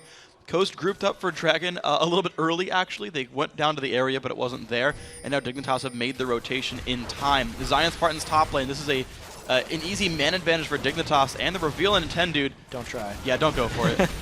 Okay. Nice trying the piercing arrow. Not the same Q snipe we saw against TSM, but from Cloud9 earlier. But Coast now trying to hold on. First Dragon for Dignitas. They got control over that. Because the game is a little bit later now, and Dragon scales based on the average champion level of the game, that was the most valuable Dragon thus far. Yeah. Even though Coast had picked up the first 2, and it just extends this Dignitas lead here. They're pretty much, at least, they have different mindsets. Kiwi Kid and Crumbs are the ones going around looking for all the kills, and they're just enabling Skara and Cruiser the Bruiser to farm so far in the lane, and it's working quite well. It is, yeah, exactly. They're doing a really good job of all this one. Nintendo kind of taking some farm for himself, but he's actually well behind Crumbs. And Crumbs, by the way, very offensive focus. I don't know if we touched on this yet, but Elder Lizard Brutalizer for the jungle Wukong. That is a damage jungler. It absolutely is, and he's definitely trying to snowball ahead a little bit in this game, trying to parlay those early advantages. The Lizard Elder will help him clear the jungle much faster, but specifically, just for physical damage champions, it is much better than it used to be. Let's see how fast he can get down to his fusion. Well, he's been knocked up into the air. The Wall of Pain does land as well. The Flash Room is trying to get him out. There's the Lantern. He's going to survive. Nice pickup there. Crumbs forced to run away. Yeah, he didn't actually get his Wukong Q, the crushing blow down, before he popped his Cyclone, which hurt his damage substantially. He was so worried about Wiz Fusion getting out of range and wouldn't get the knockup for the ultimate that he popped it early. We would have seen the true damage of his damage Wukong if he pulled off his combo properly. Nice, but it's going to be the red buff, though, still stolen away by Dignitas for their jungle control. And just the fact that they're kind of winning the mid game right here, red buff on Crumbs. Nice and happy. Zion and Cruiser still battling in this top lane. I want to see this continue to move on. It's just a 10 minion kill sort of switch between the two. Yeah, still a bit of a farm off in that top lane. Zion is hoping to get to a point where he can get his Infinity Edge done and then make some team fight moves. There's not too many things for him to chain off of knockup-wise as far as Yasuo is. Yes, Thresh has a couple of ways of knocking people up, but outside of that, he basically has to do it for himself, which isn't the type of Yasuo synergy we've been seeing other teams go for. That's true, but I guess it fits the Coast style, though, because they're all about Zion split pushing. That's like their #1 strategy is Zion. What do you want to play this game? Okay, carry us, please. Of course, they've added Shifter, who's an amazingly skilled mid laner as well, so some more threats on the team. But yeah, it's definitely a different style. It's not the like crazy engage comps we've seen from Yasuo's before. I think one of the reasons that Coast looks so lackluster in this game is, especially during the NACL, they played a very conservative early game and then allowed Shifter to roam and make plays for them in the mid game. That requires their lanes to not lose badly, though. Once they lost control of their own jungle, whenever they would go and try and make a rotation, Kiwi Kid would go and cut them off. And past that, Coast doesn't really have many other game plans. So since Shifter's been shut down, you can see 0, 0, and 0. It just means the team doesn't generate kills because he is the one that generally makes things happen. Well, that's true, and we'll see if they can do anything with this. Of course, Kale and heck, Yasuo, both for what that's worth, do scale very nicely into late game. Extremely nicely. Yeah, I mean, maybe not Karthus nicely. I feel like that's actually a pretty contentious, like, who's the better late game mage. Ooh, you know what? There is a blue elixir on Scar right now, right after he completed his death cap. So he is as strong as he is going to get relative to the rest of the game at this moment once he consumes that blue elixir. They're going to try and force around this Baron area, knowing that Shifter's trying to go and farm. This thing would die really fast. Coast cannot take this for granted. They're not going to get there in time, I don't think. They know about it. They're running across the map, but it's already down to half HP. Look at this thing drop right down. Jinx and Karthus, he's actually going to burn through a bunch of his mana pool, but that's going to go down. Baron Nashor picked up by Team Dignitas. Coast see that, and they're like, oh, crud. Yeah, that was a... They made a boo-boo. Let's see if they can come back from this one. It just means not only are they down 8,000 gold, they now have to contend with all the gold value from that Baron buff. And Dignitas didn't have to burn any ultimates for that, so they are completely free to dive if they want on this one. The big thing is if Cruiser can get the turret on him, it means they can pull off a successful dive. Let's see if Dig wants to go for it. Let's see what they do. They're sitting there in front of the minion wave. Next one coming up in about 15 seconds. Coast completely grouped in this mid lane. They know exactly what this game is. PewDiePie happy to even tank turret shots, even if it's a backdoor bonus because he has Baron regen. Why not? Yeah, exactly. So they're completely fine taking this poke, and look at them just retaliating some of it. I wonder if they're just going to try and push this straight up to the inhibitor. At some point, Coast is going to have to try and stop this one. The Coast wave clear is trying as best it can to get through that. They have the Varus and the Kale. It's not spectacular wave clear, which is why you can see Dig getting some of that damage down. Here it comes. They pull on a Scar, but Kiwi is one who engages Zion Spartan, getting the Kale ulti and intended running away. Can they get the damage up? But Elise falls. Wukong gets traded back on Scar. Still has Requiem, though. This is not good for Wiz Fujin. One's going to go down. Daydreamin', not in a good spot. Will he get dropped? Nah, aha! Yes, PewDiePie taking him out. Shifter, the only man alive. 4-for-1 inhibitor controlled by Dignitas. The team fight danger of a Jinx with a lot of kills, just chasing down even more from that. It was the best time for Dignitas to push. All the timings worked out just right for them. As soon as Scar got his death cap, they got the Baron. Everything just worked out, and the dive was easy. Very easy for these guys. Talisman of Ascension also was completed for Kiwi Kid to help push that team in. The Dragon's even up in 10 seconds. You can see the team running over to that side of the map as well. Everything looking great for Dignitas. Now 12-2 with a killed inhibitor, and they're just ready for the Dragon on the respawn. These guys are firing on point right now. Yeah, an extremely stark difference to what we saw earlier when Dignitas played TSM. Or even when Dignitas played CLG yesterday. They looked lackluster. They didn't really look like they had a purpose. Their lanes were losing. And in this game, they have roamed around so well. They've been very decisive with their initiations, and they've looked like just a completely different team. Yeah, an absolutely great team right there with champions that seemed pretty comfortable for them. I think, remember, a lot of our bans were focused on the mid lane, so everyone else got to play what they wanted. Dignitas Rush picked their bottom lane. Kiwi Kid got to make a lot of plays on Annie because of it, and it was them finding a good early game plan. I think that was a big part. Crumbs and Kiwi Kid looked very comfortable. The jungle Wukong has worked out quite well. You can see 2 and 9, and 2 and 9 on Kiwi Kid as well. It was kind of a dynamic duo of Annie Wukong. Is he going Volcano Wukong, or is he just the normal boring Wukong? Nah, he's not. He's doing like the Jade Dynasty Wukong. Yeah, that's actually my favorite Wukong skin. You don't like the Volcano Wukong? I mean, it's cool and all, but I usually like the newest one. Okay. Just as like a general thing. I'm like an anti-hipster. I was actually going to just say that. Good work. You can if you want. Too late now, freak. All right, so Dignitas actually has 5 people grouped up and ready to go. They miraculously still have some Baron buff left because they were so quick acting on that last Baron. Even when their Baron falls, I feel like they should still feel safe going for another turret dive. Because the distortion boots were bought by Kiwi Kid, he'll actually have his flash initiation up in about 45 seconds. So without Baron, I actually think they could go on the next flash tibbers. Well, let's see. They've got 2 waves then until that happens. The inhibitor taking some attacks right there. I'm a PewDiePie happy to shoot that thing with his rocket launcher. Fishbones is its name.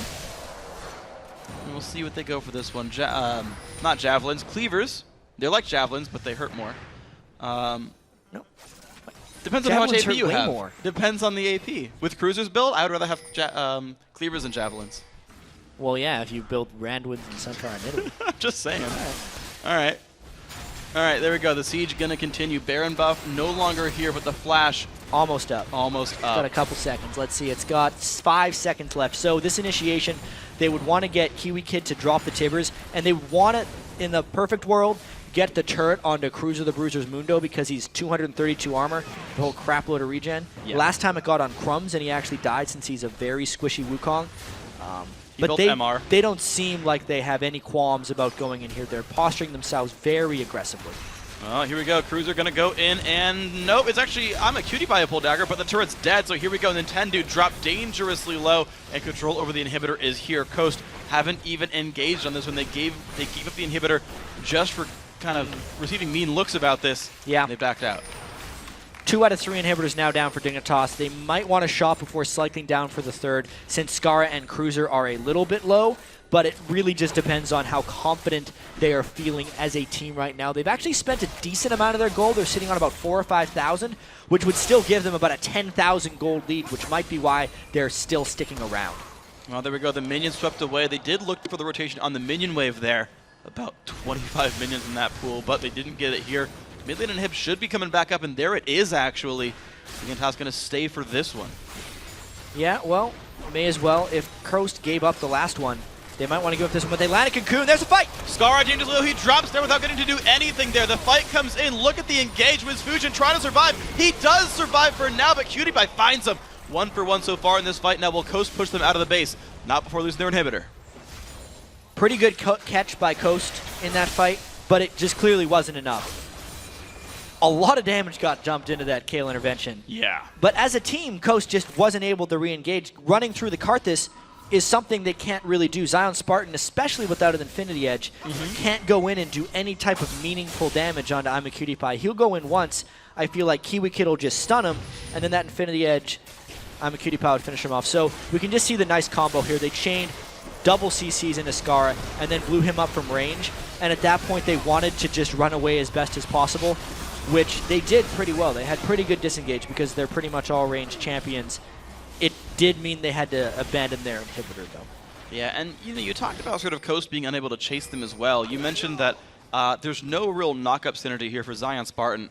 I haven't seen him ult almost at all this game, and certainly not as a re-engage tool here. So yeah.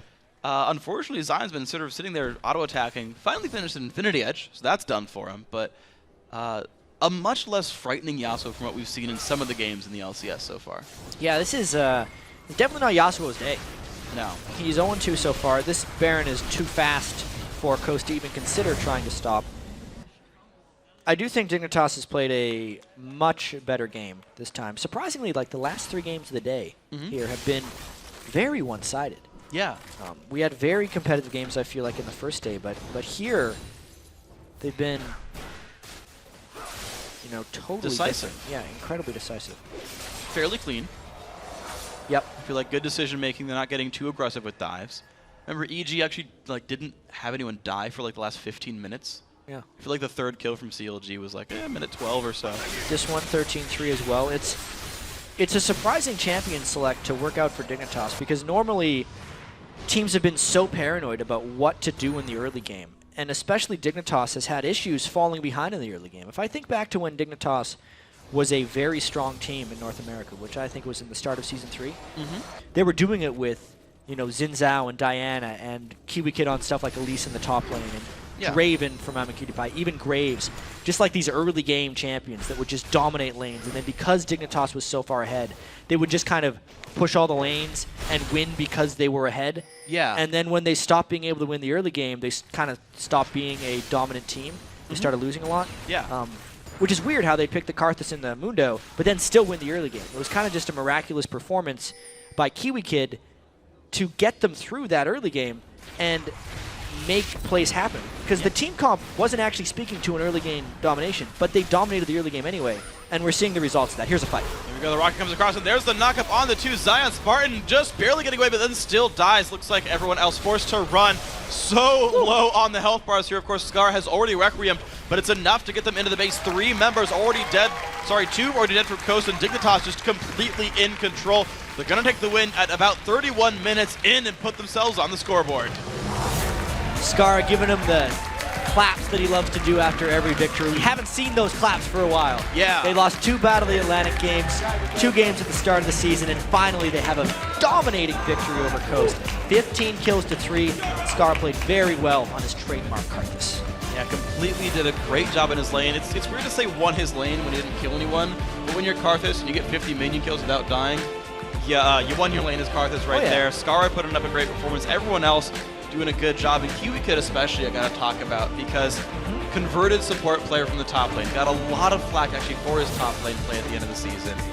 Having to fill shoes with Patoy, who was one of the best support players we've seen in North America. And he was a key part of this victory here. And it's funny because we had the feature early on about Kiwi Kid and I'm a Cutie Pie and how they kind of tango and dance together.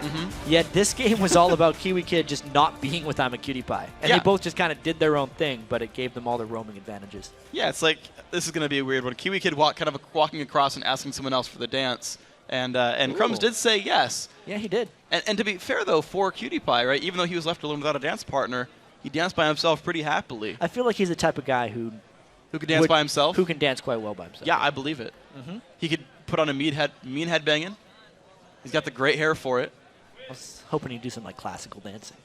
That'd be awesome. Tango with himself. Does that even work? Probably not. I feel like that's like by definition Kiwi Kid a could pair. do it though. Or so, I mean, sorry, I'm a Cutie Pie. I believe, yes. Yeah. If there's anything that could be done that's not supposed to be done, it's probably I'm a Cutie Pie. So Dignitas ending the day with a win. EG ending the win with a day as well. The day with the win. What? Oh, did I really just do that wrong? Like twice in a row. Oh my That was gosh. really cool. Ending the day with a win for both those teams, putting themselves back in the standings, of course. A lot of new things sort of coming through here. Right, Cloud9, I think they've played different things every single time. At least sort of different types of comps, I feel like, every single time so far in their 3 wins.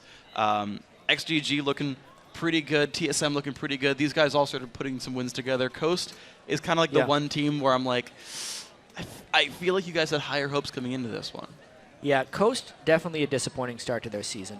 I had them ranked pretty high, and if I was to do power rankings, I thought they'd be maybe even the top half of the LCS so far. Yeah. Because they looked so good in the offseason. Yeah. Especially against the other challenger teams they were playing against. Right. But remember, they did take all 5 games to beat the Walking Dead. And it's kind of a weird stat to call back from because it really does depend on your opponent.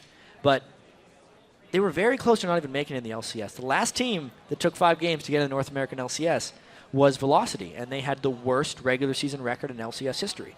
So I do feel like Coast needs to rebound a little bit. And Coast, to me, has always been a team that actually started out super weak and then kind of came together at the very end. Now, in the summer split, they didn't. But spring split last year, they were bottom of the table for a long time and then made a run at the playoffs for top 2 at the end of spring split. And took TSM to 5 games when TSM was the best team in North America. And is it like is that what happens in the spring for Coast? Do they just do this and have a really rough start? I don't know. It's a statistic of 1. Yeah, they need some consistency, they first do. and foremost, because they've shown they're not a consistent or quality regular season team. If we look at their regular season finishes, they were 6th in the spring split of Season 3 and 7th in the summer split. Yeah. And 0-2 so far, so if we think about it, I think that puts them at the bottom of the table after 2 days. Yeah, it's got to. Pretty rough start for these guys, though. Of course, the other team that we had seen come through from the challenger scene and make it in is Curse, who had been dropped down, played also in the NACL, had a worse record than Coast throughout the NACL. So we thought, okay, Coast is the stronger team here, and Curse have done actually phenomenally so far. They've put up some great results, some really interesting team comps as well, especially ones where they play off of their players' unique champion pools, like the Akali from Voyboy, things like that, and like that's my new team to watch. Yeah, Curse was actually Riv's pick when we did the predictions for who he thinks is going to be great in the LCS. You know what? It's turned out pretty well. Like you said, the crazy champion picks they have, they did not look that great in the offseason, but that's because they were hiding their stuff for most of it. Yeah. And now that they're kind of bringing it out, Voyboy a little bit more time in the mid lane spot, getting more comfortable with everything. Could be working out for him in the long run, but we got a lot of League of Legends left to play. We do have a lot to play, which is always awesome. I'm a fan of having more games to do and more going on. And, of course, later tonight we're going to have more games as well with the Challenger scene going to be putting out some games. So I got to say I'm a big fan of all of the actions going on tonight, so stay tuned for all that. if I heard correctly, I believe we have the analyst desk who's ready to talk about some stuff. I actually misheard because you were talking at the same time. Understand. So yes, we do have the analyst desk here ready for us here to give us a preview on what's going to be happening there on the Challenger. Or do we? Thank you very much, Freak. Indeed, we do have some Challenger Series matches to come up before we throw it back to you guys to end off the LCS part of the day, and we start the Challenger Series part. Coming up, as we said, Xiaowei Xiao, the mid laner for LMQ, going up against MashMe on VVV Gaming Red. Two very well-known names, and these guys are going to be putting up some steps in the game in just a few minutes here.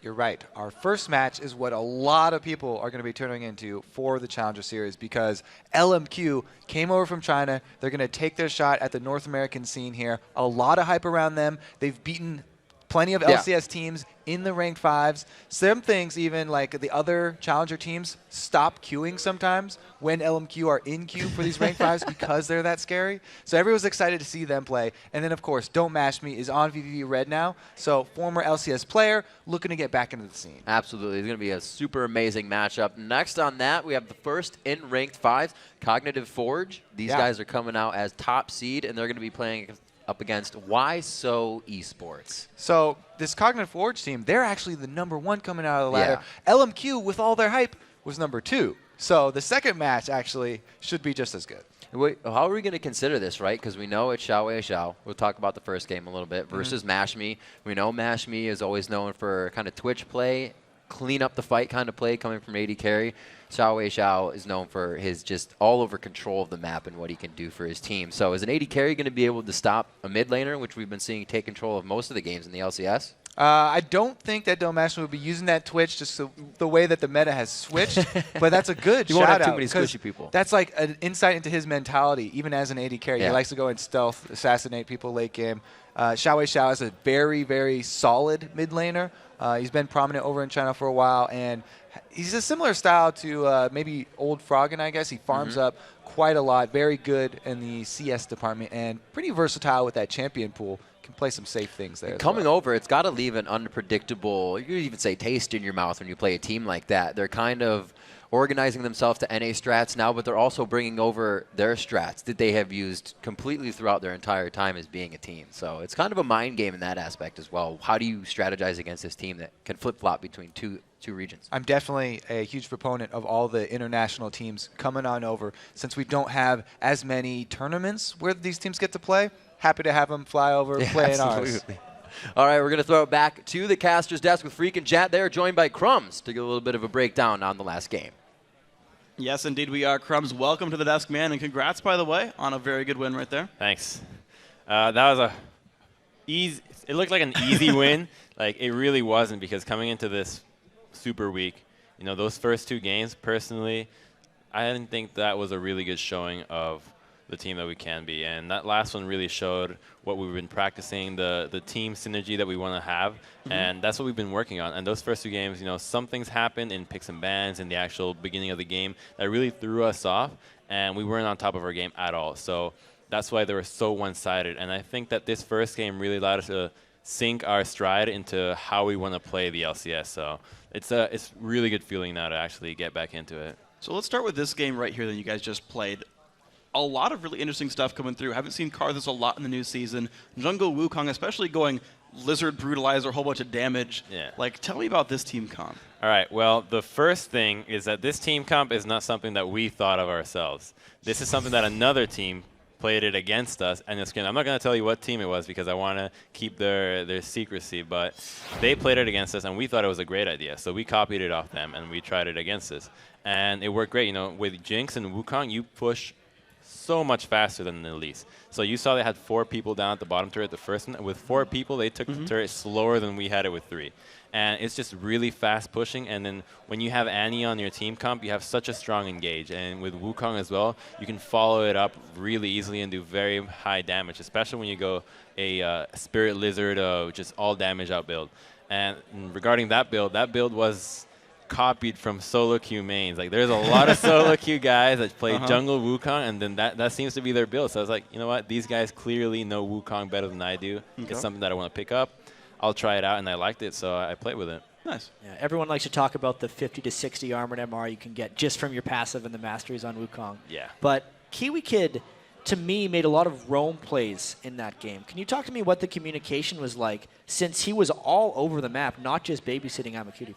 Okay, so with Kiwi, he has the stun all the time, right? So he's able to defend dives and provide dives easier than anybody else. For me as Wukong, I only have CC when I have my ultimate, which is not nearly as often as an Annie. So we had him go in certain lanes, like say defend with Mundo just to prevent him getting dough. So he was there to prevent dives happening, and then once we got some turrets, we're able to establish a lot of ward control in their jungle, and we basically just have the global pressure of Karthus, and with my all damage build and high burst Annie, we're able to just burst down whoever we want at pretty much any time. And that's what we saw when they came to our red side, to their red jungle. We caught their bottom lane, just used all our ultimates and just blew them up right there.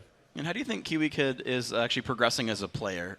He had kind of a rough season in the last split as a top laner, coming in as a support. It's always weird seeing a converted role for a player. How do you think he's actually working with the team? I think he's working well with the team, actually. And, you know, the reason why people really like this bottom lane is because it has the Kiwi Pie synergy that everyone talks about. They're always streaming and just playing a lot of games together.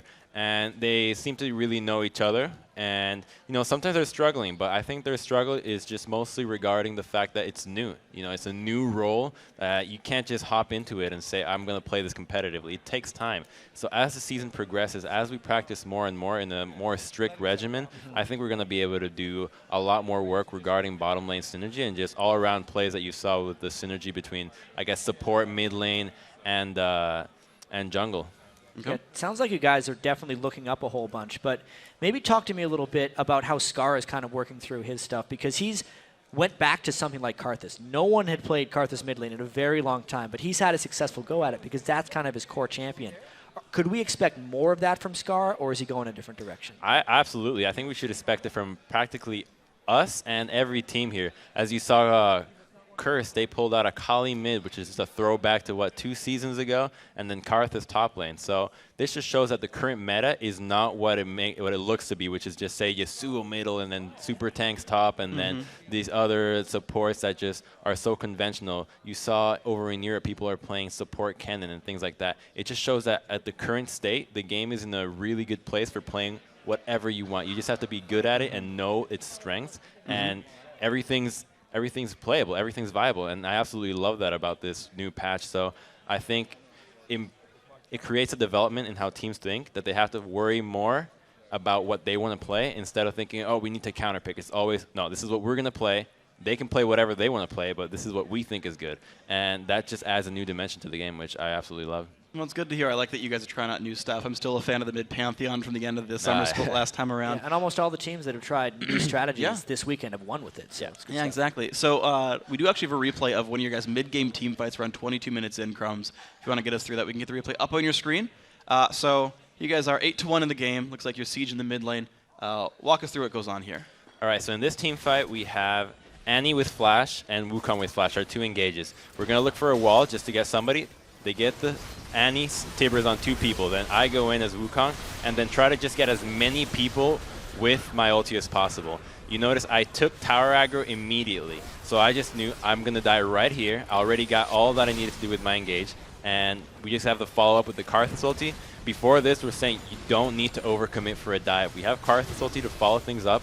We're struggling with tower pushes. All we need to do is get the tower, get them off, and just focus on the objectives. It's a game that we win by taking objectives, not with kills. Yeah, and you guys got a 4-for-1 fight off it, even the same. So really awesome, both in the play calling and just sort of the understanding of, okay, here's how we're going to do it. Let's get the fight going on. I like the play calling there. Thank you. All right, so so tell me, like, you guys, you mentioned in the beginning of the interview, you guys had a really rough time in your first couple of games. What, like, went wrong there? Well, you know, the first game we had against CLG, we were trying sort of a new dynamic as a team, right? we're putting myself as a main shot caller, which is basically everything I say goes, and you basically have to follow it up. So I'm being thrown into a relatively new position that I'm working on to just master. Who had done the shot calling previously? Previously, it was just everybody. Everybody had a say into what. So you're saying this, and then it used to just cause a lot of chaos, say in team fights or say a dragon, which happened many times at Baron. It'd be so many split calls. One says finish, one says go turn on them, and then it just. That's where the Dignitas throw on Baron happened, just because there was no decisiveness. Now that we have a decisiveness on it, we're able to actually prevent that from happening, and it goes a lot more smooth, I think. And just that first game, I felt like a little bit nervous, to be honest. I went 0-5, and that game, I watched the replay last night. I basically missed almost every cocoon, and I think that I have a tendency to just overcommit to making something happen instead of just letting the game flow as it should be. Just take it slowly, and just that first game nerves just really got to me, and I just started going way too aggressive and not really thinking about the consequences of my actions. And I think that snowballed the game because I don't blame it on my teammates at all for that game, because I felt like if I had played my regular game, they were all winning their lanes very well, and it was just my poor play that caused that defeat. And then the second game, well, flaws in our strategy and draft phase happen, and you know that's going to happen to you. Sure. That's something that we can just. That game was taken less harshly than the first one. Okay. And then the third one, we said, okay, look, this is what we had. We have to do this. This is what we practiced. This is what we're going to do, and it worked beautifully. All right, well, Crumbs, thank you very much for your time, and of course, congratulations on your first win. Hopefully, the first of many this season. Now, guys, we've got more coming on, though. We got 5 down, but let's see how the standings are shaping up. Still holding first, we do have Cloud9 with 3 wins. Yeah, in second place after a solid performance today is actually Voidboy and Curse. Then fan favorite Team Solo Mid sits in third with 2 wins and 1 loss. Then we have a 4-way tie for fourth with CLG, Evil Geniuses, Team Dignitas, and XDG. And of course, in 8th place, unfortunately, is Team Coast 0 and 2. But be sure to tune in tomorrow. We bring you the rest of the coverage here from this week. Day 3 of Super Week will roll out with 5 more games. And that all kicks off with CLG versus Curse, followed by Dignitas taking on Cloud9. And after that, Coast will look for a win against Evil Geniuses. And in our 4th game, we have TSM versus Curse, followed by XDG against Coast. And of course, all that action kicks off same time as it always is going to, Sunday at 12 p.m. Pacific, 9 p.m. Central European. Now that does it for the LCS, but remember to check out lolesports.com for the latest info, team stats, recaps, and videos. Yeah, and while you're there, you can secure a spot in our live studio audience. Just click on the tickets link and you get all the details. So for myself, Jat, and the entire live broadcast crew, teleprompter guy got me. No, I'm just kidding. Let's send it over to Kobe and Riv, though, for the NA Challenger Series. Thank you very much, Freak. And we are here presenting you the first ever presentation of the Challenger Series here in North America. And we have 2 awesome games coming to you. Myself and Kobe are going to bring you those in just a few minutes. We got a little bit of talking to do. I really like the fact of what we just saw, and I hope, or in the LCS, I should say, and I hope those picks, that variation, leads into Challenger, because we heard Jat and Freak saying you already get some crazy picks here. I know. The LCS teams are showing a lot of varied strategies. And this game is actually going to be on North America Live server. So we will get to see some techniques that you guys at home can then take to your climb up the ranked ladder after the soft reset. Might be able to get some tips and tricks here. All right, so tonight Kobe and I are going to be calling up 2 huge play-in matches. Now, these guys are going to be heading on to the quarterfinals if they can make it. Our first one coming up is going to be Zhao. Obviously, you know, an LMQ. They are a huge team coming in here. They're going to be going up against VVV Red. And, of course, you cannot forget Cognitive Forge. They are the #1 top-seeded team right now. They're going to be heading off against WhySo Esports. And the winners of these matches are going to be jumping straight in to the round of 8. And we got to take a look at that bracket because it has been filled out quite a bit for these teams. In the top of the half of the bracket, it's the Walking Zed. You might remember from the spring promotion tournament, they were able to take Team Coast to 5 games. But that's, you know, Coast now in the LCS. That's pretty good, 5 games. That's going to be a team to be reckoned with. So here in Challenger Series, they'll play the winner of Sunday's Tint Gaming versus Skyline Battle in the first quarterfinal matchup. The second quarterfinal matchup will actually be decided tonight, as the winners of our 2 games will meet up Sunday, January 26th. The bottom half of the bracket features 2 more spring promotion tournament participants. Determined Gaming will take on the winner of tomorrow's Curse Academy and no big deal matchup. As Jat said before, they're not taken lightly. While Cognitive Gaming will face off against VVV Gaming White. And for those of you still getting up to speed on the Challenger Series, all 8 teams that win their way into the quarterfinals earn cash and Challenger Series points. And those Challenger Series points are what will determine who gets into the playoffs, with the top 3 teams in the playoffs earning a spot in the summer promotion tournament. That's right. And as always, for all the information on the Challenger Series, including schedule, stats, splits, and more, much more, remember to head over to lolesports.com. Just pull down that menu under Leagues and Tournaments and then choose the North American Challenger Series, and you're there. So now you know what's on the line. Let's get to it. Our first Challenger Series match of the night is going to be LMQ versus VVV Gaming Red. Like we said, there's a trip to the quarterfinals, cash money, and Challenger Series points on the line. And like I said before, I'm super excited to see if the picks come out here to be a little bit different, a little bit unorthodox. With what's happened in the first 2 days, I'm calling this like generation comfort picks for League of Legends right now, because that's what we've seen. And we talked a little bit about WhySo, the solo laner here for LMQ. Absolutely. He plays a lot of different champions. Definitely Gragas and Orianna are in there. So some very versatile ones that you can play into anything. And they could easily be first picking that and save their later picks for other positions. And I love that we may see some Ori here. A lot of champions that haven't been getting picked. My favorites, and they've been seeing the bench. I don't like it. I'm getting the curse-esque. All these melee AD carries are taking her glory, huh? You're not having it? Not having it. Or you could just get blocked. At least you can't block Windwall, right? Yeah. Well, he's not going to be in the game here. We got the we already ban got down banned on out. Yasuo and Ziggs. So Ziggs, the late game wave clear and sieging game. Yeah.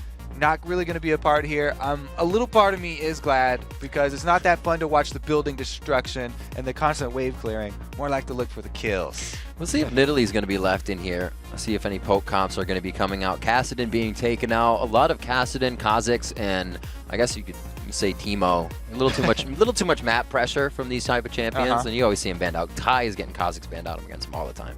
Yeah, the roaming potential. A Kha'Zix that does get ahead early. We saw in the EG game, Pabelter was able to have a really, really wide sphere of influence from that mid lane with his Kha'Zix, just tearing people apart. If you get it ahead early that quickly, then you can roam around and use that vision control to assassinate people. This is interesting that VVV, well, they haven't locked it in, but if they decide to choose jungler, because they don't have to. They've already seen Elise has been picked for that first tier, first wanted pick on the side of LMQ, so they're safe to kind of get the support they want, get the mid, not mid, you're not going to show that now, but get what they want. And Elise is always a very safe pick. My advice to a lot of like solo queue junglers is you need to learn Elise and Vi at least right now. It's a really they're really good tools for just climbing up the solo queue ladder, and it doesn't really give away anything about your team composition if you first pick that Elise, just because she's such an all-around good champion. Well, then you go ahead and you pick your top lane, and it might be locked in. The Gragas does come out, though, so even though that Ziggs is out, we still get the siege potential. That's going to be coming in on VVV's side as they pick him up. We'll see what Cheese can do with him in the middle lane. And they're still just hovering on the side of LMQ. It does look like they want the Renekton. It's going to be good just for a top lane, safe lane there. They're not looking to really show too much of a composition. It's just a strong combo. Renekton has been a favorite in China for a long time. Easy to say. So, you can dive. You can dive past those turrets that aren't there. He's another champion that you could be very confident blind picking. Because Renekton doesn't really have bad early game matchups. Even against the super popular picks right now, he does really well. I do want to note, though, that they took away the Gragas from WhySo very early on. I like that move from VVV. Got to do that. It's kind of like, it's like focusing out Hotshot. You know that guy's going to be a problem if you give him these certain champions. You have to take it out. There's always going to be a few of those direct combat bans towards your best players on the team, and that's why they get that role. Still looking at the Ezreal. Actually got to see him last game, bringing back the safe play. Like I said, the versatility. Classic, don't mash me. Versatility, yeah, classic, don't mash me. That's absolutely correct to bring that out. So it's going to be paired, if he does lock it in, it'll be paired with that Annie, which is so popular right now. Seeing how high her roaming potential is to make plays not only in the lane, but also elsewhere. If he can get free, if the Ezreal gets to the point where he can be safe in that lane and farm by himself, that would free up a tremendous amount of playmaking ability here and get a roaming Annie around and just cause havoc all over. I like the Leona pick if it happens against Gragas. You can always solar flare that person that gets caught out by the explosive cask. Kind of give him a little bit of safety, a little bit of peel if he needs it for everybody diving in on him. And please lock that in. I'd love to see some Orianna play, especially with this somewhat dive composition. For, not somewhat, now that they may lock in the Leona. There's 3 people going in. So we always look for ball delivery systems too when we see the Orianna pick here. Renekton's decent at it. His slice and dice, though, the first one's pretty short. You really want to get through a minion or through a champion in order to get the second one. Then it could be used as a pretty good engage.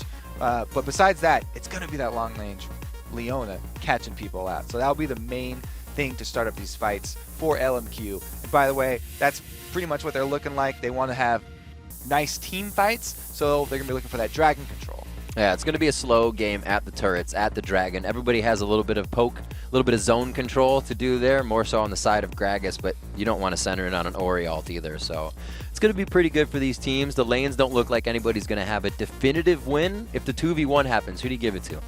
I mean, 2v1 versus, Renekton is just an all-around good champion, but Mundo, he does have a little bit of extra regen, and a lot of them have been running teleport. Right. So if he's able to take a bunch of harass and then teleport back into the lane after his first trip home, then he can last a little bit longer. We'll have to see if it's actually going to go to that top lane, though. And you can see they actually go and reconsider the Vi pick. It probably was going to be in there, but they hovered at second, realized they didn't need to pick it, and gave themselves a better champion select just from top to bottom by leaving that out and getting what they wanted. Something to note as well as Global Presence is making a comeback. We've seen Pantheons today, and now we got an Ezreal coming in. So Ezreal, yeah, I mean, the True Shot Barrage, that counts as global, I guess. But really, both of these teams are looking for the team fights here because Mundo isn't running that teleport. He does have the option, but he wants the combat summoner of Ignite to go up against Renekton, who's a beast in those early levels. If you also give up your combat summoner, going against Renekton becomes extremely difficult. So I can understand where he's coming from here. Doesn't want to run the teleport. We can actually see that B-Sin on Mundo had Ignite for himself as well, so that could be a back and forth fight lane. As the teams load into the Rift, let's break down how these guys won their way into tonight's matchup, starting with the second-seeded LMQ. So LMQ, like we said, is a Chinese team, and they're the former sister squad of Royal Club, who were pretty famous, showed up at the Worlds last year, and they decided to try their hand at the North American scene. We talked about they came over. They were the second best team to come out of the ranked challengers. We already talked about the next coming up match has the #1, and they also have some things to prove here. Yeah, they do. They showed super well. They proved they were the #2 seed. They were able to decimate Tempest in 31 minutes. So with these strengths coming out, we'll see if we can see some today. And those strengths were the AD carry, the Silly. He dominated his lane in that game with 11 kills, 8 assists, and 1 death on Lucian. And then their mid laner, Xiaowei Xiao, also had an amazing game. He got Kassadin. Not this game, though. That's a very rare champion for anybody to get, but he got the Kassadin, and he went 7-1-6 in that game.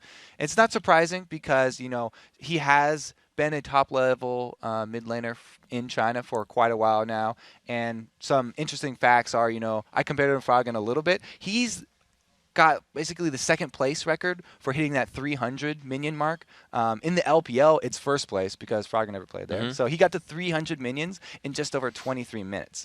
And his unofficial time of 23:30 would put him right behind Froggen as far as the world records are concerned. All the records. On the other side of the Rift tonight, starting in the red corner, is the appropriately named VVV Gaming Red. All right, and the VVV Gaming Red, this is going to be their first game in the Challenger Series because they won their game yesterday by forfeit against Team 8. Right. And the fans of the LCS will recognize one of the faces we talked about. Don't Mash Me is in the lineup. He's the former AD carry of Coast. He is. Actually, speaking of AD carries, if just like looking through players and looking through what the Challenger teams had, there was an LMQ TC Tabe, and everybody's like, whoa, it's this AD carry's awesome. Thanks, Cutie Pie, for making a troll account and being LMQ TC Tabe. So like, everybody would look at that and be like, wow, is he really? Did he decide to come over here? Because everybody else was. So it was a perfect time to do a cutie pie troll. There's a couple of people changing their names, so like Zhao WX and Wei Zhao and all these different variations trying to troll. But this is indeed Xiao Wei Zhao, different from Wei Zhao, who's the popular AD carry over there. So everybody getting confused.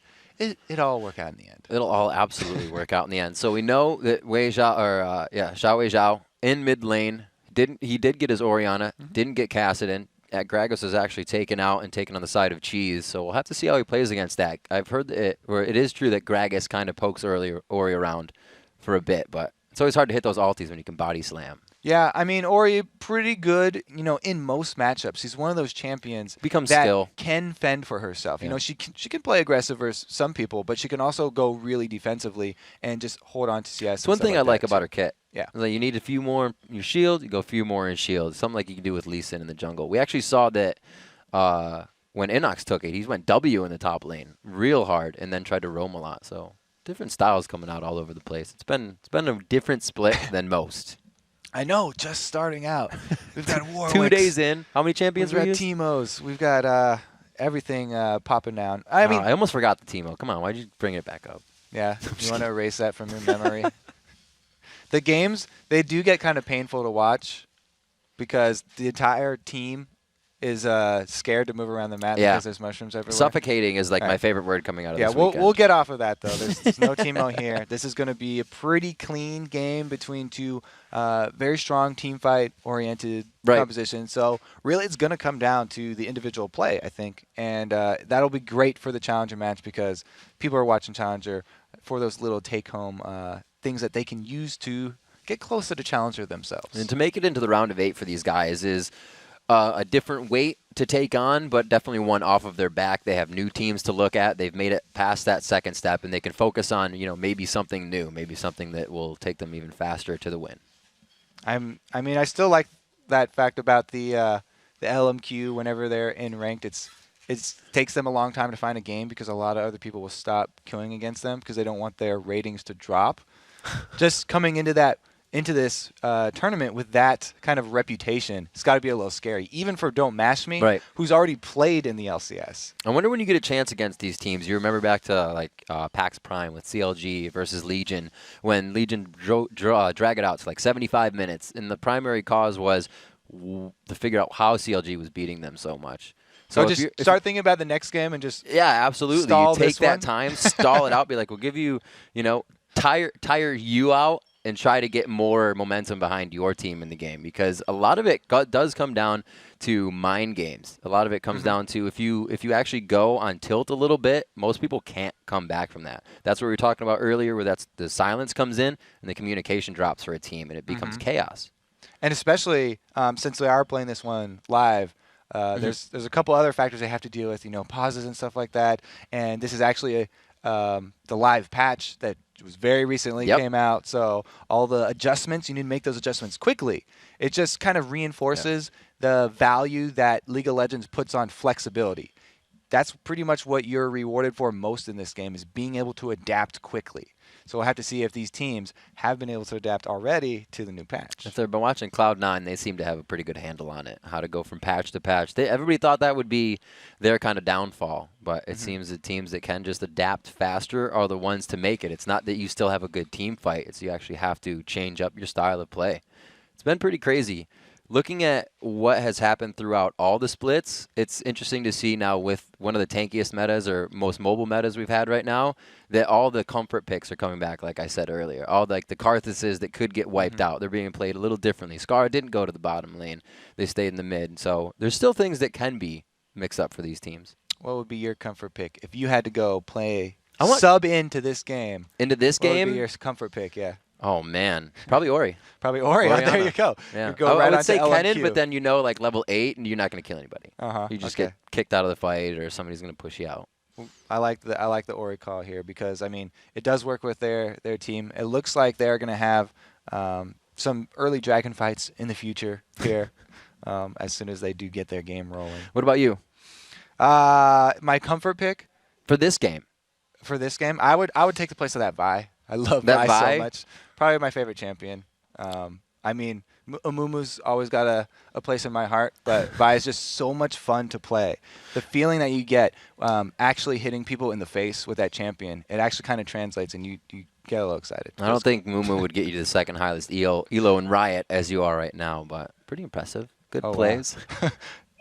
Nice shout so out. almost getting into the game here. LMQ versus VVV Gaming Red. Myself and Kobe to bring you 2 of the Challenger Series matchups tonight.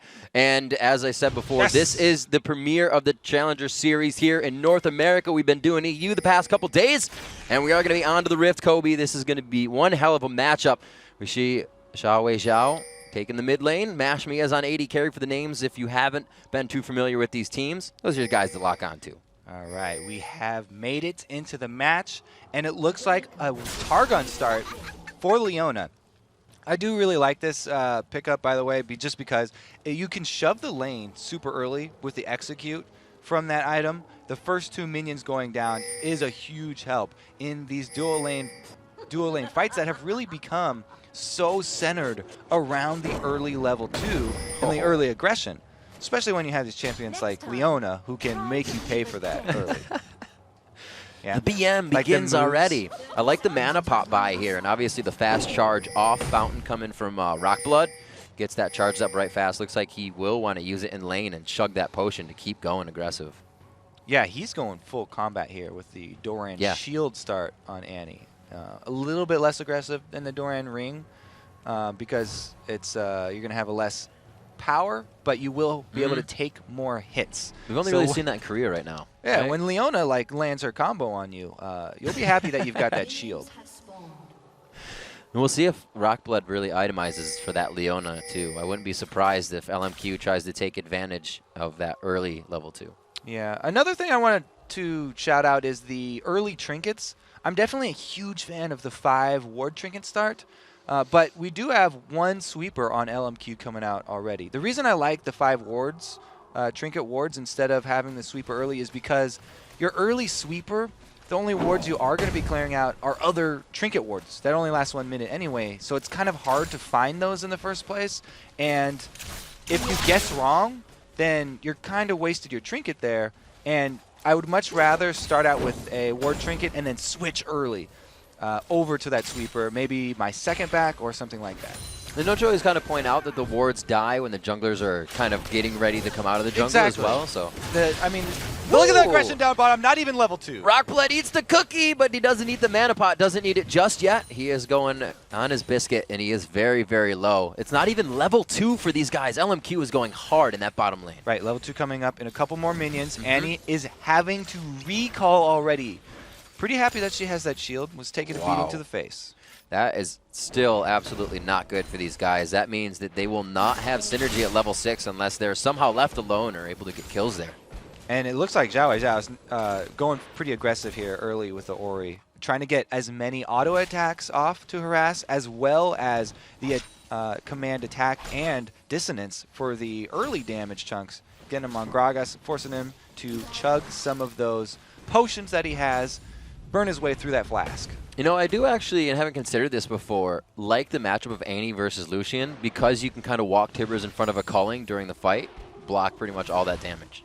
Yeah, I mean, it does hurt Tibbers quite a lot, and you'll get 50 gold for the Tibbers. Bing, bang, boom. I guess everybody wins there. You find Tibbers, and the other guy gets gold. Annie's happy, so is your opponent. 4.7 gold in the pocket of all teams. They're dividing that evenly. Good guy teams. B-Sin in the top lane, but not really. It's Mundo. He comes over to wave high there by making a little pit stop, drops off the trinket ward in the tri-bush to just protect the Mundo here. And as expected, Renekton, with the slight early lead, does get to sort of bully the lane real early. Oh, using the minions. Very nice. The Frenzy's on, and the Cocoon misses, but they do grab Cheese Beluga's Flash. Traded it for the Elise Flash, and he's still chasing here. WhySo's in the mid, though, so he dissuades him from any further pursuit. Why is this happening in the bottom lane? Mashmi's up 18-12 here. He's pushing back. Annie just got to lane. LMQ played that super passive after Annie left. Yeah, I mean, they were up at the turret and didn't decide to go for their dive here. There's a lot of CS that's at their turret now. Yeah, So the CS discrepancy, not quite so bad as it looks. Plus, that Targons that we talked about means Leona took a couple extra creeps and shared the gold with Lucian. We're also going to have to keep an eye out whenever you do have that Targons. You want to try and get your charges.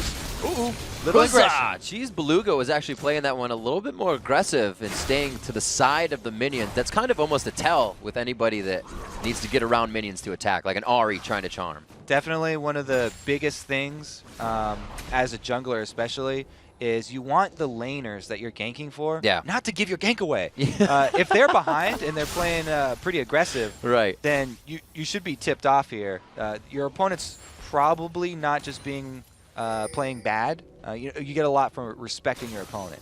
And you have to think that they're coming in with a gank. Ooh, we got a very nice full vault breaker on that one. Now the Cocoon. How do you split the uprights when they're that close together? The Ignite's there. No Name does get a good repel back onto Porpoise Pops. And he's able to take it. So they trade kills. First Blood does go down, though, for VDV. A little missed Cocoon there. A little bit rough. End up taking him out anyways, though, so not too big of a trade. And there's actually a good bit of action everywhere. You may not see the HP bars falling, but Mashmi's already came back, chugged the mana potion, still has his health there. And these guys keep buying those consumables to go back to lane and really stay in the face of LMQ. Yeah, a lot of mana potions coming out. Yeah, even LMQ's buying. Yeah, Vasily, he's definitely doing pretty well, though. Even though they did back off after the early aggression, he's using that lead, and the Leona shared charges from her Targons means that he's got a hefty purse. Still very early in this matchup. Nobody's grabbed too much of a definitive lead. Still seeing that, you know, even that Rockblood got pressured back at level 1 and left the lane. Mashmi and them are still kind of holding them to the turret. Like you said, Relic Shield helping out and still keeping Vasily up on those minions. Yeah, something to note about that bottom lane. You can see how the feel of this lane has kind of changed, and that's because Annie does not have her stun anymore. When Annie's got that particle that tips you off, her stun is up. That's when LMQ play a bit further back, and you can see them let it go into their turrets. And then after Annie uses her stun, they move up again, and they take the power position. They let Leona get her charges off for the extra shared gold, and they start looking for the aggression there that could come from a Leona combo. This is that spot you were talking about, the Fog of War just next to the wall turret, or the turret wall, I should say. And it looks like Porpoise Pops is forced out of that situation. He will not be able to bring anything to the table just yet, but the junglers are trying to make an impact, at least Vi is. She's been to the top lane, they've been mid, but they're just not finding anything yet. Yeah, they did find each other once up in the top lane. He traded those kills, but since then he's looking to get up to level 6, because Vi, that's where your power really spikes here. And since they already burned Xiao Xiao's flash, a visit back to mid would really do wonders here for Cheese Beluga to get him back in the game. He's going to be calling for that one as Ignite's coming back up. If it is going to happen, it'll happen soon. You see this mirrored purchasing as well. Cheese Beluga actually went for consumables over, really, we see the Doran's Ring start, and very nice defense there, but it did look like they were trying to set something up off those summoner spells. Right, Vi came in there, not level 6 though. She needed to clear another camp, so it was a reactionary ult from Cheese Beluga. If Vi was level 6, they might have been able to pursue a bit further and try to make LMQ pay for that aggression. Quick mobility boots actually coming out for No Name in the jungle on Elise. So he can definitely get around and make more ganks off. He wants to be able to out-gank this Vi. It's already post-6 though, so Vi's next gank is going to be so much more potent. So what do we see about Mashmi actually? Now we have another Ezreal. He's going for Triforce. This is kind of causing Vasily. We see more BF swords, or Bloodthirsters, than Triforce on Lucian lately. Yeah, you know, both of them rushing for the Triforce means they'll kind of have the same power curve. Lucian does have more early game power in the lane, though, so he just inherently has more bully potential. The Trinity Force on Ezreal, a little bit of a callback here for Don't Mash Me. It just means that his outright damage isn't going to be there for a bit. Zhao, now with that blue buff, able to use W a little bit more in lane. It's pretty mana intensive for Ori if you try to always use that, so he's more comfort than pressuring that, but Get a little roam by Cheese Beluga here. This could be bad to coming in for LMQ. All right, he walks through this Tri-Bush ward, but since a cleaver doesn't land, you know, there's probably won't be any pursuit. They actually turned back around. They were like, yeah, we're ready. We'll bait this fight in and take the kills. Now he might get pinched in his own jungle, though. Now he's 6. He took those camps that were necessary, and he's trying to get back out. He in the mid lane, you're right. Cheese Beluga getting a little pop there, but they keep it safe in the bottom. Oh, nice job. Taking that away. A little cheeky steal. Nothing came out of the bottom lane either, so not as much wasted time, but they're just not getting much out of their transitions here. It's an interesting choice by Elise to camp top because it does leave open this bottom lane for Annie to set up a level 6 Vi gank, which would be amazing for them to turn that around because they need to make something happen as the top turret's falling and they start heading over towards this dragon that's been pre-warded by LMQ. And something we didn't notice actually is that Mundo did not, or I did, that he did not take Ignite. He had that champion select, switched to teleport, and he did not use it to get back to lane there either. So saving face, knows his team is going to be grabbing Dragon, just goes ahead and guards that second turret. Yeah, he was able to change that summoner in the last seconds when we couldn't see champion anymore. So he's got the teleport just in case you want to go for the dragon there. That's why I think they made this call. Okay, so that's a really good call by LMQ. They go to the source of the global. They know that they'll just trade the dragon for this top turret objective because they wouldn't want to fight the dragon anyway. They're down a teleport spell. Mash me. Every little bit of extra gold that they have, they're putting into potions. And why not, right? You're going to be sustained in lane. You're going to be able to stay a little bit longer. But still, 0 kills in these bottom lanes for as much as they've really been in each other's face. It's kind of like a gentleman's agreement just to farm down here. And we have 6s. They're just not ulting. At level 6, that agreement goes out the window. Both teams are looking for the first CC to land. Just that opening. Combo. Yeah, Where exactly. is it? Annie's just going to hold on to this stun for as long as possible because they really need it. If Leona's able to land anything, I give LMQ it could easily change man points if they go in first because you know they're going to eat a Tibber. They want to see that Tibber miss and then go in. Looks like we are going to get a little bit of help here. It's not going to be from No Name. He's backing on the side of LMQ, but Porpoise Pops is in position for this. Now, I love these really deep wards by LMQ.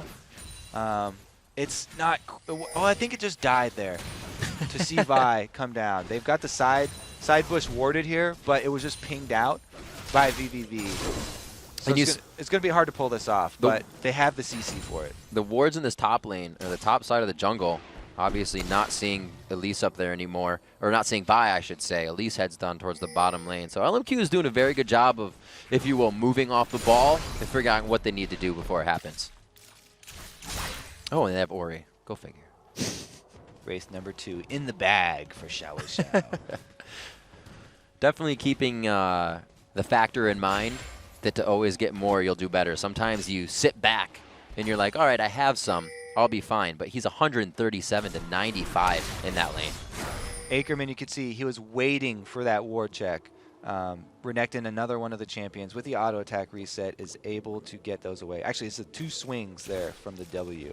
Able to eat through wards. Even though he did have to use up his fury for that, it was definitely worth it. You know, we talk about Chinese teams being aggressive, loving that dive. Not so much of a dive. Whoa, wait a minute. Going in hard on this mid lane. It's going to be a rotation from Rockblood in the bottom lane. Tibber's really only providing AoE damage now. WhySo very well shielding off a lot of that damage. True Shot Barrage passes by the tail end of both No Name and WhySo. Now, he did miss the shockwave there at the end, but he flashed the Annie's Tibber. Right. The Annie Tibber. So that was a really good initial escape from him. And then I guess they ended up 50 gold ahead, killing Tibbers, taking him down. So good. And before that fight happened, I was pointing out, you know, the aggressive play of these Chinese teammates. Ackerman, Tiamat, first item on Renekton. Very aggressive Renekton build. It does help him shove even better against Mundo, so he can continue sort of his reign of terror in the top lane. Now popping his ultimate just to be able to claim this red buff.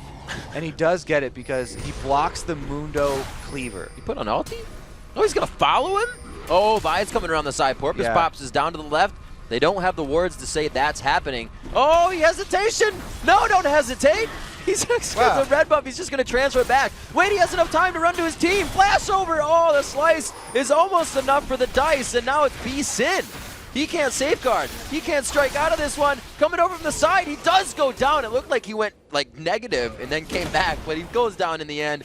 WhySo trying to come in with no name here. There's a lot of, I think, miscommunication / I've helped you, you need to get out. Well, those mobility boots on Elise just paid off right there. Yeah. Barely arrived in time so that they were able to answer that kill. And Ackerman stealing away the red might have been a little too much because he lost his life for it. But then, since his team is able to answer, he can call worth it in the end. And this is just continuously in the mind of WhySo right now. I have to farm if I'm going by a camp. 162 coming in at 15 minutes. He's been hitting 10 a minute, so he's good to go. I talked about that mentality in the beginning, comparing him to the old Froggen style. He loves just hard farming his lane and taking the small jungle camps that are around, like the Wraith camp. We've seen him already fight 2 times with Cheese Beluga over those Wraiths. He really is stacking up a giant CS lead. A CS lead and a needlessly large Rod already, on top of the Athenes that mirrors Cheese Beluga. Pretty much they're doing amazingly in CS all around, actually. They've got the winning lanes in all 3 cases here. Not only does Lucian have more CS than Ezreal, but he's also got the shared money from Leona that she's been giving him with her Targons. Really a longer laning phase than I thought we would see. Nobody's trying to press us into the fights, especially around a dragon maybe that comes up in 44 seconds. We may finally see Gragas' ult come into effect here, as well as the Annie and the Ezreal ulti. They can get the AoEs down. They'll be all right.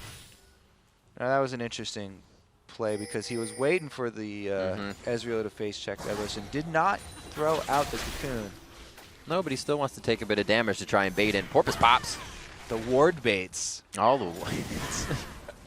Is it worth your life? So, yeah, the reason that we kind of just have a standard game here where most of the action is created by junglers is because both of these teams sort of made their team fight picks in Champion Select, and the Dragon's been down. So there wasn't really a nice point that they could start a fight off until now.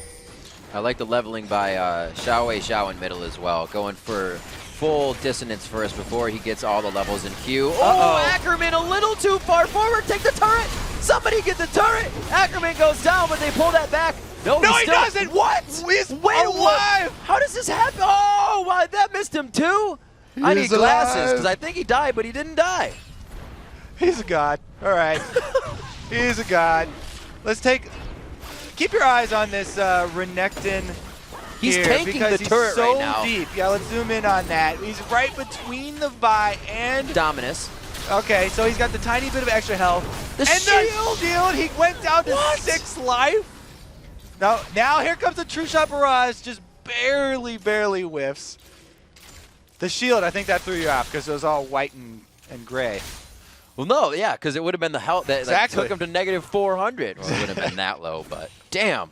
I am so glad. Like I said, I hope we were excited in these games, and it is already putting us on the edge of our seat. But that's 200 CS now to WhySo in the mid. And that wasn't even with a completed Hydra. He didn't have the AoE lifesteal there. That's just his lifesteal. Regular Tiamat, and he's built super tanky. Gotten so much early magic-resistant armor. Surviving with that last shield from WhySo. Yeah. Yeah, pretty speechless. He's a god. That was awesome. There you go. Let's look at the AD carries right now, because we did talk about Mash Me a little bit. He's finished the Triforce, and I have to consider that past that Triforce and the Scepter, there's still a big chunk of change in the hands of Vasily right now. So Lucian and Leona winning that bottom lane, I'd say, as they come out. But like we said before, Kobe, they're winning every lane. Yeah, it's one of the reasons why we haven't seen a lot of Ezreal, a whole lot of Ezreal picks lately. Yeah, a lot of his laning phase really depends on those skill shots. If you just miss even a couple, then he does get a little bit behind there.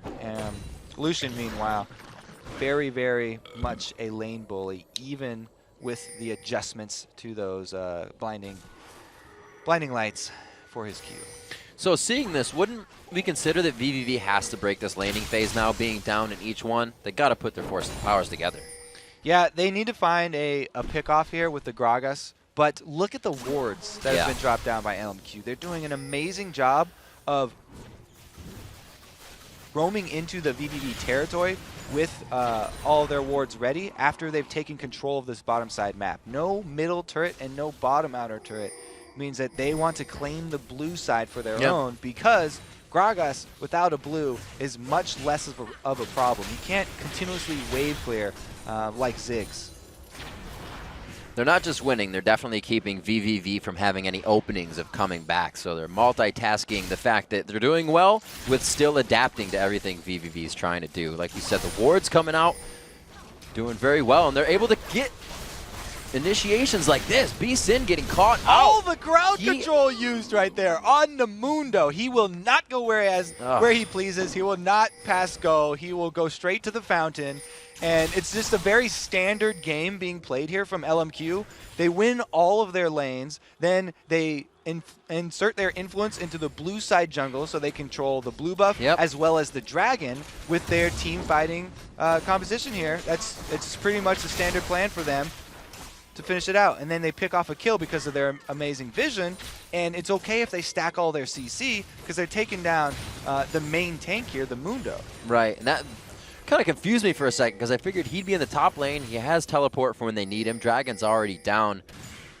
I don't know. I think they're kind of putting themselves in a bad spot right now, but they are trying to come back from lost lanes all around. Got to give it to LMQ right now for playing so damn well in this game. Wards all across the river keep them safe if they have to kite out of anything, and they're already starting to get offensive wards deep in VVV's jungle. You see that? There's so many wards that Cheese Beluga, even though he could see them, he doesn't have the time to get off enough auto attacks to clear them out. They have sweeper swapped. They got 3 sweepers on the team. The sweeper swap from the trinkets. Nice. They're going to try to get themselves back in this one, but there is such an amount of gold that they're working against, along with items. Those are core items. The Rabadon's being finished up. Ori ultimates are going to be absolutely detrimental to their health bars now, and they don't have enough time to start building magic resistance even. This Ackerman build is really interesting to me, with the early rush to Tiamat and then going straight for defensive stats there. Not even health, just going for the resistances because they work so well with his ulti.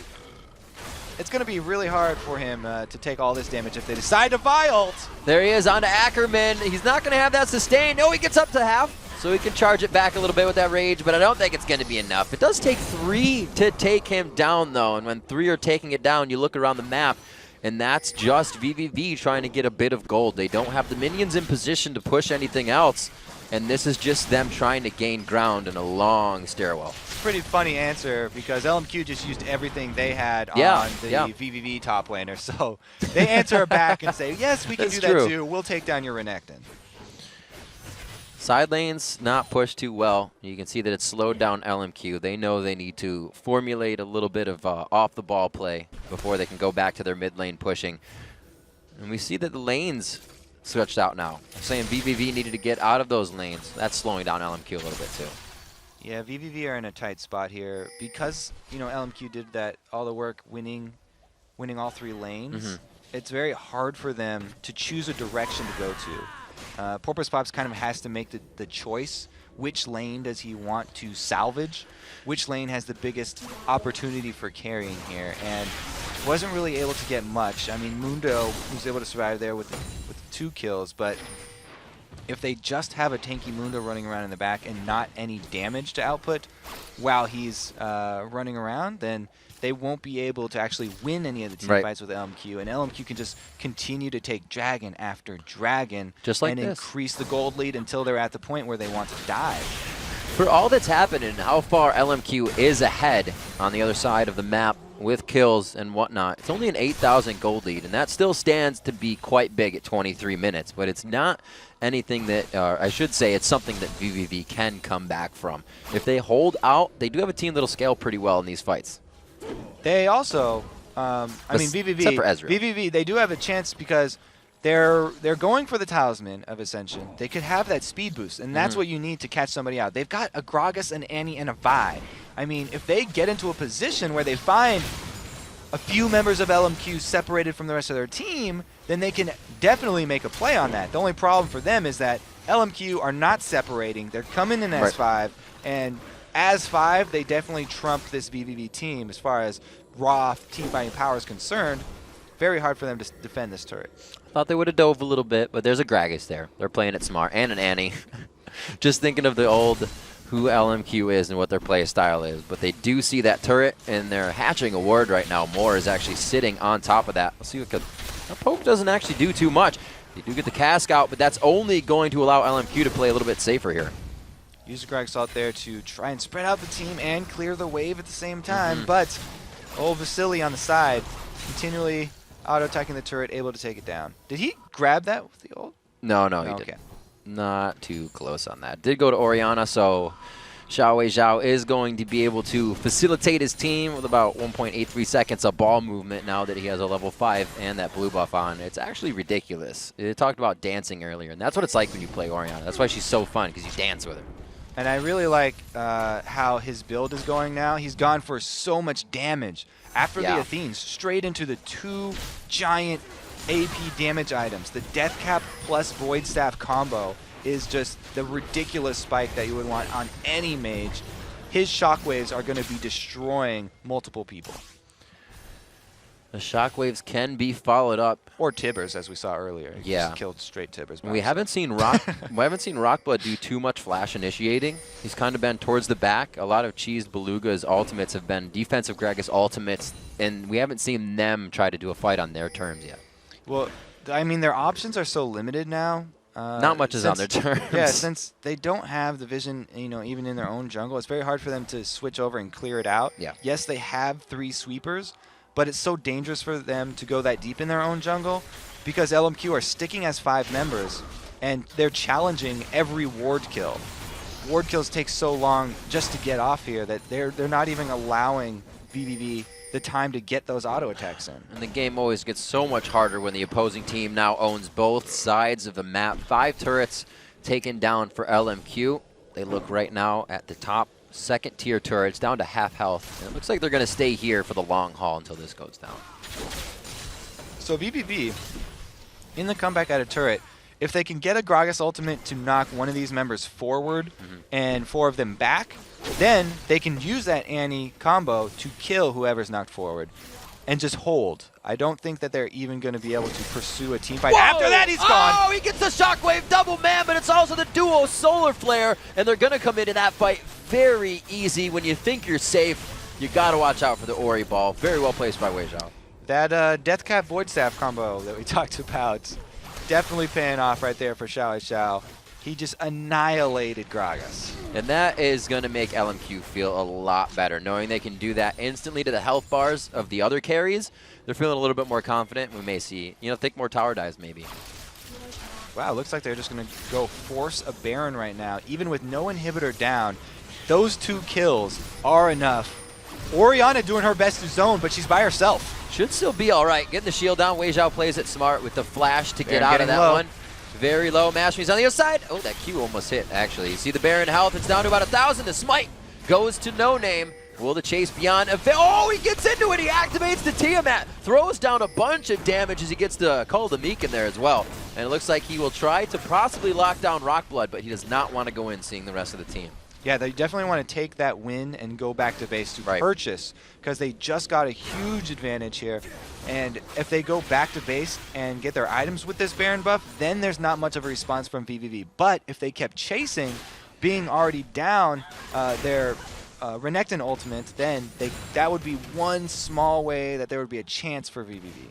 So let's look again at the AD carries. Mashmi following up on the same build. Maybe not because, obviously, Vasily is doing it. He's just building his way. But 2 different style AD carries, same build. I feel like it works better for Lucian. I'm going to go ahead with you. Because Lucian here, the way he's building really a mobile build here. Right. Because Gragas has the opportunity to split up the team, and then Vi's going to be able to single him out. That's pretty much all he's worried about, is being separated from his team and then Vi ultied. So he's got these offensive items that provide a lot of utility for him, so he can make his own escapes even if he does get separated and caught out. He can activate that Blade of the Ruin King as soon as he's out of the CC and make use of the speed buff to separate himself and get out alive. Working off the lanes, knowing they have mid pushed up. They're going to head towards the bottom lane. Really got to look back and figure out how LMQ has done all this. We talked about No Name, Porpoise Pops, and everybody in the top lane when they hit Ackerman and B-Sin. That really went in favor of LMQ, and they've kind of capitalized off that the entire game. It's not something we've really seen up until even this year, the split for us in NA, as everybody's a lot more definitive once they're getting the ball rolling. Yeah, I mean, I did really like the early game moves from No Name, but it's so easy as a jungler. When all your lanes are winning, you just you feel like a kid in candy store. You have all the options in front of you. You can either go to one of your winning lanes to counter gank, or, you know, if the other jungler doesn't show up, then you can just dive right there. And you can also have the option of going for invades because the other jungler is not going to have the support of the laners, whereas, you know, you've got this Renekton up top who's been shoving in Mundo and went with the Tiamat just so he can keep that up and shove all the way to the secondary turret. And then you've got your mid laner there farming like a beast, taking every single Wraith camp on both sides. Yeah. It's just very, very hard to do it. 350 CS in 30 minutes. Looks like LMQ destined and really ready to make it into that round of 8. They seem like a powerful team. It deserved the hype, maybe? Yes. I believe they did.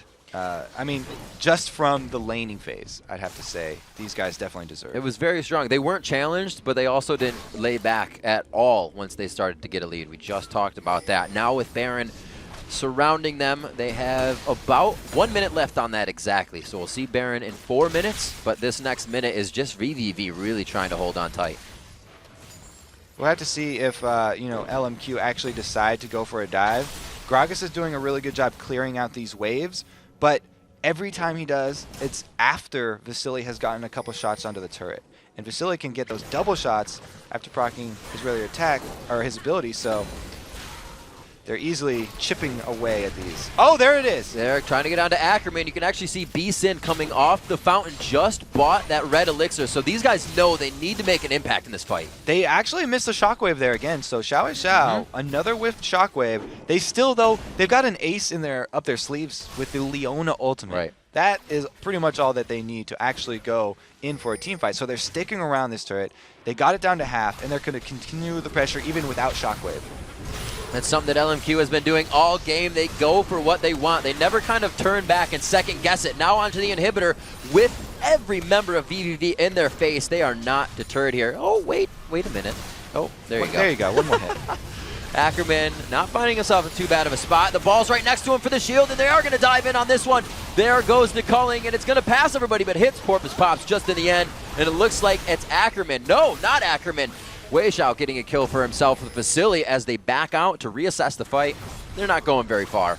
Nope, they've got waves up top, and they already did some damage to this middle turret, so they're going to be able to make a clean sweep of this base, it looks like. One more inhibitor turret in their favor. That's going to make it Ackerman 8 real low. all together. Oh, cheesy. Trying to get into this one, but it's not going to be enough. He gets himself out. So the cask is down for now, but they're doing what they can. At least they're taking chances. They're going to have to take a lot more chances here because LMQ definitely... Or at least make the chances count. Yeah, they look like the next visit into the base, they're probably going to have a pretty good time because then it's an exposed inhibitor, and LMQ already won the team fight with a turret standing. So exposed inhibitor, they should make really quick work of that one. And then the double inhibs down, a double super minion wave is going to be enough for them to probably push in on those Nexus turrets. Hydra finished up recently by Ackerman. Still pretty interesting build coming in. And we see, what is this, 4-0-4, and WhySo has bought himself Sheen. Yes, so that's a fairly rare build on Orianna. Her passive does give her auto attacks extra power, but I feel like he's going to show off a little bit here. Just how good his mechanics are, that he can weave in the auto attacks with all of the Ori skill activations, because Ori is one of those champions that, hey, if you're gonna do it, like, her spells are such low cooldown, you can get continuous Sheen activations, and then if you upgrade that into a Lichbane, you're basically just adding in another AP scaling to your champion and making Orianna just a beastly late game scaler. B-Sin throwing on the ultimate. There's no real ignite on him. No, there is ignite on him right now, but it's not going to be too effective. Ackerman is in the front of the fight. They're able to take down Porpoise. That's quite a bit of the crowd control. They're slowing it down. They see Cheesy they're just able to focus everyone out. So that was a flash cocoon Yep. whiff on the standing still target there. But they're able to finish this one off flawlessly. Wow, LMQ definitely deserving the hype. A strong play by LMQ. WhySo with Oriana in the mid lane, helping to carry his team 5-0-6 with the rest of the help. All the lanes winning and sending LMQ to the round of 8. Impressive play, I have to say. Absolutely. And now we realize why a lot of the other challenger teams would dodge them, stop queuing when they got into the ranked queue. But how do you get better, right? You got to play Exactly. against those Don't teams. be scared. Competition, strong competition. That's the only way that It's you're one of the gonna get best better. comments on Reddit right now is everybody's asking when to play ranked. Do it now. Just do it. It's the best time. It's not going to be better later. It's not going to be better 5 minutes ago. No. You can go back 5 minutes. Just aim for the top. Aim for the top. Just like LMQ did, a very definitive win over VVV Gaming Red. And it's really, I guess, something we expected. A lot of people expected these to be a definitive game from LMQ, but will they be able to carry it out in the round of 8? I mean, I feel confident putting my vote behind them. I feel bad for VVV and Don't Mash Me, but, you know, Don't Mash Me didn't really get to make any plays in that game. Right. Yeah, I mean, if coming in for the win, we haven't seen much Ezreal. He hasn't been known as one of the top carriers, and we kind of talked about that. It's not handicapping yourself, but it's not putting you in a position to completely win your lane by picking Ezreal. Yeah, and the fact that they went with that Leona, with the Targons, able to get the early shove in. I mean, Vasili's also just an exceptional AD carry himself, so hard competition there. Maybe Don't Mash Me will learn something, and next time around they can come back bigger and better. I mean, I expect big things, better things from this VV team. I think they've got a good future. So let's talk a little bit about in the top lane. We had Ackerman build it out on the Tiamat first. He kind of locked it in.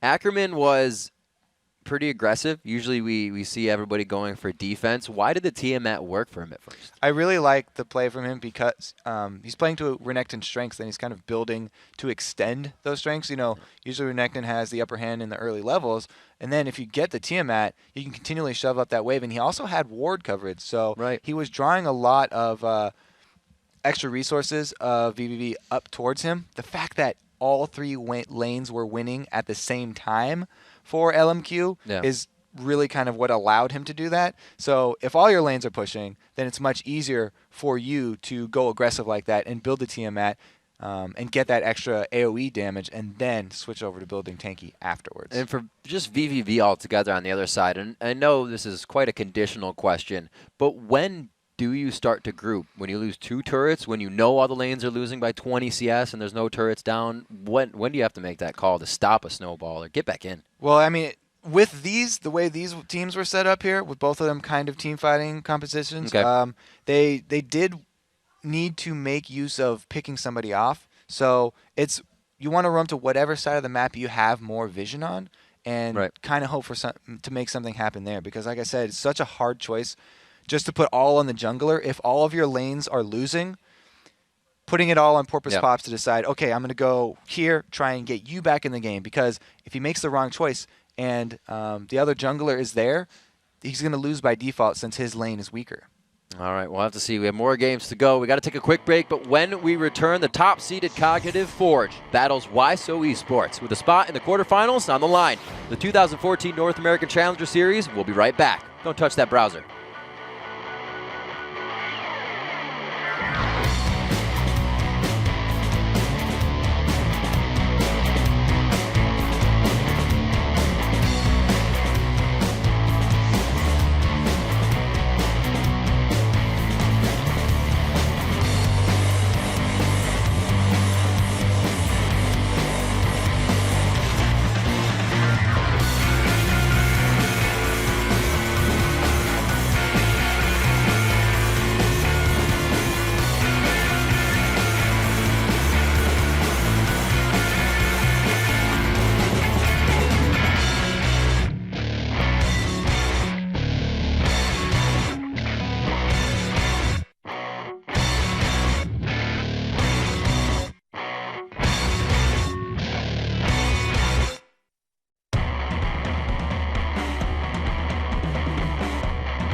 back to the 2014 North American Challenger Series. Time for our second battle of the night. Thanks for sticking with us. It's Cognitive Forge versus WhySo Esports. The winner of this match will earn themselves guaranteed cash money, guaranteed challenger points, and a fight against the powerhouse LMQ, who we just saw win out against VVV Gaming Red in the quarterfinals. Yes, and LMQ, they are sporting Godlike in the top lane with that name change. Yes. Ackerman, whatever you want to call him. Attack on Titans. Godlike. All right, so whoever wins here is going to get the opportunity to play them. That's very exciting, but also a scary proposition.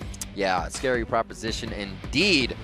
Well, let's see who would scare us more. Who's ready to take that and kind of bundle it up, put it in their pocket, and run with it. If that's what you do with scary situations.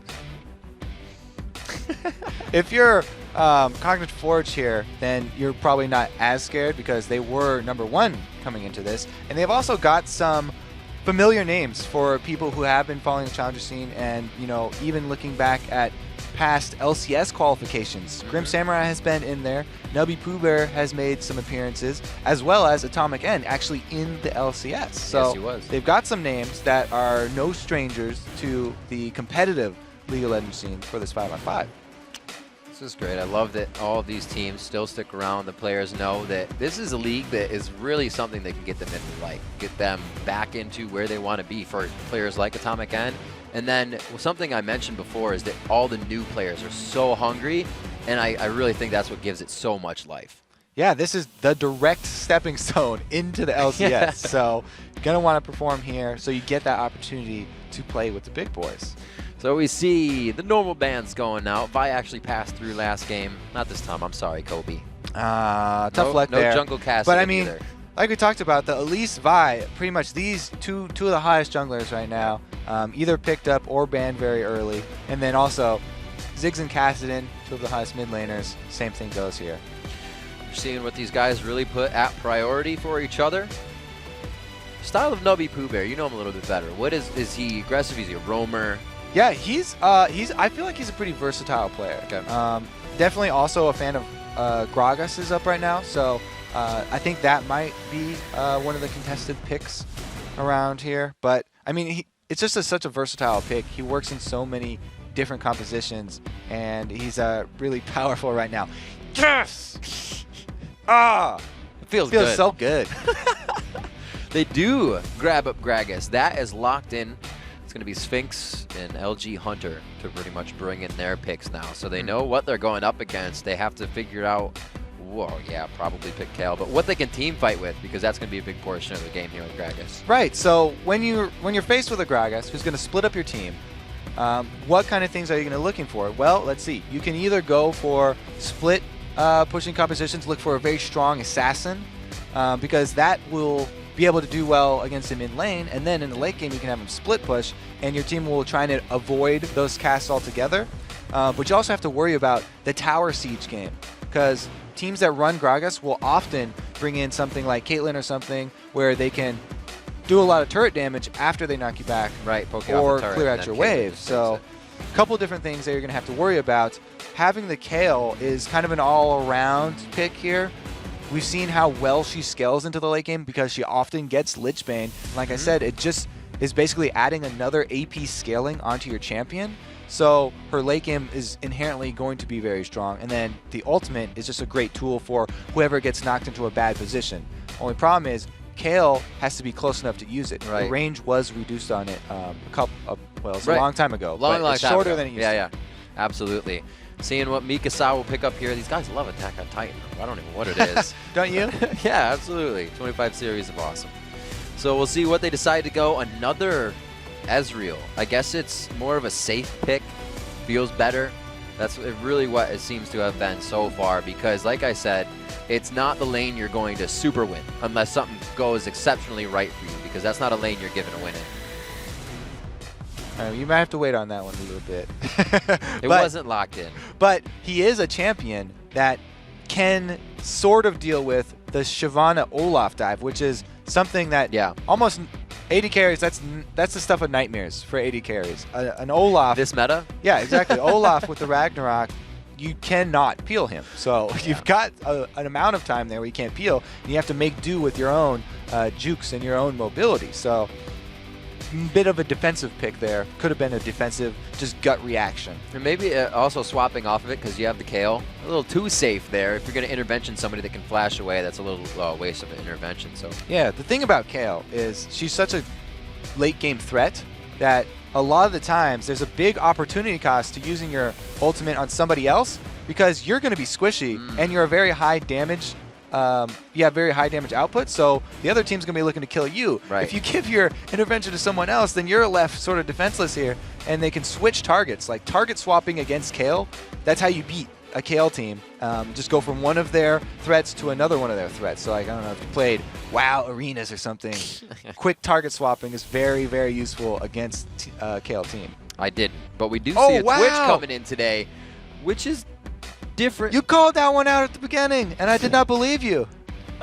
Different team, but close enough. Close enough. We'll hand it over. They're going to go with the rat and the ball. Does that make sense, though? Oh, no, maybe. That's so weird, though, because there's nothing to really squish them down for him to spray and pray the rest of the life out of them. We'll get Lee Sin, kick him back in there, kick him into a straight line. Anyway, though, that's a classic combo. Yeah, it is. This harkens back to the beginning, before Season 1. Like, this is the beginning of Season 1 here. You got like flashbacks? When Twitch, yes. You're getting ready to suit up? Nightmares of the overpowered Twitch with Kale immunity just ripping through teams. But you're right. It'll be hard for him to line people up because, Olaf is going to run zigzags wherever he wants to go, and then Shyvana as well can jump on you. So I'm excited now to see the old rat and the ball here. Twitch combo. Well, now I am. You got me super excited. Good. I mean, I saw it, and it's kind of like, like I said, where the kill's going to come from, but it's interesting. They're going to show us. They chose it for a reason. As the teams load on into the Rift, we have time to break down these two squads and how they earn their way into tonight's matchup. Starting with the top team in the ranked ladder, Cognitive Forge. So, even though Cognitive Forge came into Friday's matchup against Kimchi Too Spicy, the odds were definitely on them to win because they are the #1 and Kimchi Too Spicy were the last place. They were a little bit too hot for them to handle there. Yep. It took them 50 minutes to dispatch of that last seeded team. So not quite the cleanest execution. Usually you expect a big discrepancy there. Very but interesting. Nubby Pooh Bear did step up. He went on Ari, and he stepped up to 11, 4, and 5 score. And their AD carry as well, Diamond, had a very good game. He racked up 5 kills, 1 death, 8 assists. So gold medals, I guess, to the mid laners and the AD carries here for the team. Another name we are going to recognize, as I said before, the support, Atomic N. He gets some credit for that AD carry score just by default. He was playing on Team Marn in the LCS. He's got some experience in these high-pressure situations, and it's just a very, very, I guess, high name recognition on this team. With all these guys that have been in the scene, sort of dipped in and out. They're really hungry. You talked about the hunger of these teams. The guys that have already had a little taste, they really want to get back in. Don't call them a super team. That seems to be not doing well for people. Spawning in the opposite corner of the map from Cognitive today is WhySo Esports. All right, so WhySo Esports got their spot in tonight's match after a hard-fought 55-minute victory over the Challenger 8 team. That's actually their name. Yes, yes. Their mid laner, Mikasa, did come up big on Ziggs, dropping 9 kills and 8 assists. So Ziggs, not going to get that one again. So I have to see if we can pull off the same sort of performance I was really hoping 'cause, we would. Yeah, there's not really any champions that have a similar style to Ziggs. Right. He's got the longest range massive wave clear of anyone in the game. He's kind of a unique position. And he sort of just makes your team comp a sieging comp just by having Ziggs on your team. You've got that late game to fall back on. Not anyone else really does bring that to the table. Gragas is maybe the closest, but the range isn't there, so we'll have to see. I was hoping that we did get a Ziggs pick because we were talking about the Sheen on Orianna, and some people were like, oh, wait, let's just build Triforce, get a little crit damage, and it still works with the passive instead of the Lich Bane. It was a fun little build people were doing for a little bit. Really only happened in solo queue, obviously, but you're like, Triforce on Ziggs? Ow, that hurt. Whoa, whoa, whoa. You just critted your magic AP damage, so it's pretty cool. The Lich Bane already, you're bordering on some thin ice there with your with your AP carry. But if you go Trinity Force, then that's just fooling around. That's something like Gambit would do when they're just so confident they're winning this game. Darian's going with his Shyvana with a Lich Bane. Don't don't care. Just because he can. What's the next buy? Oh, yeah, needlessly large rod, thanks. Remember, I think it was Saint that was saying that. It's like when a game happens and the jungler can do that, you pretty much know that the game's out of hand. My favorite style buy when you're just crushing a team is always Zanya's, because then you can pose for the pictures, especially on teams like Zach or something. You can get one of those weird. Were you a big Zach player? Weird blob movements. Did you ever pick him when up? He was first? When he was in the time when he was considered OP, or similar to when he first came out, I definitely was a fan of those very long-range elastic slingshots, but he provided a different style of play to the game. Not many champions. I mean, I guess Gragas does it, but he can do it every time he elastic slingshots. You stand in front of a turret and you show the team, and you see everybody just trickle backwards. He presented that, and not many champions can. It's crazy. We'll have to see what these guys have for each other. Remember, the team that wins this game is going to be against LMQ. So, right. So they've got a very tough match ahead of them. Right. Because we just saw dominating all the lanes. We revealed. Oh, it's godlike in the top lane. Everybody already knew that, except for us, though. Thanks, social media. Absolutely. But tonight is really a chance for these guys to make an impact, to try and get themselves that much further to the round of 8. And it's something that weighs on their shoulders, because you have to consider even the super team in Europe, not to call back to their losses, but their experience. They have a lot. These guys are just trying to come up, so they're learning new things every time they're on the stage, and that has to go in with them playing at their best as well. So many things just falling on them at one time. And there is, a lot of added pressure yes. worth talking about when you come all the way over to North America. EG can relate to this because, they came all the way over here, and there's so much pressure to perform well because you put a lot of resources and spent, invested so much in coming over to this scene. You want to perform once you get here. All right, let's see what happens with these lineups. We are into the game, our second Challenger Series here in North America. Brought to you by Kobe and Riv the first time around here. Jat and Freak, and you were doing some EU Challengers, which had some pretty good games as well. My God, EU Challenger, don't care. Look at this pink ward start from the jungler. All right, we got a pink ward start here from Wappa. Oh, is that Wappa Chang Mang? Yeah, I think that's the solo queue guy. That used to be his name. He shortened it probably for... good reason for these me. Games. But anyways, yeah. Pretty sick name, right? Anyway, that guy's also been in the scene for quite a long time. And the Ting Tang Tong of the Wapachan. We'll see what they're setting up. Looks like they've taken notes from the LCS. Yeah, it's kind of gotten a little stale with the old level 1s here. Nobody starts very many wards anymore. Wappa Chang Mang has decided to buck the trend, though, going with the early pink ward, because early pink wards nowadays last forever. The only person roaming around is the junglers, and the junglers aren't going to be going through all these random bushes. So if you buy a pink ward this early, it could easily last 10 minutes. Get so much value out of that early pink ward. He's decided to place it in the small bush of the river. We'll have to keep a timer on that, see how much they actually get out of that pink ward. There's a pretty good timer from Korea on that bush. I don't know the exact time. I know it's over 10 minutes, though, so we'll see if we can beat it. It's going to be a long one. Everybody just walk on by it. And it's interesting that ward as well, when WhySo Esports placed it down, they're like, we don't want it in the bush. We'll just put it. It's not interesting, but I noticed it, Kobe. See what they can do here in the bottom lane. It's going to be Tick and Alex the Man on Twitch. And you got your Thresh. He's got control of the brush already, so this is bad. Atomic and Diamond on Jinx and Leona. So pushing back already before level 1 here, or 2, I should say.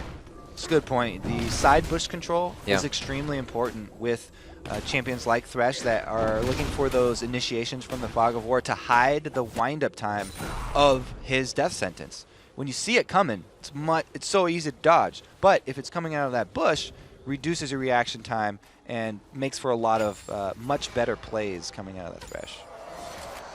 So let's just, since not much is happening, what does that pink ward kind of do? It won't set back Wappa too much. The pink ward? No, you're right. Olaf has amazing sustain in the jungle, so he doesn't need a whole bunch of extra pots. Just Olaf already is able to clear so well since Machete was buffed to give you life back on attack. And Olaf, being the powerhouse that he is, he can afford that extra buy. Now, what does it actually do for them? It alerts their top laner to any sneaky ganks that are going to come up the river. So their top laner only has to ward the Tribush, which is something that a lot of top laners do already, but they always have to worry about the long river route for junglers to come up. And we got to make mention, Sphinx and Mikasa swapped up in the lanes here. We have Renekton versus Gragas instead of that Kale matchup. That is a good point. Renekton mid again. Last time we saw that might have been Fnatic not doing so hot with it. Tried to run it into Kassadin to keep him down. But interesting aggression down bottom. Double buff jungler coming in. Unfortunately, the Sonic Wave hitting Diamond, so it kind of altered who they were focusing in that fight. But yeah, as you were saying, Renekton versus Gragas.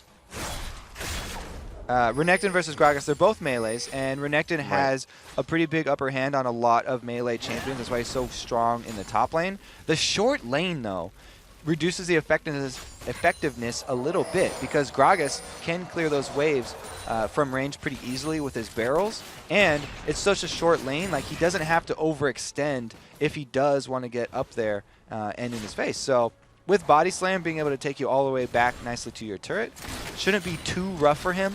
I mean, it's definitely going to keep him a little bit down, but shouldn't be a huge problem. We'll see who it really plays into the favor of. A great, the whole time they have had control of that brush. They even have a ward in it, and they're still hitting the death sentence. I really like that play from Atomic. He was flayed over to the Twitch, so he got the stun off, and then Zenith Blade back to the Thresh and able to escape right after, avoiding a lot of damage output from that initiation that could have actually turned pretty badly for them. And they do get Diamond out safely, so everything was done accordingly for the mishap that had occurred. That buy is going to get him a Vampiric Scepter, so he comes back to lane. Another thing Wappa just did, he went through his pink ward route to know that he's not seen coming around the backside jungle for this gank. Ooh, and they are going to be able to pinch on Mikasa here. There's the heal. That means the speed up steroid has been used. This is the chase down. The undertow hits. They flashed the second one, though, and Wappa has to go a little bit out of his way to grab that. Great job there by Mikasa. All right, able to get the flash down from Kale. Pretty big bonus, but still, Shyvana here having a hard time dealing with the range of the Kale. Kale really only has to worry about the all-in attempts, and since Shyvana this early does not have a reliable gap closer, doesn't have Dragon's Ascent, only has the speed buff from Burnout to use. So Kale can see that one coming a mile away, and pre-6, having a pretty good time. Wow, there's the burst! Sphinx goes in. That's great. Gets the kill down. He's level 6. That's going to help. Whoa, Wappa. Whoa, Wappa. You don't want much of that. 1-0 now. 7 minutes onto the game. We're going to see what they can do. 8,500 gold to 75. That's not going to be too bad for them. The 1K gold lead here, and it really only comes from that in the top lane. I thought that was a good reaction. It was so surprising. And we had thought, my initial reaction was, yeah, Nubby Poover's going for the burst, but the Renekton has his ultimate in his pocket, so a little burst of life, able to barely get him out of that one alive. Exciting play in the mid. And about Kale on the top lane, we kind of saw him blow his flash there. Not exactly the best long lane champion to play. Exactly. You know, he's got the small speed boost that you talked about from the heal, but he's going to have to reward now since he doesn't have that summoner. Wappa, though, having burned his ghost, his ganks are going to be a little bit less threatening. However, the pink ward has lasted this long. There's no reason that it could not last another 5 minutes, and he could make that same gank route pay off. Grim Samurai headed down to the bottom lane. Sphinx getting himself in trouble once again. He was just aggressive, and he got out of a situation going back in without flash or ignite, but maybe that's the short lane play. He knows he can get out. So I don't think Grim Samurai is used to ganking since he's a top laner.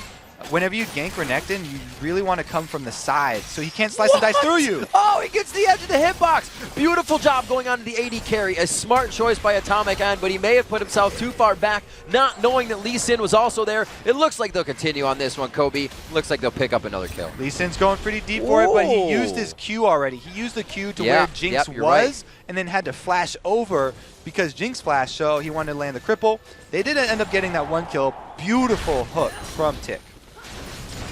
Really going to be going Nubby Pooh Bear with a bit of rotation, but a very nice ward. The side of the turret wall is able to keep him at bay and not get any kills out of this. He's hitting level 7, so he was just behind Sphinx a little bit. And with the a little back and forth there. But good dodge by both of them as they whiff. Yeah, Nubby getting low on mana means that Renekton gonna have a bit easier time for the next creep wave. He can heal up with the Rage-empowered Q. Lee Sin starting off this dragon because he has a sweeper, so he's got the confidence that there's no ward around the dragon, but you can see that how small the circle is for those sweepers. This is why I really like the early upgrades into the oracles, because you use that sweeper, there could still be a ward in the back of the dragon pit. Even though this one's going uncontested, the area of effect for it is not quite big enough for those Baron or dragon pits, and it could be a very costly mistake because it will lure you into a false sense of confidence, making you think that the other team doesn't know, doesn't have any vision and doesn't know you're there. And they steal it with a Peacemaker. And they steal it with a Peacemaker, just like the LCS. But you can't this time because you don't have a Caitlyn. Chat was talking about that. You can't pull something out of nowhere. No? 10 minutes coming up on the clock. That's rubbish. That is rubbish. Malarkey, and we'll see what happens here. Grim Samurai throwing down the Dragon's Descent. You can see Kale getting away Still no just flash, a little though. bit. Yeah, no flash. A little bit antsy-pantsy by Grim Samurai there. Wappa wasn't really in range for the undertow. Yeah, just coming from the lane gank, Right. really hard to pull off without his Ghost available. So not able to close the distance. You know, if he did go back through that same path through his pink ward and get around behind him, might have been a different story. We'll have to wait and see. That story is going to come out a bit later. Tick just knowing the capacity of what he can do with Thresh right now. Knowing he's getting a little bit from all those souls, and he'll be able to one-on-one Leona if she walks into the brush. They've done a great job of controlling the bottom lane, and now WhySo Esports tries to control a bit of the top lane. All right, so they get the Ragnarok out of him and some decent damage. They're also going to get control of the lane now because they got such a big chunk out of him. They can shove it back. The only problem is that they're recalling. Ha-ha! JK. So far, we look at this lane swap between Sphinx and Mikasa. They're 20 CS, about 20 CS ahead in each lane, so the swap is working for them if you compare the lanes where they should be. It's working out pretty decently. At least in CS. Yeah, You don't know where it's going to exactly. go from here. And there was that kill in the mid lane that was very close, which could have gone either way. So Yeah, that's true. I do like the swap, though. You're right. Kale only having really to worry about the all-ins. Now she's post 6 and has her flashback, so probably not going to go down too soon.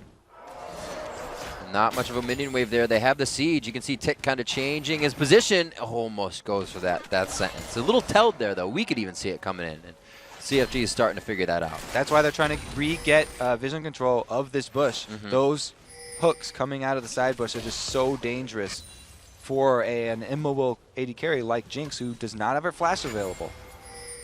Wow. Great zoning in the bottom lane by these guys. Obviously, they're going to be farmed at the turret, but they are giving Cognitive Forge a little bit more to think about, a little bit more trouble in everything they do. So the laning phase is working pretty long here without a lot of turret damage because there have been no swaps. It looks like he got it. He stole that. The smite. He smote it. Yeah, smoted. Smeeting. Oh, Atomic goes in. A good flay. That was a walk away death sentence there. Good box. Alex the Good man. lantern. Alex the man almost going down. Is there a safeguard? There is. Oh, Gunter comes in. He does make Alex the man, and he stays alive as well. They get out of this one safely. Close call right there. Able to get out with the invisibility from Twitch. And we'll have to see if they actually want to turn this one around because Elysian staying in the bush. I mean, CFG have to be aware that he's not recalled already, so they're going to have to play like he's sitting in that bush, Yeah, even they are. though they are not 100% sure. I will farm with Zap from here on out, says Diamond. And he's trying to do just that. 85, and he's still up in CS. For as much as aggression as they're getting, how is he up in CS?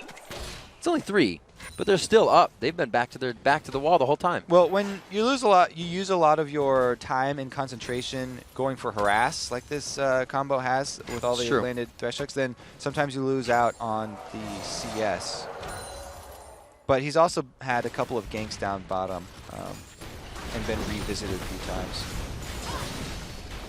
Doing a great job of synergy farming there with Atomic. Not too much damage, obviously, coming in with the Scepter, get that farm on. So kudos to Diamond in that bottom lane. Wappa being found in the jungle, No Ragnarok. though. Yeah, this could hurt a little bit. Wow, they are just throwing him around right now. He's like a teddy bear. Wappa goes down. great invade, and they're going to be able to successfully take away this red, even though the collapse from CFG is coming in. That was awesome. Can they get it through the wall? A beautiful solar flare actually stopped Sphinx from trying to slice and dice through that to get into the fight and pursue. A great job. Cognitive doing a really nice job of getting themselves where they need to be. Playing with fire, though, because yeah, they are. They're making it out with like a man. sliver of health, but the team, I should say, was helping each other in the right place, right time. Yeah, that was very close, though. Being down a man, dangerous in your own jungle. I mean, just look at how many red wards have been peppered in this bottom side of the map now. They really are trying to make aggressive plays with that bottom lane. Twitch already, I talked about, once he gets to that point when he can go invisible, he's looking for assassinations as an AD carry. One of the only AD carries that does that, because you rush an item like the Blade of the Ruined King, it gives you that assassination potential. So much 1 versus 1 potential with that item. If he sneaks up on you and uses that attack speed buff from his ambush, and he could burn through you very quickly. And it's interesting that we brought up in the beginning, oh, there's a dragon as well. That's pretty interesting. Grim Samurai coming in from the dark on the side of the map. Again, because that looks like he's going to be able to walk right out of this one. He has another hero for himself. Ooh. No, he puts on the potion, and he has the fancy shoes on to get the dodge.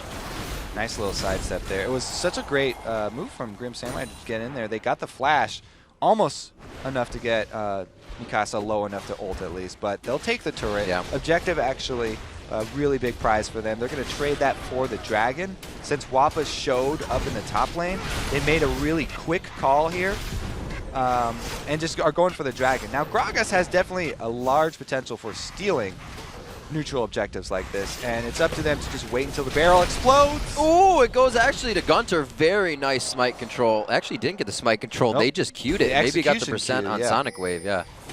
So really, chancy move right there. Yeah. Nubby, even though his barrel did expire, he flashed in to go for the ulti combo. Just not quite enough to get it.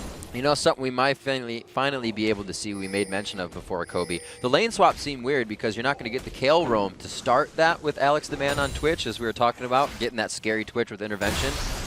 That might be able to start happening, but as I say that, probably Mikasa goes back to the top lane. Yeah, as we move in towards the mid game. So the laning phase here, most of the action does come from junglers roaming, but now we have to worry about the roaming Twitch because he's got a red buff. That makes the assassination that much scarier because he's got double slows now with his Blade of the Ruined King active. Look what's still alive.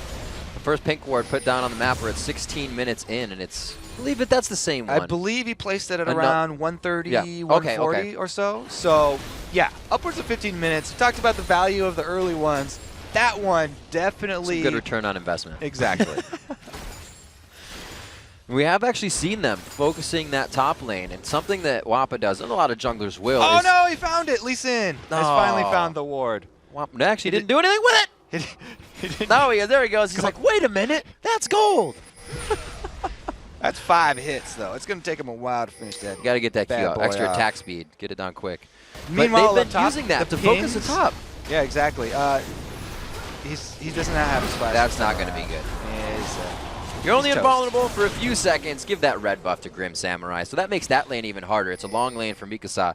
Red buff slowed now. We'll have to see where they can take this. And I was saying before, Wappa, he always waits for his trinket to come up. Now he's gone for the sweeper, but every time he went to gank, he was like, I'll put this behind me. Who's following? You know what I mean? Safe on every gank. And they've really given Mikasa a hard time for the long lane. Repeat attention up there. Yeah, a lot of attention. They don't want that kill to get to the late game. Is Zenith's stun play? miss, but they got the slow. Ooh, very nice little play there. Atomic again took a few extra steps, but they do get back the retribution for the attack. And it's going to be Alex taking the rocket to the face, right under the turret, under their nose. They're able to take down Diamond. Atomic goes very low once again and gets out of the fight alive. It's always Diamond. Great focus by WhySo Esports. 2 good sidesteps are going to go off here. So they only get the slow and not the stun, which means that he can just click that lantern as the Zenith Blade flashes before his eyes. And then the landed hook means Thresh not hesitating.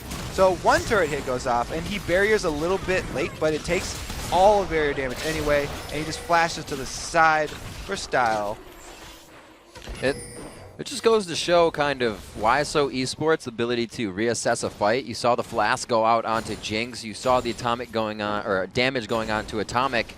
And then even without the Flasks, they were able to coordinate and take down Jinx. So they really had to adapt in that fight immediately to get what they wanted under the turret, which was pretty scary. And the 1v1 power of a Blade of the Ruined King. He got the active to heal him up a little bit.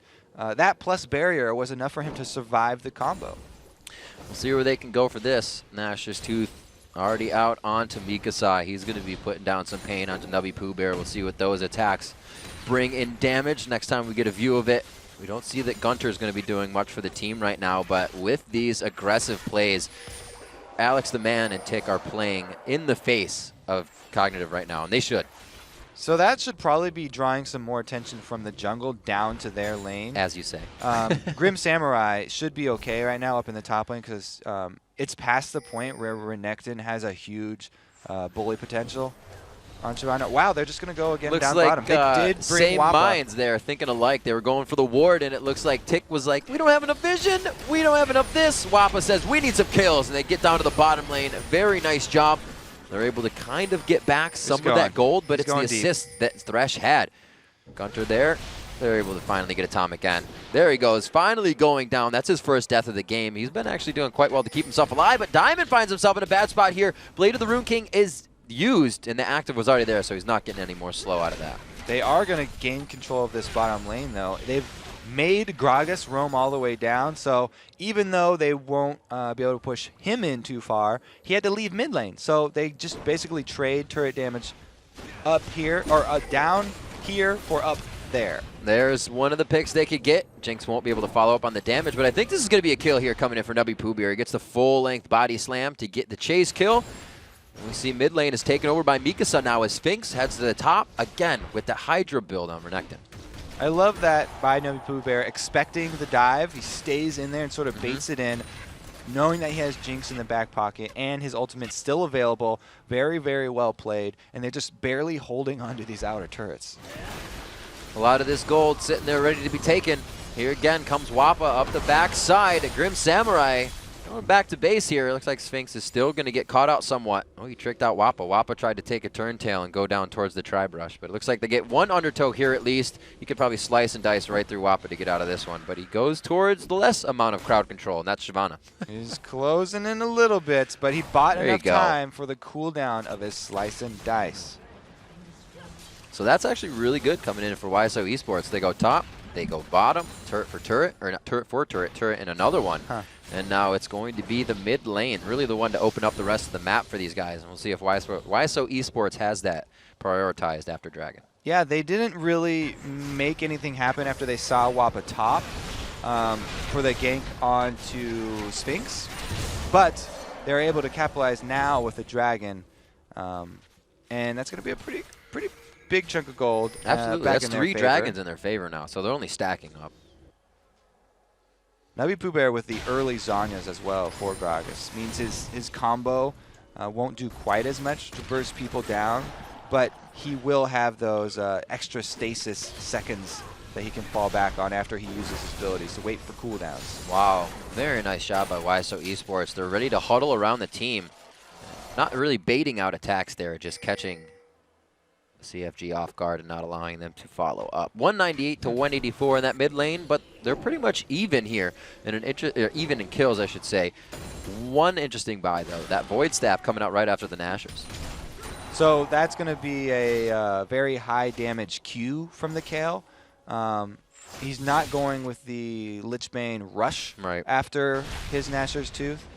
Probably go with that one, maybe third item. If he doesn't go for the death cap, but it means that his burst potential is really high.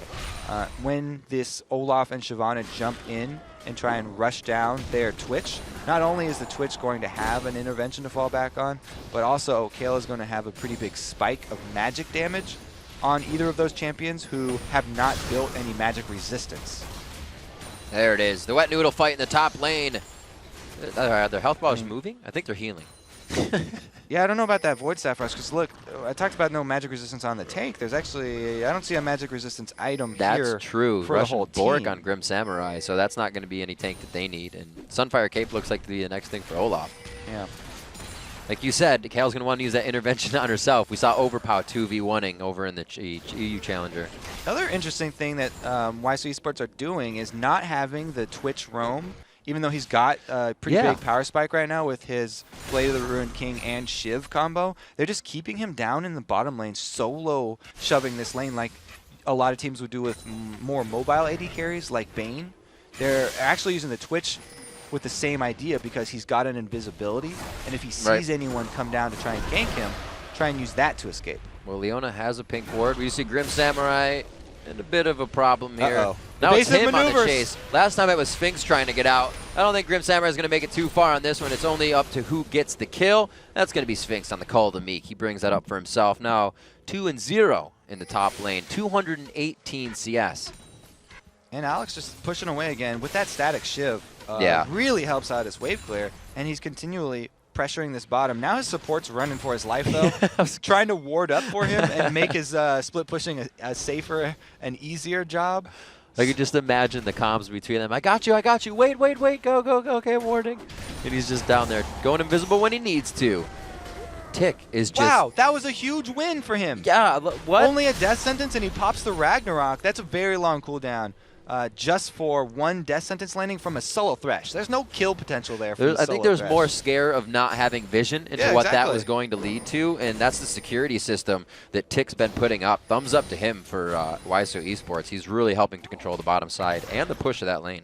And I do, although the rotations from WhySo Esports have been a little bit rusty, a little bit slow, they did get the objectives after they get the kill. So that's they a good kill point. top lane and then just run straight down top lane with both those members. Lee Sin sticking around for the tower kill after they take out Grim Samurai.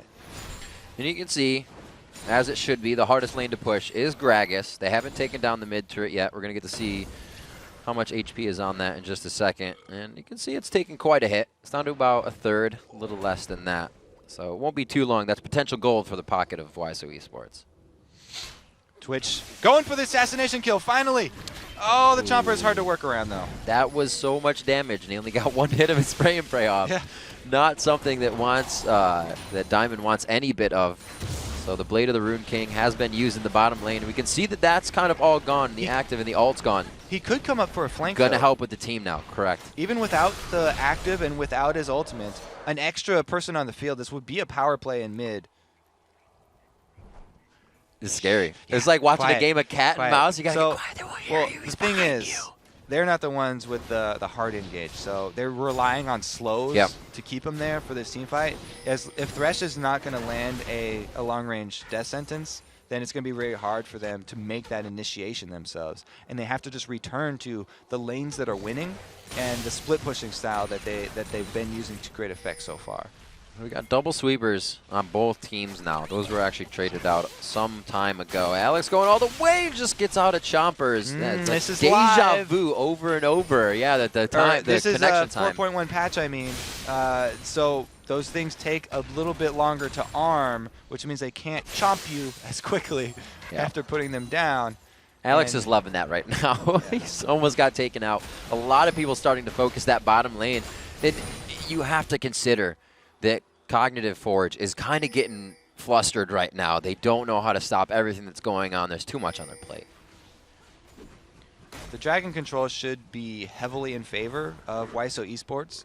So if they get lax right now and they lose vision control and allow CFG to steal this one away, then that would be a pretty big mistake because they're the ones who have a pretty good hold on this game. And going for that 50-50 Dragon, probably not a chance that they really need to take. Well, they're going to do it, and Nubby Pooh Bear's going to have another chance here. We'll see if he can pull it off 2 times in a row. Well, everybody's got the summoner spells and the ult that they need coming into this fight. A good grab onto Wappa. The Ragnarok is blown once again to start the fight. Hunter going very low, and Lee Sin's going to fall to the hands of Grim Samurai. You see the invulnerability went off of Alex. They did put it onto Twitch, and they are able to turn this fight in their favor. But now it's another 3v3 facing off against each other as they reset on Dragon. Yeah, both front lines down now. So it's basically damage dealers versus damage dealers here, and whoever gets the first hit and the CC to land is going to be the ones that come out ahead. Smite is up for They're Wappa, baiting though. each other into taking the Dragon. It's going to go over. Wappa gets it, but he goes down instantly, and that's what you're talking talking about, the damage versus damage. The next kill didn't even get a chance to blink. All right, so they are the ones with the smite left, so they wanted to not let that dragon get away. Yeah. And trading one additional kill for a dragon at this point in the game, definitely worth it. They came out with a nice chunk of extra gold there. Wappa sacrificing himself for the greater good. Great job, Ackerman almost. Alex, the man. 3-0-4 on Twitch right now. Still seeing these champions put up the fight they need to. A lot of people in the LCS scene haven't been using these compositions. Again, we're seeing even more happen, and it's going to be huge damage from W Pooh Bear. They're going to give that one to Diamond. He's had a tough lane, and that's a great kill trade, or not trade, but give to him. All right, so now what are they going to do with the extra little bit of money that they just received from Dragon, plus picking off the support? What you want are your tanks with some sort of attack speed reduction for this Twitch, because it's going to be hard for them to finish off Twitch. You know, he's got that guaranteed invulnerability. He's going to be at least getting off some auto attacks. If you can slow down his attack speed at least, or buy a Thorn Mail so he starts killing himself with his auto attacks, then those are pretty much the only options that they have.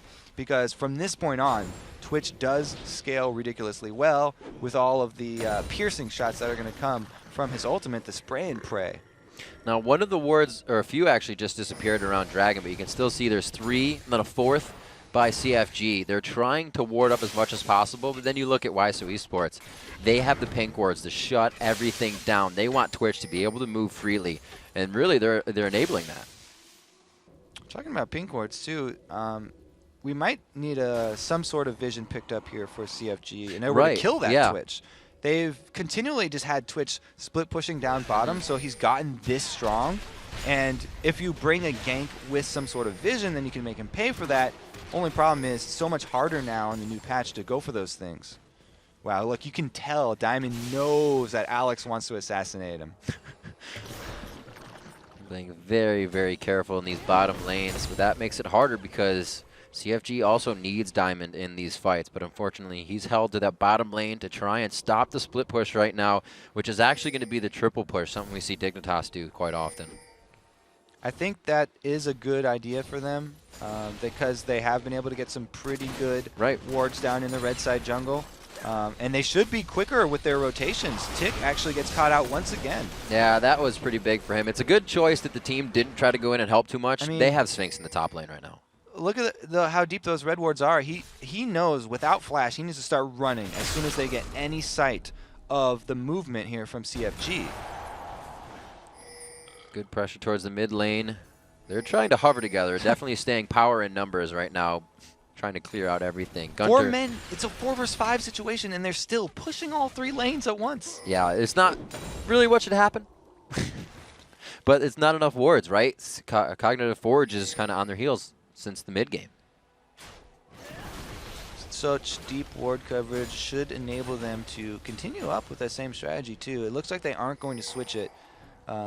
Sphinx is still confident in going against Grim Samurai. I'd like to actually see that battle now because the Blade of the Ruined King Shyvana has a pretty good chance up there. Twitch though. Just the scary whisper. 31-37 on the clock. 7-9 is the kills. Somewhat going back in favor of CFG now. They've been able to find a few in that top lane. Grim Samurai once again finding himself in a 2v1 situation, but I don't think he expected to see. Oh, the blade for the blade. Eye for an eye. A very nice play, but the Dragon's Descent is a little more than the ultimate. That assassin AD carry. Something you don't expect a lot, but he was able to get away from it this time with the second Blade of the Ruined King active there. Second one coming from Grim Samurai. And that's going to give a little bit of control of the Baron, but okay, so there's no home guards on Grim Samurai. It's going to take him a while to get there. And Atomic just has to be more careful. And that's not really a spot you want to be careful in. Looks like he may be leaving this one on a stretcher. It's going to be a gurney. Still, the fight continues behind the blue buff. Tick is going very low. Reckless swing able to take him down. And it looks like they will continue this fight, but they're standing in a brush that they think they have full vision of. WhySo Esports sees all of it. And you can tell with the completion of the death cap on top of his Void Staff there, Mikasa has started one-shotting people. He wanted it so bad. Still on the chase. So they can rush towards that Baron and force a fight because of all the damage they chunked out earlier on Grim Samurai. Even though they didn't kill Grim Samurai, that Twitch assassination really paid off. Now Atomic, he wanted to go get vision because he knew they were running towards that Baron, and that's basically what they gained for the early gank here. I guess they're actually taking Baron after at the same time, as you can see in the PIP during this fight, but the Kale intervention was still left at the end of that one, so there was no chance of CFG turning that one around. Quadra kill at the end for Kale. Such a good fight for Mikasa. Oh, he God. really made some moves in that one. He was in mid lane, then came back for 3 more. These guys are focusing very well. He's got the whole 4 items that you exactly want on your Kale. This is the ridiculous power spike. Not only does he have the main 2 for any mage, the Void Staff and Death Cap, which give you the huge amount of damage, but he has added the extra AP scaling of the Lichbane into that, and that's why everybody's going to have to watch their backsides. I always say you got to be careful when you can take down the turret as fast as the champion. It's not a good sight. At 34 minutes, the timer is in the minds of WhySo Esports. They're going to have that, so we almost have a 40-minute Dragon to come up next time, as that will be on the timer for WhySo. We'll see if they even need it right now with Baron as they move across the map. It looks like Samurai is going to be giving a little bit of trouble to Sphinx, but is that going to help? They have 4 pushing the bottom lane. Maybe they need Grim. Well, he's got a great advantage because he's got percentage health damage from not only Blade of the Rune King, but also... Oh my gosh, the Lantern's being so great right now, but they do get the intervention out. This may be a time that CFG wants to initiate. Whoa, got Hunter to the backside there. Wappa throws down Ragnarok. That Q, that auto attack is life. It's gone. And we're going to see pushing forward Mikasa in the front line. Another 1-2 punch. That's all it takes. And that is all that CFG wants of that fight. Too many AP ratios. Too many AP on ratios. That kill right now. Even with all defensive cooldowns blown, they still initiate. Lee Sin, really nice job coming in from the back there, able to kip in Wappa to start it off. Ragnarok does not matter because that kill will melt through anybody. Absolutely crazy. Mikasa timing, not that it's very long, those Lichbane attacks. He makes sure each one of them hits. And look what he's doing to Grim Samurai as well. No, there isn't any magic resistance on that yet. And we've kind of been saying that, not having time to build it. He's still going offensive for what's destroying him. But then again, they did that lane swap early. Pretty sure it will be too little too late now buying magic resist, because not only did he rush that Void Staff, but he also has flat penetration. So it's really tough to try and mitigate any of that Kale damage, and they're going to have to look for picking people off now because they're so far behind. Straight up fights are really going to go poorly for them. Still a great job by Sphinx. 317. That would have been over. Nubby Pooh Bear at 283 CS, but it's against the 264. And we have to consider that Shyvana played against Kale in the early game and still rushed that Blade of the Rune King. Wasn't considering the AP damage, so they weren't really playing for the lane, I guess, and it's kind of hurting them now even. It is, nobody's going to be able to tank the Kale now, but we did see he had pretty good success against Renekton now that it is late game. Right. Shyvana, I was talking about the multiple sources of, max HP damage that he's got, so he has a good time in that top lane at least versus the Renekton. But man, they're behind so much gold at this point, and the Kale can just obliterate towers as well as champions. So that's where it gets super scary. We got a quick pause right now before we get back into the game, so we'll discuss a little bit. And even from the early game, Thresh, that tick in the bottom lane, they have had so much presence just being in the brush. It's even been warded, and they're still hitting their death sentences. That's definitely a mistake on the side of CFG. Yeah, the bottom lane there was an interesting thing because I thought the Twitch was going to start roaming earlier, but he just kept on split pushing and relying on the invisibility. Maybe to he get didn't away. because we saw the swap. Renekton was mid. It wasn't a Kale mid that was going to be right there if he was roaming. It was going to be a Renekton, and that's not intervention. That's just another guy to fight with. So maybe that stopped the roaming. It has been just a really well played game by WhySo Esports though. I do like the old style composition with the new Kale that's been just a resurgence of popularity pretty much all over the world. Yeah, we didn't really see it too much. I mean, yeah, we have seen it all over the world. Overpow kind of brought it back for the EU during the promotion series, so it was kind of like, oh, he's playing Kale. Oh, Kale still does what Kale does. It's 2v1ing at the end of the game. We are going to get back into the matchup, though, just getting Wappa back and locked in, so we're going to have more of the NA Challenger Series here as we're premiering it today. We had the first game. That was between VVV Gaming Red and LMQ. Thank you very much. remember, LMQ are waiting for whoever wins this match. They're going to have to go up against LMQ. So I'm pretty sure they're all watching this game, and I don't know if they're going to be able to let Kale go over to WhySo Esports. I speak way too soon, though. I'm getting way ahead of myself. That's kind of an easy ban to say, though. If some can control the game as such, it's what the mid laners are loving right now. And they do get the grab on the death sentence long range, the kickback. There's a lot of HP on that dragon, though, and she's going to try to head back to her cave, protect the gold, but wait! It takes 4 members to drop her down. But the kill goes to Alex the man. Yeah, the Lee Sin and Thresh can do a lot of moves to keep the dragon in place. They're waiting for the damage to arrive. As soon as the kill at Twitch arrived, though, that was the stall call. They fast. just needed a little more time.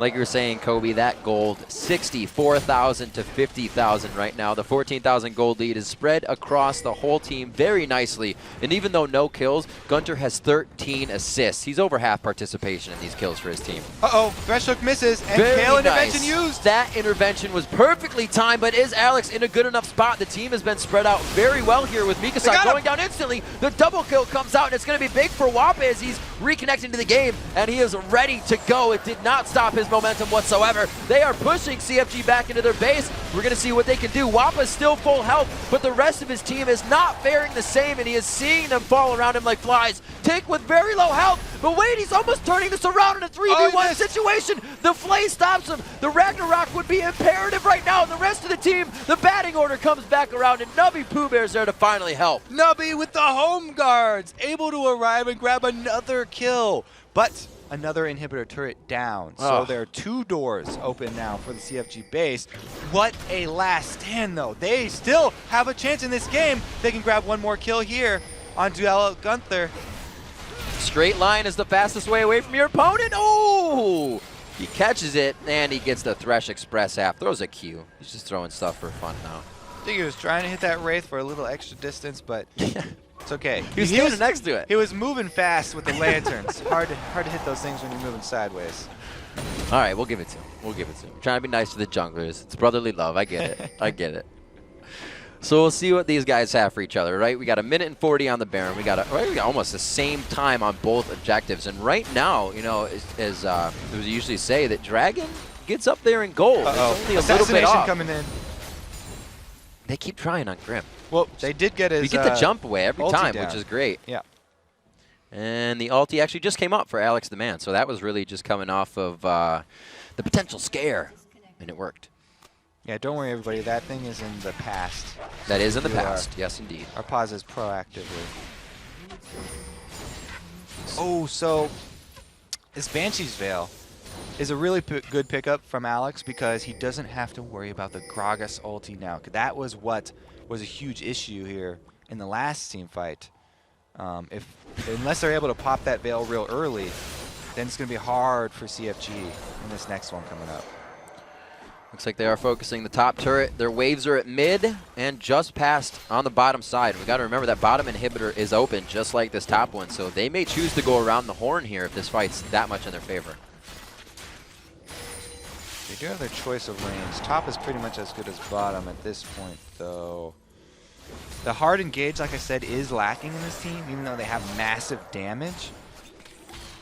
Really, it would have to be a Thresh Hook, and the front line is actually well equipped to deal with a Thresh Hook.